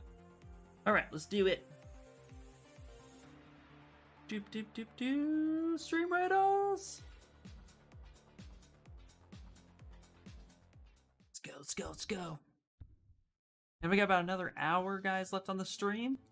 So thank you for hanging out with me, checking it out, interacting. You guys are enjoying yourself. I know this is more of a technical instead of just the pure sculpt, but what a better way to learn, right? Do it! Come on, Peter with the most assists coming in. 7 assists, Peter. How many flag bearers you got? I see those flat bears. Nice one. Get him, get him, get him. All right, good job, guys. We did it. We did it.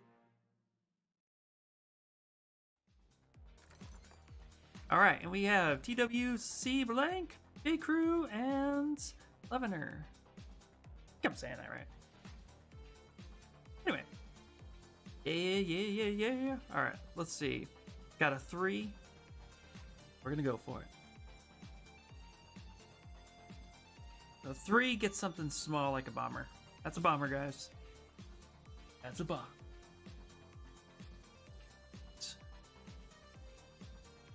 Perfect. And we don't need to actually what we could do. Here's what we could do. To make sure that we get the right size, right shape. Go ahead and turn these on. Just make sure.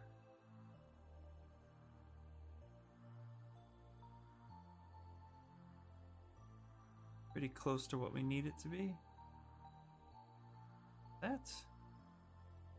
Here we go. Now we can go back.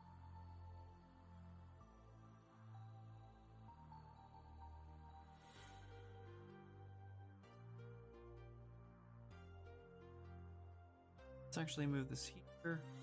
Call this down. Let's call this elbow. Turn that off. This hinge here, we're going to turn this on. Let's turn everything else off.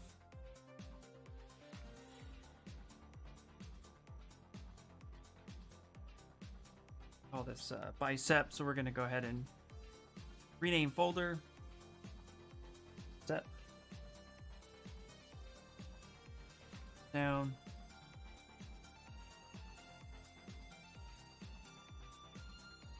Call this forearm. Beautiful. Take the same hinge, duplicate this, put that into the forearm. Put that off for now. Live boolean. Gonna cut that little slit. But what we are looking for is making sure that this lines up correctly. Gonna take this one, split hidden, move this one up into the actual forearm. Then this one, move that there. Okay. That off.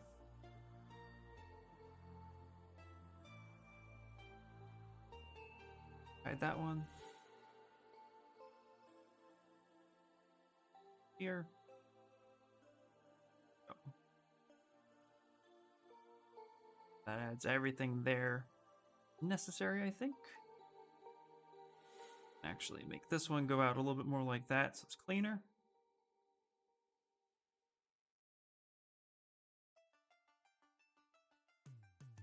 They turn this on just for a second, just to kind of make sure that it's all looking good. Like it is. Let's grab our transpose tool and even measure it. We know it's supposed to be like about 0.6 to 0.6.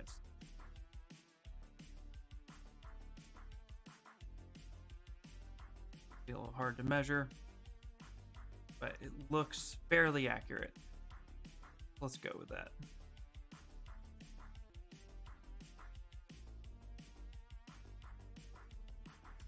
And this will be the elbow piece.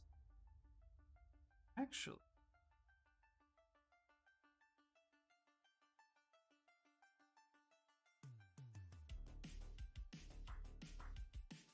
Gizmo.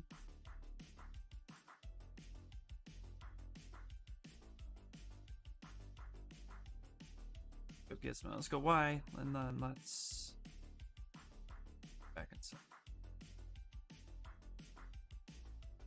No, that needs to pivot. No.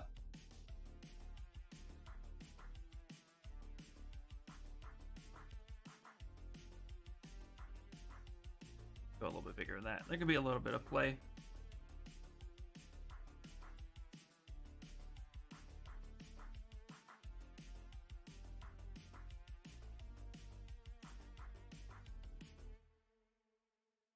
There, that way that can slide in, so this will be the elbow piece that slides into the top and the bottom. That'll get assembled right. And the other thing will be to take in one hinge there. I'm gonna go ahead and duplicate that up. Actually hide this for a second.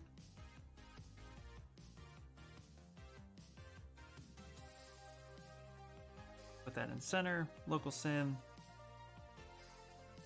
We're gonna kind of match this a little. It can be a little bit bigger if it needs to be.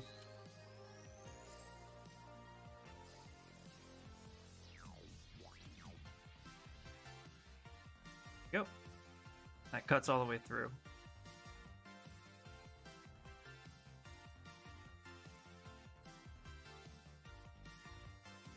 No, it's just a hinge, doesn't it?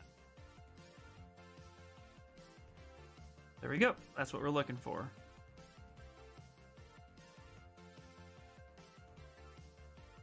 Once we like that, let's go ahead and go up to our bicep and then go ahead and boolean.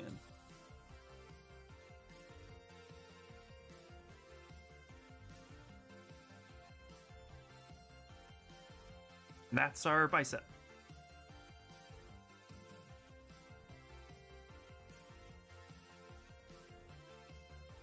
Crazy, it's like all that work, all that time, all that prep, taking a look at things, trying to figure out the best way to cut it. Like, it's not just super straightforward, it's like a puzzle. And I love that.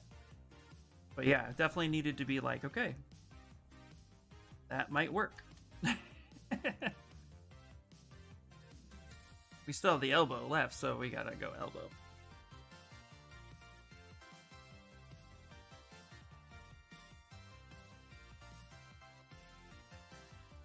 So with this, we're going to go ahead and call this final bicep. Because now we have to do the exact same thing but with the forearm. And then we got to finagle the elbow to the hinge and make sure that that looks good too, so that it kind of hides things but also allows movement.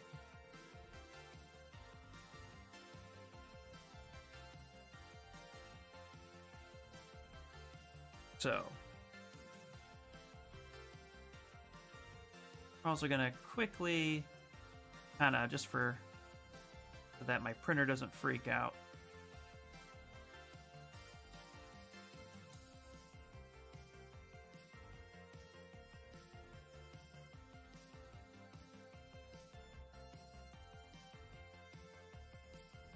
Go.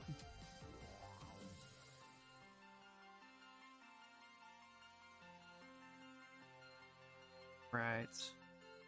Go. I'll kind of smooth that down a little bit. And then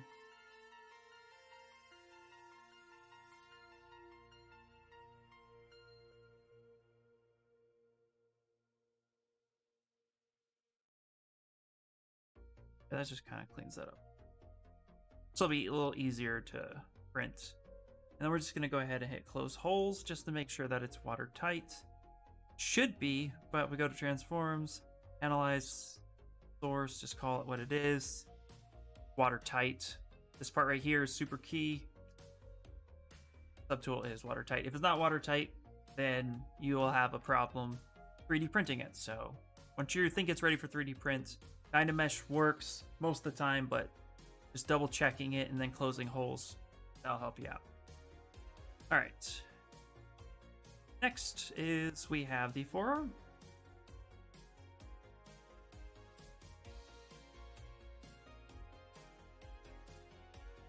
And the beauty part is we can kind of figure out the rest of this. So we have this hinge that's cutting through, which is nice. Here. You don't need the final bicep in this.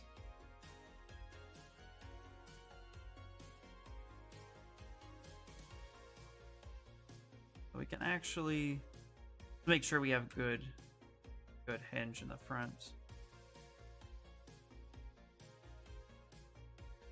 Go. Gives it a little bit cleaner feel.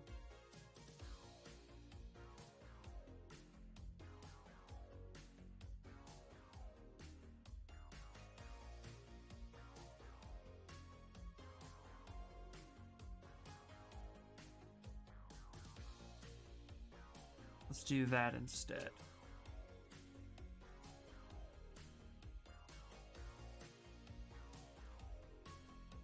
Perfect. All right, I like that. I'll have to soften that up, clean that edge up a little bit, but that should be okay. We'll do something more like that.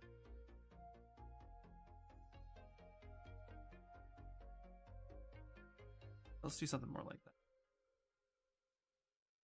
And then what we want to do is hide that forearm.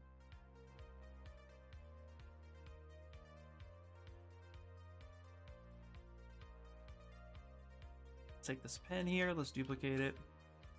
Move that duplication up here. Same thing, we need to kind of make sure that this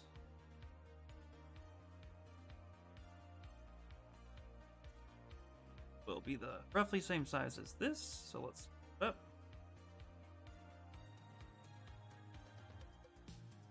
Can be a little bit bigger, not too big though. Perfect. Apply, and let's go ahead and call that a cut. There we go. Beautiful.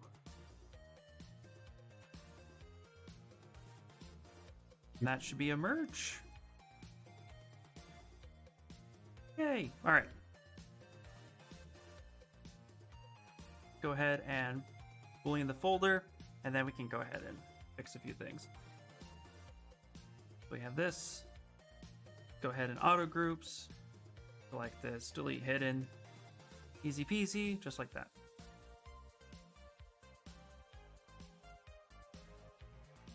Go. I have a plan for the hinge, and hopefully that plan works out, but right there should be pretty good. Now let's actually turn around and Dynamesh this. 0.5, 0 blur.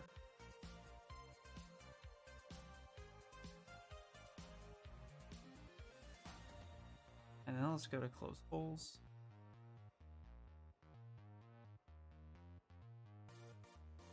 This part right here is a little thin. So that's probably going to cause a few errors, but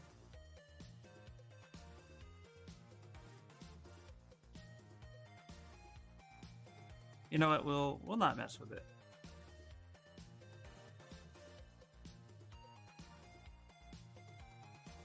Let's not mess with that. If it's too thin, it won't print. But for tests, we're still testing, so we can work on this a little bit. We'll just call this go close holes. Let's check it. Transform, analyze. Not watertight. Okay, great. So we cancel that. Go ahead. Trying to mesh this at 1.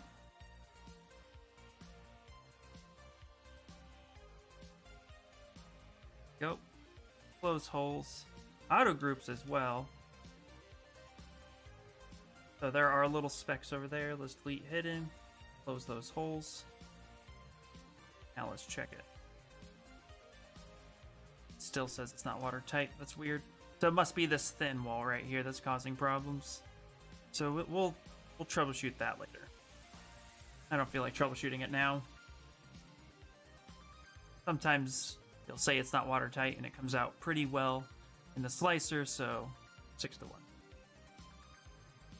Okay, now for the hinge. So the hinge is going to be with the elbow, so let's move that up in there because that's going to become part of it.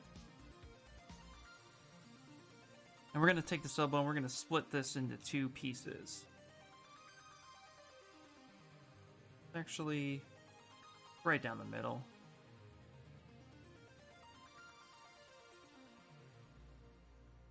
Yeah, let's just do that.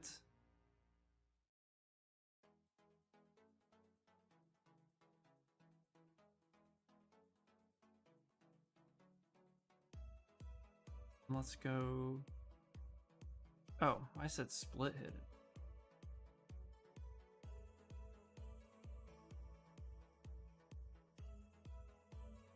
I must have hit delete hidden. Split hidden. There we go. Not thinking. All right. Go ahead and clean some of this up real quick.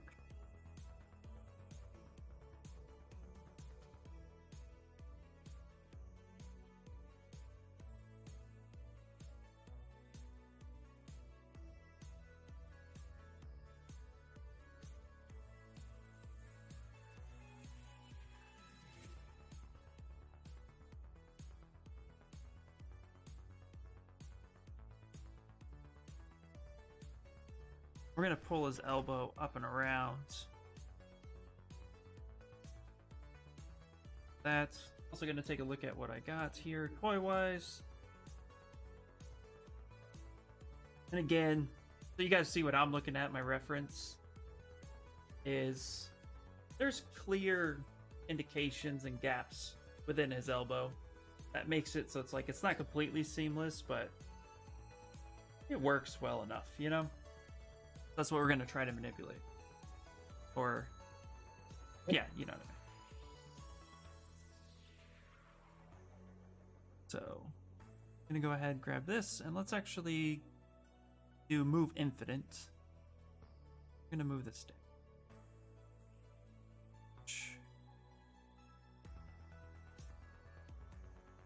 More like there. This one, let's actually hide everything. Hide that bicep. Hide the forearm. This part. We're going to now grab the move, and we're just going to kind of start pushing this in.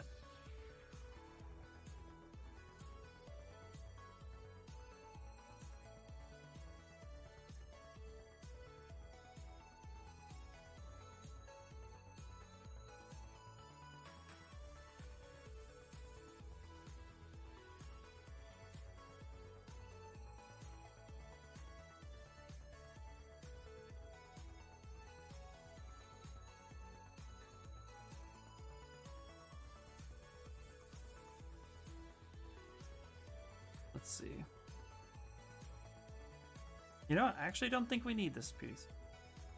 I was going to try to see how it looked matched, but really don't need it. Now we're going to just go ahead and actually follow the groove. this. Get in those holes. Manipulate the elbow itself.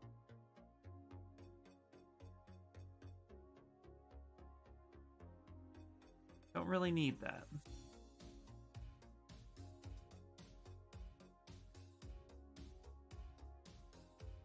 Gonna bring this up. We're actually gonna cut against this, so.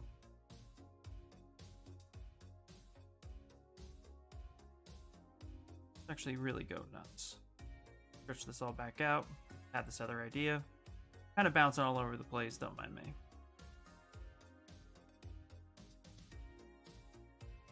We'll see what I'm gonna get here in a second.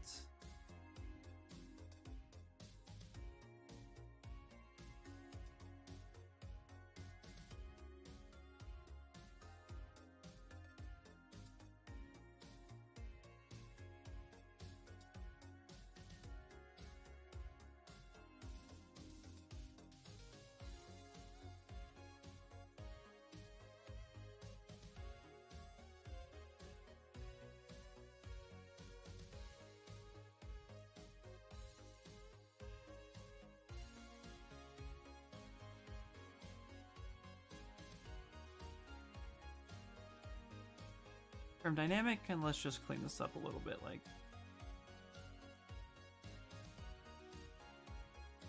down, push this part back in. Nope, we don't want that. There we go. Okay, so we're gonna do for the elbow, not only have the hinge there, but let's duplicate the top part of the arm. Move that down. We're actually gonna cut against that.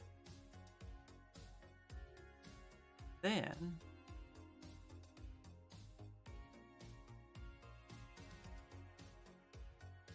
interesting. Nice. See what that's doing. Exactly what that's doing. Cool. And then let's take the forearm. Let's duplicate that as well. Control-Shift-D. As well. That's going to go here.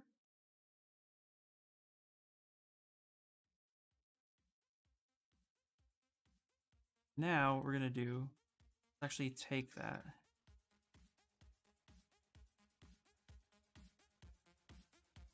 But against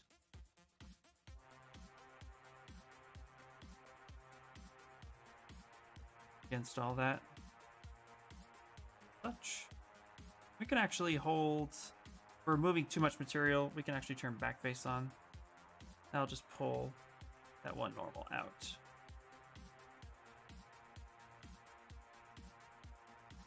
Okay.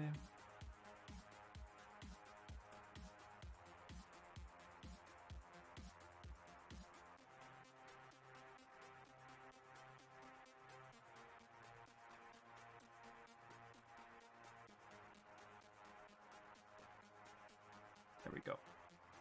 Just like that. Now let's take this one.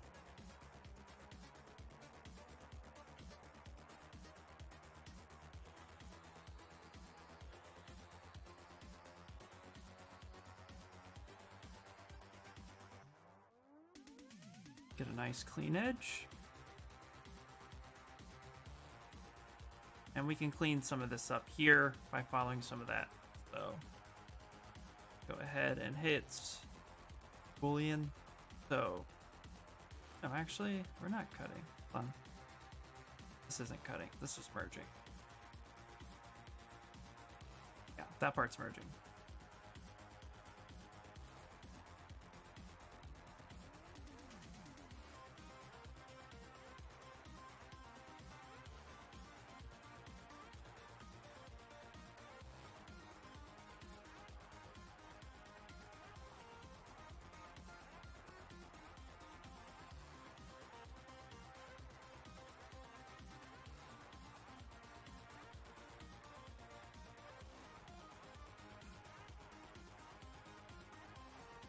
Okay, nope. Maybe that's not doing what I want. Maybe not. Let's move the hinge out the way.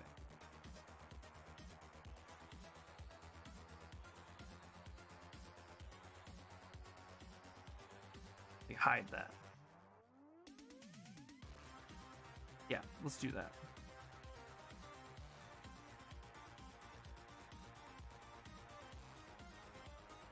Let me see something real quick.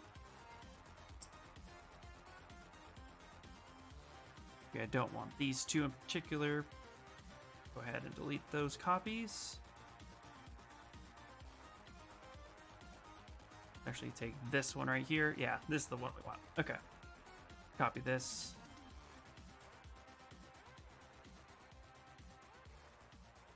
Move that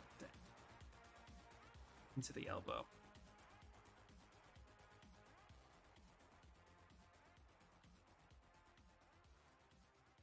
There we go. That's what we want. And we can manipulate the other thing. Trial and error.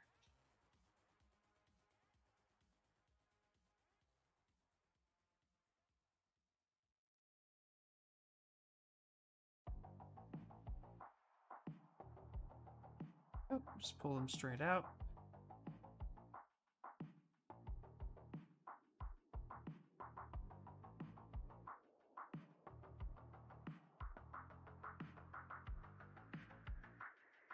Go. Now we get a cleaner cut. That's better. Then we can clean up that inside a little bit. So let's do the same thing with the forearm. Take this copy, let's merge it. Go. Go ahead and just kind of pull that out. Touch.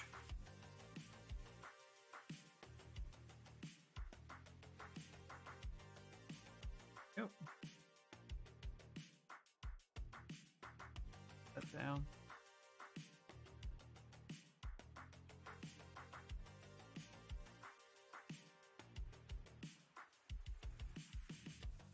Back face off for a second. Tuck that in.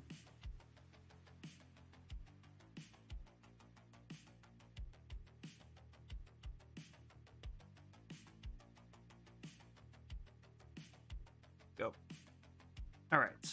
Looking pretty good. Go ahead and cut that.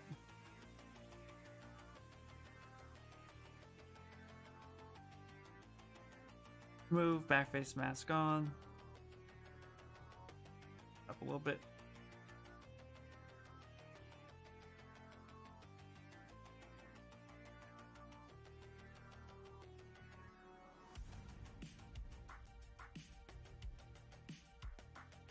Go to the elbow. Let's make sure that there's enough wall thick.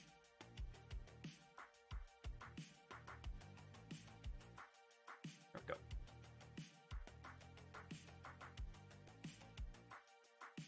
Then let's take that hinge. Actually, go up with the hinge. Duplicate it just so we have it. Go into elbow, because the elbow is going to be the hinge point. Then go ahead and boolean folder. So as you can see, a little bit of a trial and error, but process actually works out pretty well. Ooh. Okay, that works. That's fine that that's like that. You can actually go ahead and take that hinge, duplicate that one more time.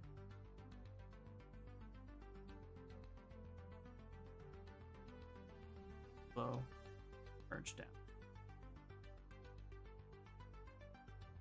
There we go.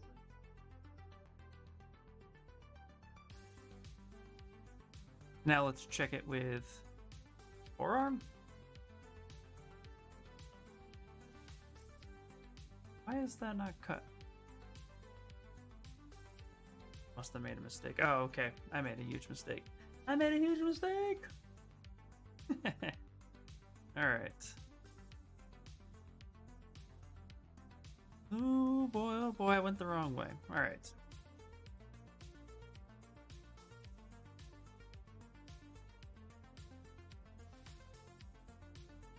Go right about right there. Okay. I went the wrong way.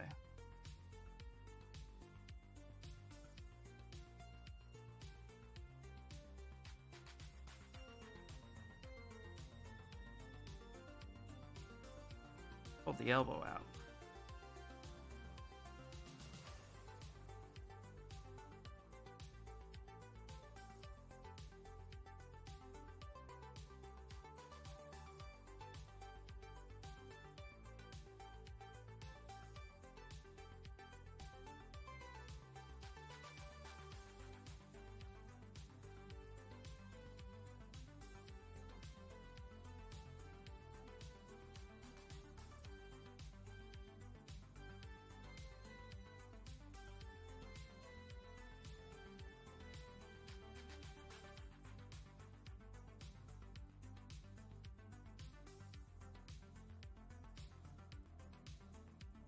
Live bullying is a godsend, that's for sure. Go ahead and hide that for a second. Make sure we create a good amount of wall thickness.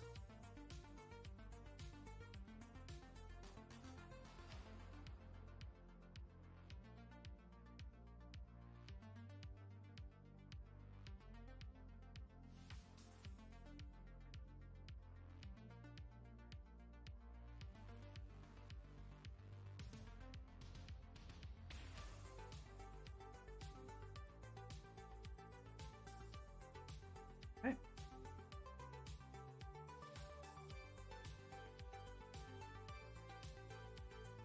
We're going to end up kind of trimming that a little bit, so that's okay. There we go.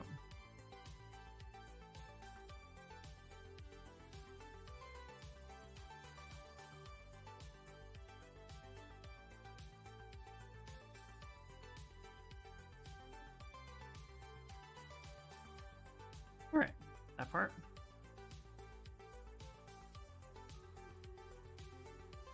Ooh, stream writers. Okay, 1 second. Want to make sure that this is going well. We're gonna clean those lines up, but this is gonna give us go.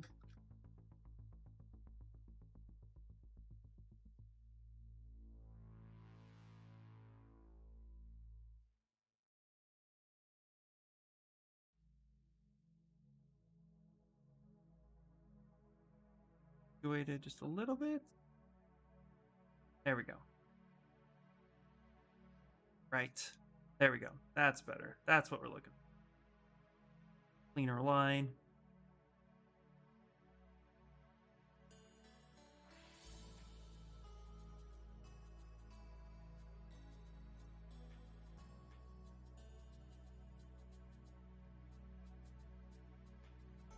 Yeah, we'll clean that up.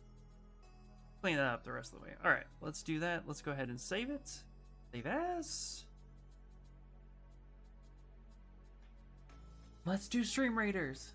Feels like it just did it 5 minutes ago.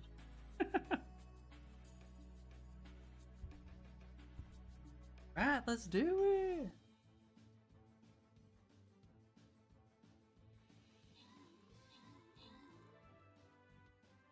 Getting that power up.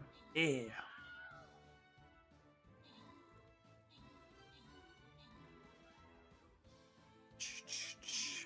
Alright, just 10 more enemies. Ooh, got more guys now. More allies. I like it.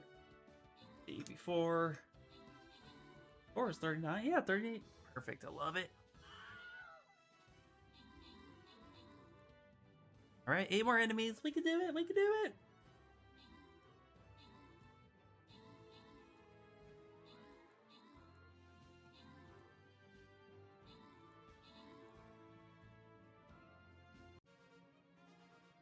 Awesome. Good job, guys. Here we go. Here we go. Here we go. Open chest. And the winners are Peter! PWC Black! You guys are awesome. Alright, we're gonna go up. Gonna go up, up, up. Let's go away. Let's level 4, so let's put my shadow flame warrior.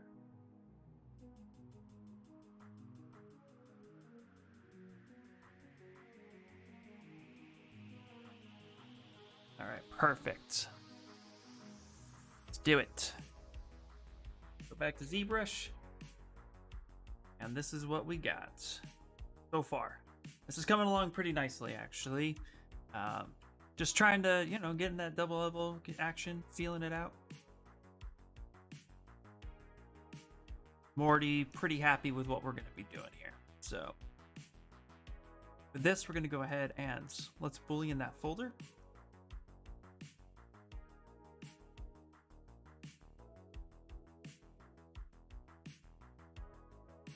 That worked out just like that. Let's grab here and let's just cut right here.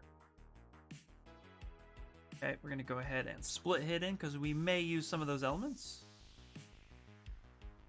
Go to subtool, split hidden. Tab, let's go ahead and close holes.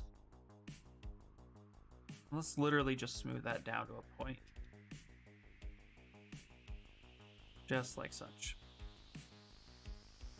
Next, go ahead and take our hinge. Let's duplicate it. Move that up. So that's about where we're at. I think this one. Realize we don't need this, so let's just delete.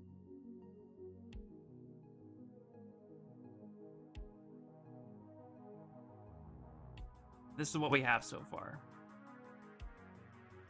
Which, you know, joints are a little, I mean, the joint is a little exposed, but that's okay. First time, no big deal. First time double elbow. Could be worse, I think. But I think this is actually going to be pretty good.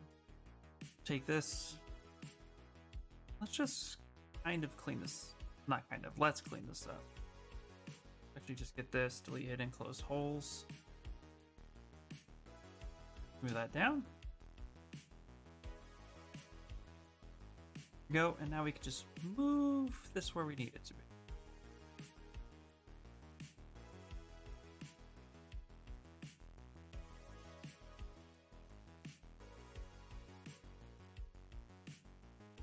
Now what we also, let's see, oh, that's perfect. That's perfect the way that works. What we'll do is kind of move this into this part. This one into this.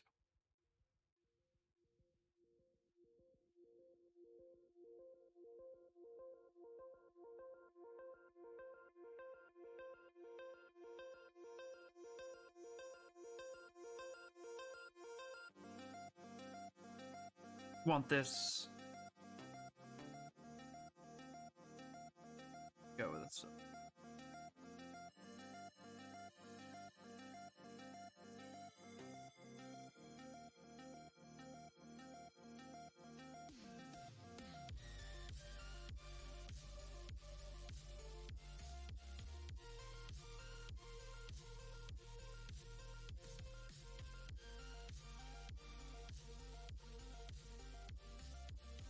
Okay.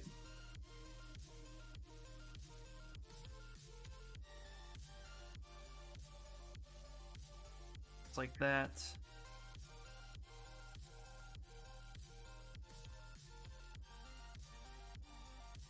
Gonna be recutting here in a second, so we're gonna merge this all up. That.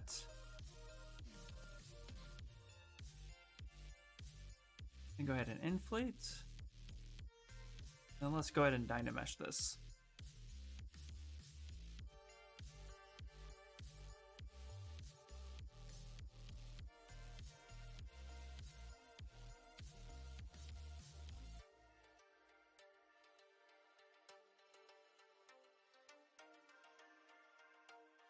A little higher. Like that. Basically rebuilding the elbow the way it is. We're going to cut against it one more time, I think. So we're going to go ahead and add some clay buildup. The back face mask on. And now we're just going to kind of fill this in. So we're re-sculpting at this point.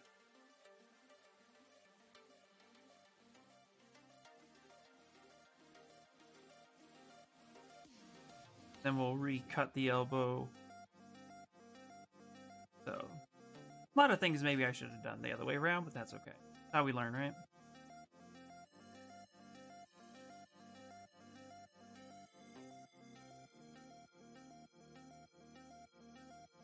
Build this. Next time, that's what I'll do. I'll take the time, I'll rebuild it right away. And then worry about that next time.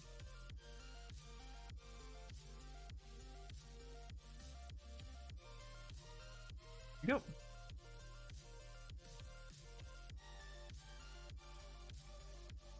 Let's really build up on top right here.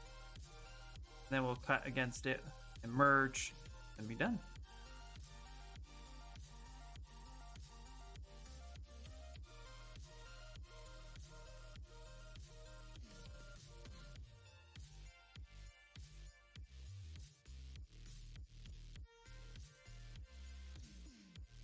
Take our clip curve, clip right there.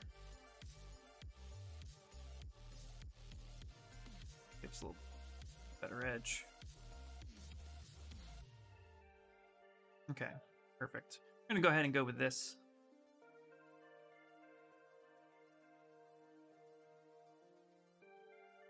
Do that. And I have an idea to actually cover up this little hinge joint, but I don't think it's necessary. I think what we have going here is pretty good. In fact, we could even go one step further, as we're going to recut this anyway. Make this official. Actually, do one just a little bit. I'm going to bring this all the way forward. Level.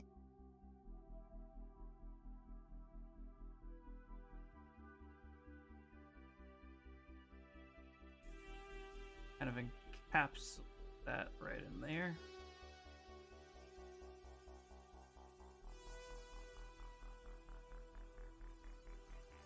And then let me see something. So let's grab this guy.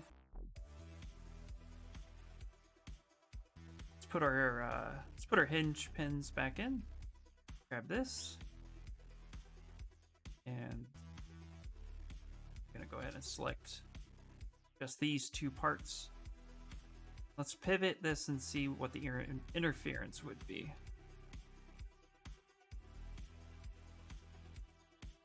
A good amount that we could actually sculpt down once we, so if we clean this up to match for that, we could actually get some pretty good rotation. Okay.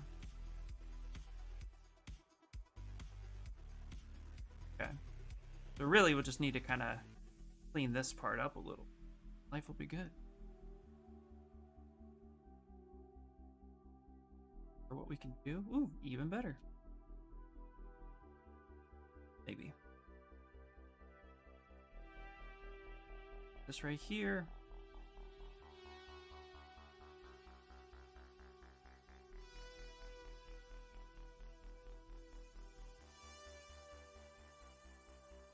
That.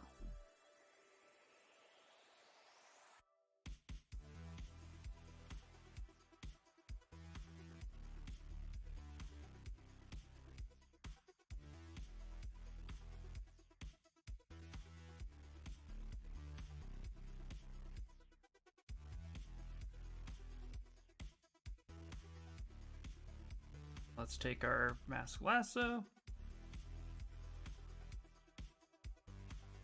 Rid of that cheese grater.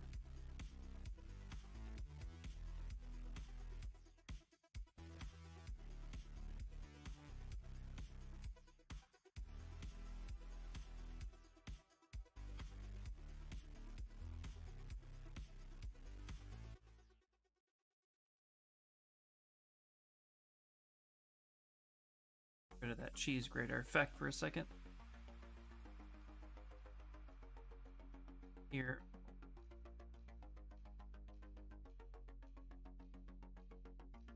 Scale.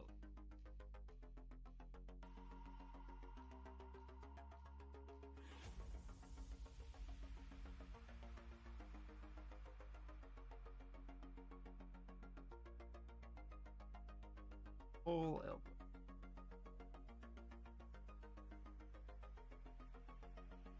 Now I'm just trying different things.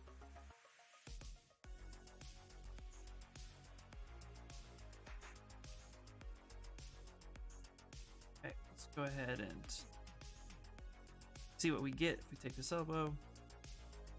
And here, turn this all back on.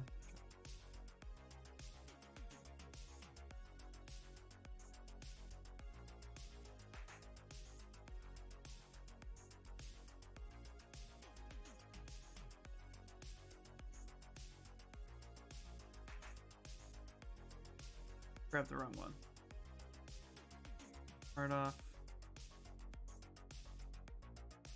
New elbow piece. Put that here. Turn this one back on. Turn that off. Heck.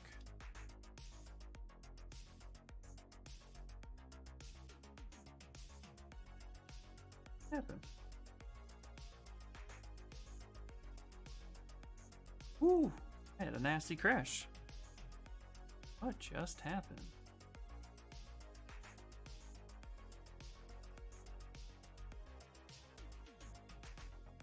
Interesting. Let me correct this.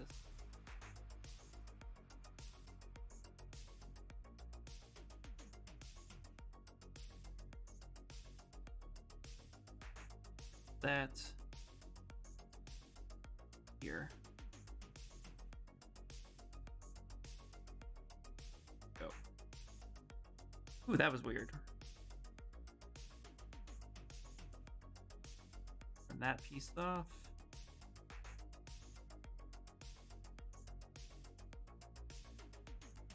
That's what we're getting. Okay.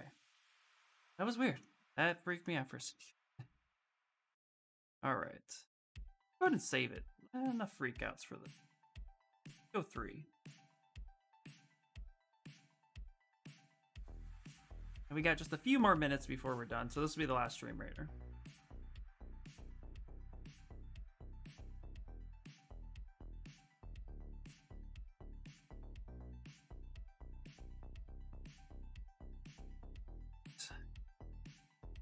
Now let's see. This guy. And let's showcase it here.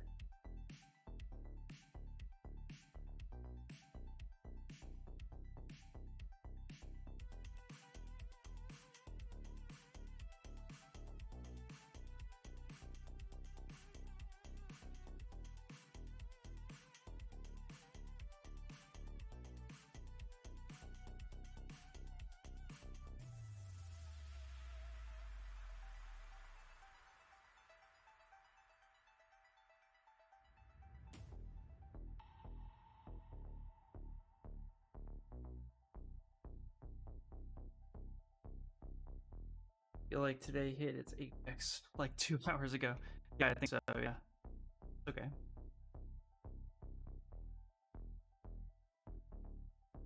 Completely agree.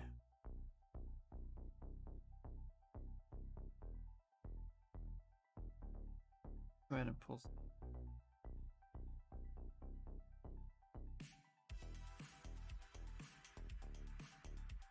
And we're gonna pull some.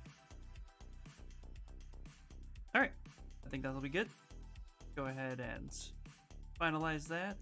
Boolean folder. There we go. Turn that hinge back on, see where that lies. Looks pretty good. Now we'll just come in here, take our handy dandy notebook and clean it up.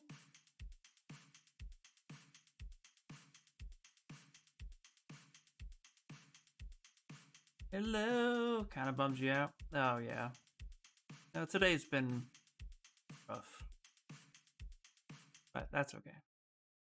Everybody here has been really cool, but kind of a funky day. It took kind of a funky turn on the news front, but that's okay. We're not gonna let that happen. Not gonna get us down. And besides, too, not my cheery self when I'm trying to figure out articulation. So I know I'm a little bit to do. This is more of a lesson stream. Alright, let's go ahead and duplicate it and merge down. Okay. Now we have this joint that we can go ahead and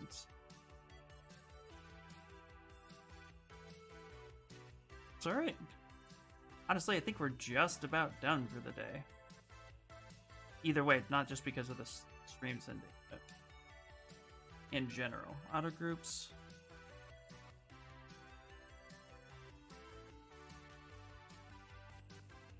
Because this is the final piece to the puzzle. Now it's all about just getting it watertight and fixing it. Go. Something like this, we're actually going to go ahead and dynamesh it so it's one nice solid piece. There we go. That should move. Should move at the arm and then move at the other spot. So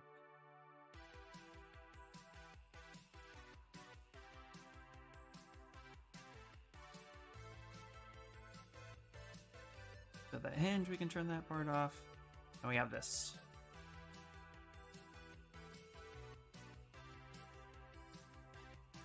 now what we have, of course, you know, I'm going to want to do this again to, like, get it better than what it is.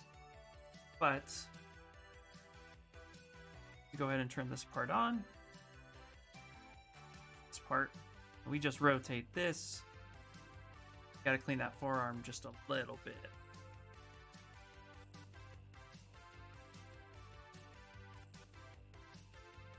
We can actually take the clip curve brush. Something like that.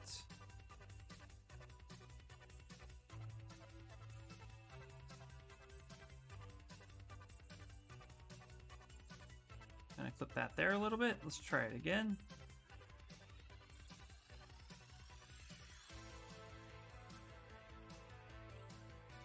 So that glides there a little bit.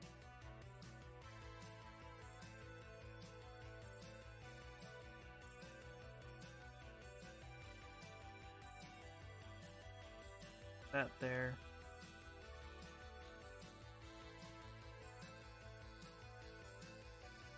Now if I just wanted to move this portion,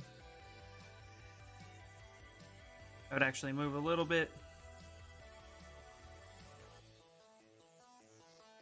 This, move the rest of the way. Ah, yes. Have range of motion.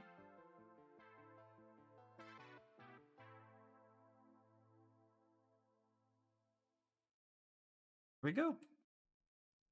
Good range of motion. I like that.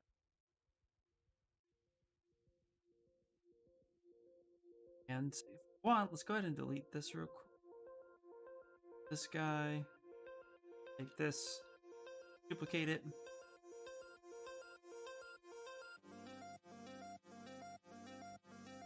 You really wanted to just test range of motion. You can also just clip that there.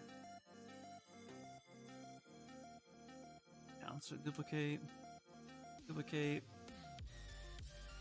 merge down.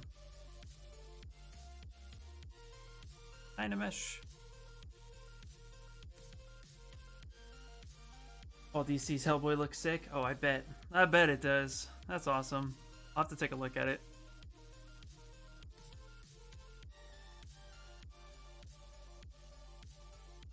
Yeah. All right.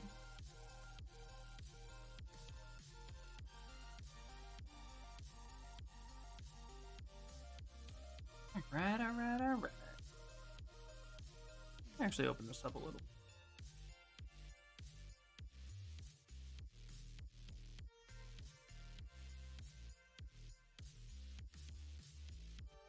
Now we'll have to print this and find out if it prints. But essentially, this is it.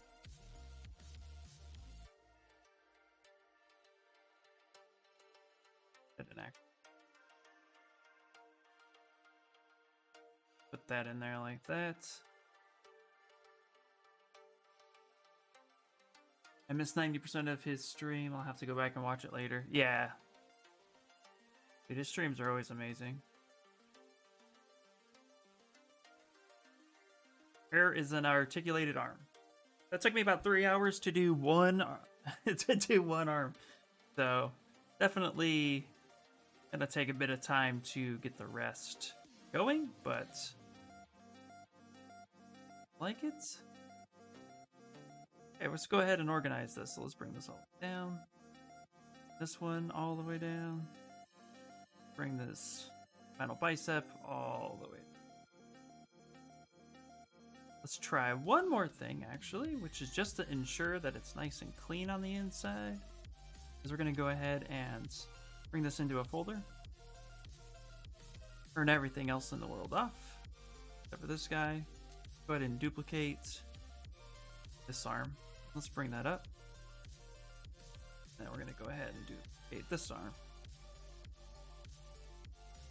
Bring that one up. Turn these both on like that. We'll just go ahead and deform an inflation just a little bit, just to ensure that there's range of motion. This one in particular. And if this doesn't work, no.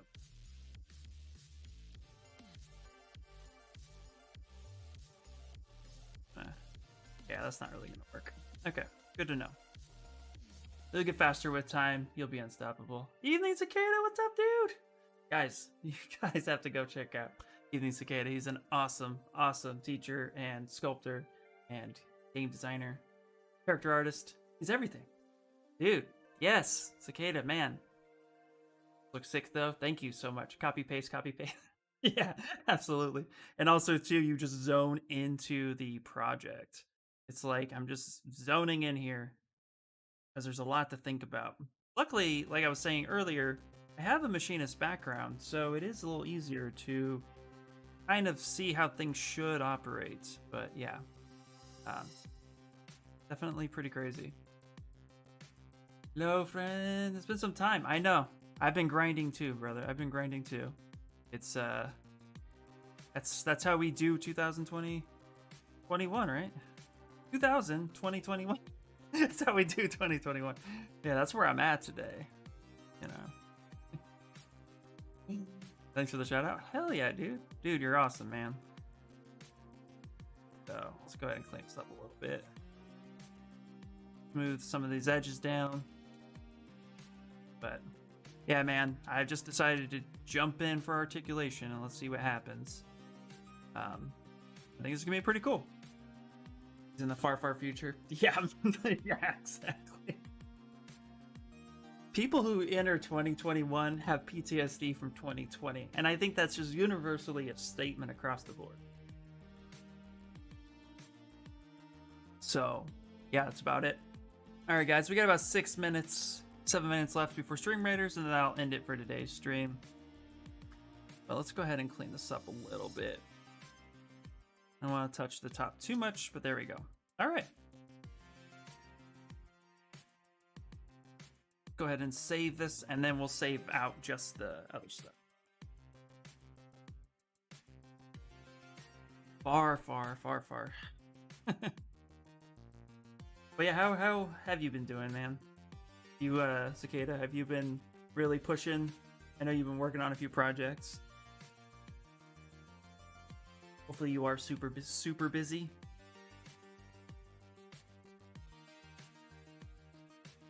All right, let's delete that folder.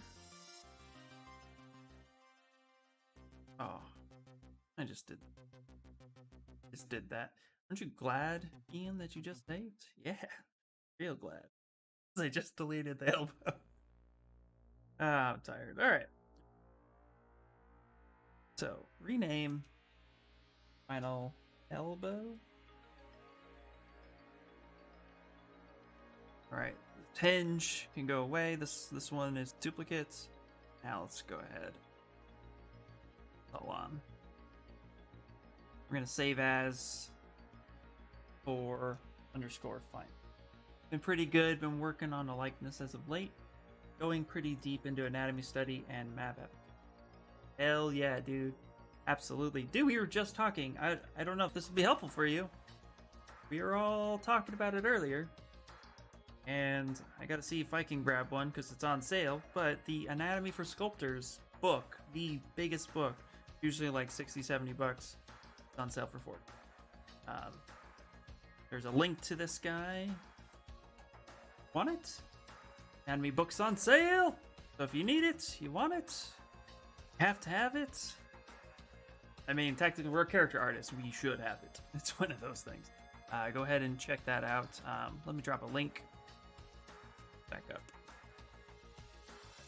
right here. Facial expressions are also on there. Yes, super useful book. Yeah, so if you don't have it, but they also have, anatomy for facial expressions, which that's really cool. I mean, honestly, like that's a toss-up. You can't get both. They're both really awesome. Also, understanding figure. So, yeah, check that stuff out. Yeah, it's crazy. All right, guys. I think it's now just a little bit more. Go. All right. Okay. All right. Let's just go ahead and delete some of the stuff we don't need.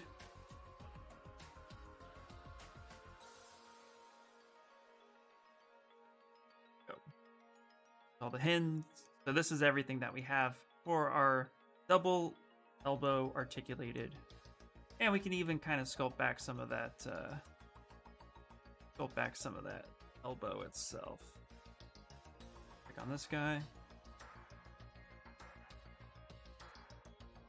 Down. Kind of put that elbow back in there. Back face mask on, yay! Up. And standard.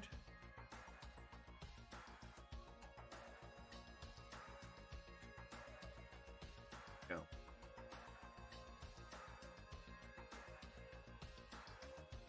And take the move brush and let's kind of close that right there. Go.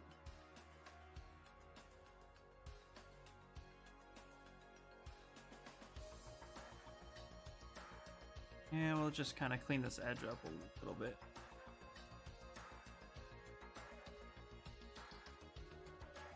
Go.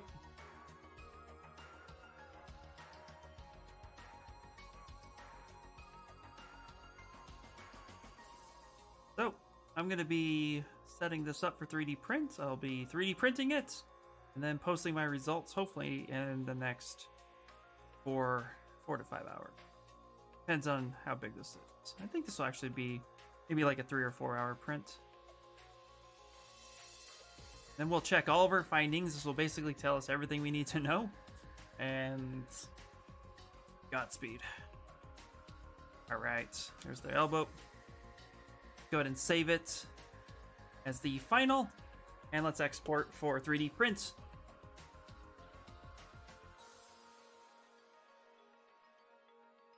Very cool. All right.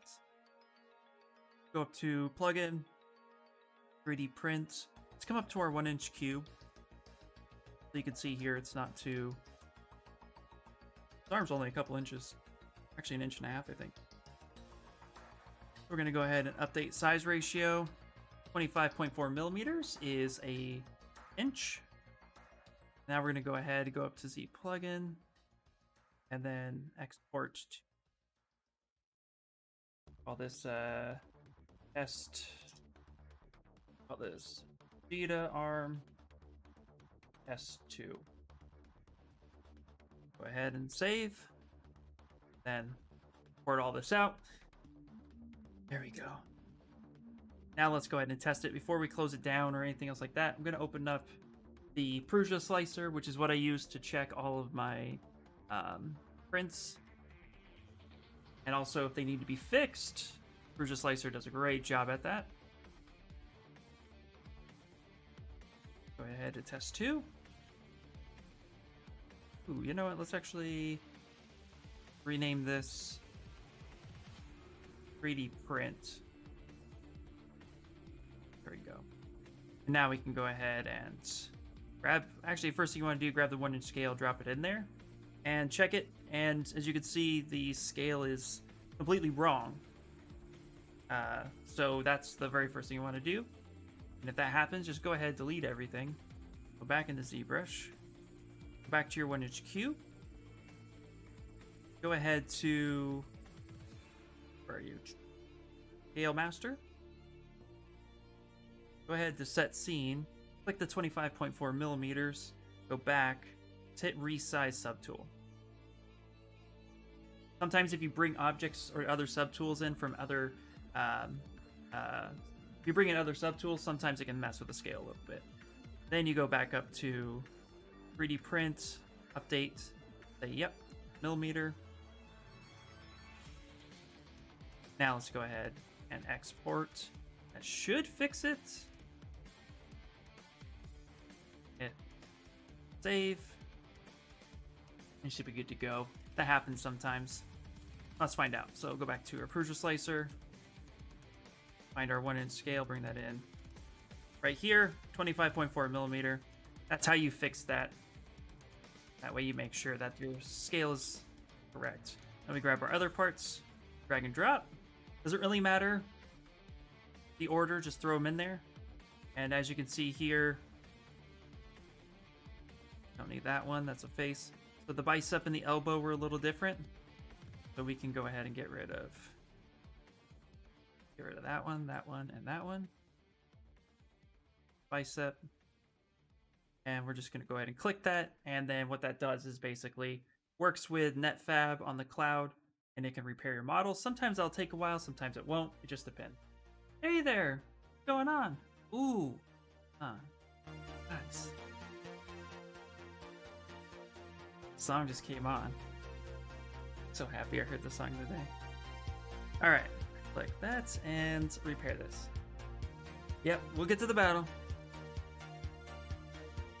We'll get to it, but first, vibe with me. You guys can just vibe with me, it'll be good. And then we'll go. Colin! By the way, Colin, you're retopoing. Great job. Great job. I would say, since you're here, the only thing with the ears is kind of make sure the ears kind of loop. Like you had yours kind of straight across. Look at retopoing for ears, and you'll notice that the edge loop usually follows the ear, almost like kind of how the edge loop follows the eyes. The only critique or advice I'd give. Everything else looked great. Good job. All right, yeah, we're vibing. And NetFab is repairing, so let's go to Stream Raiders. Turn the tone down just a little bit. It's Stream Raider time. And then that'll be it for the day, guys.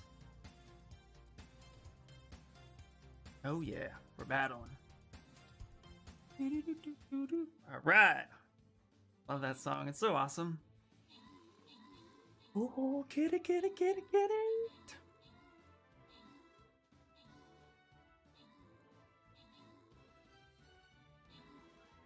Alright. Ooh, somebody's poisoned. Poisoned. That's crazy. And then, guys, tomorrow, if you are curious on how to or want to sculpt something fun and simple with me tomorrow, we're going to be doing the Zbrush Mini Core, the free version of Zbrush. So if you guys want to join in, we could pick like a little fun mushroom character and you can sculpt with me. Thank you so much for the follow. And so that's going to be happening Thursday. Tomorrow's my last Thursday stream. So we're just going to be streaming Tuesday, Wednesday, Friday from now on. Just got a lot more happening in my life, so we'll focus on that. Yeah, we did it, by the way. We did it. We need the sponge. We did the sponge! But, so tomorrow, we're going to be doing just this, how I use Mini Core, or how you can use Mini Core. So it'll be fun. Are we at the end of the stream? We are at the end of the stream. It's 3 o'clock my time. This song is just making me feel so good. I didn't think we could get first this time. Yeah, well, there you go, dude. There you go. The worst part of work and stream. Oh, I know, but it's okay. But did you hear what I said? I don't know if you caught it with your retopo. I don't know if you caught what I had said, and I just want to make sure because I think you did a great job with it. But just look up retopoing ears. The edge flow. That's the only thing I recommend. But I know I missed you too. But you have to work, and I understand. So, no worries. It's still fixing. But once this fixes, then we go ahead and we save this out, and then we're good to go. Oh, thanks. I'm gonna go look that up tonight. Heck yeah. That was my goal for tonight. Sweet. Yeah, that was the only thing. But I didn't want to say that on Twitter. I was like, no, I'll just tell her the next time I talk to her. It's that simple. So, alright guys, well thank you so much for hanging out with me. Tomorrow, you're going to sculpt with me with ZBrush Mini Core, if you're able to, or at least I'll show you how powerful it is, even for being just a free version of ZBrush. And that'll be fun, so I'll find something fun and simple, like I said, maybe like a mushroom character that is like cracked out of his head. Who knows? It'll be fun. But anyway, all right, guys. Thank you everybody on the YouTube side, but on the Twitch side, let's see if we can raid somebody. Oh, too many bots in the chat. Okay, that works. No worries. Then we won't do that. Totally fine. Thanks for the stream. No problem, guys. Take it easy, and I'll talk to all of you later tomorrow. All right. Bye, bye, bye, bye.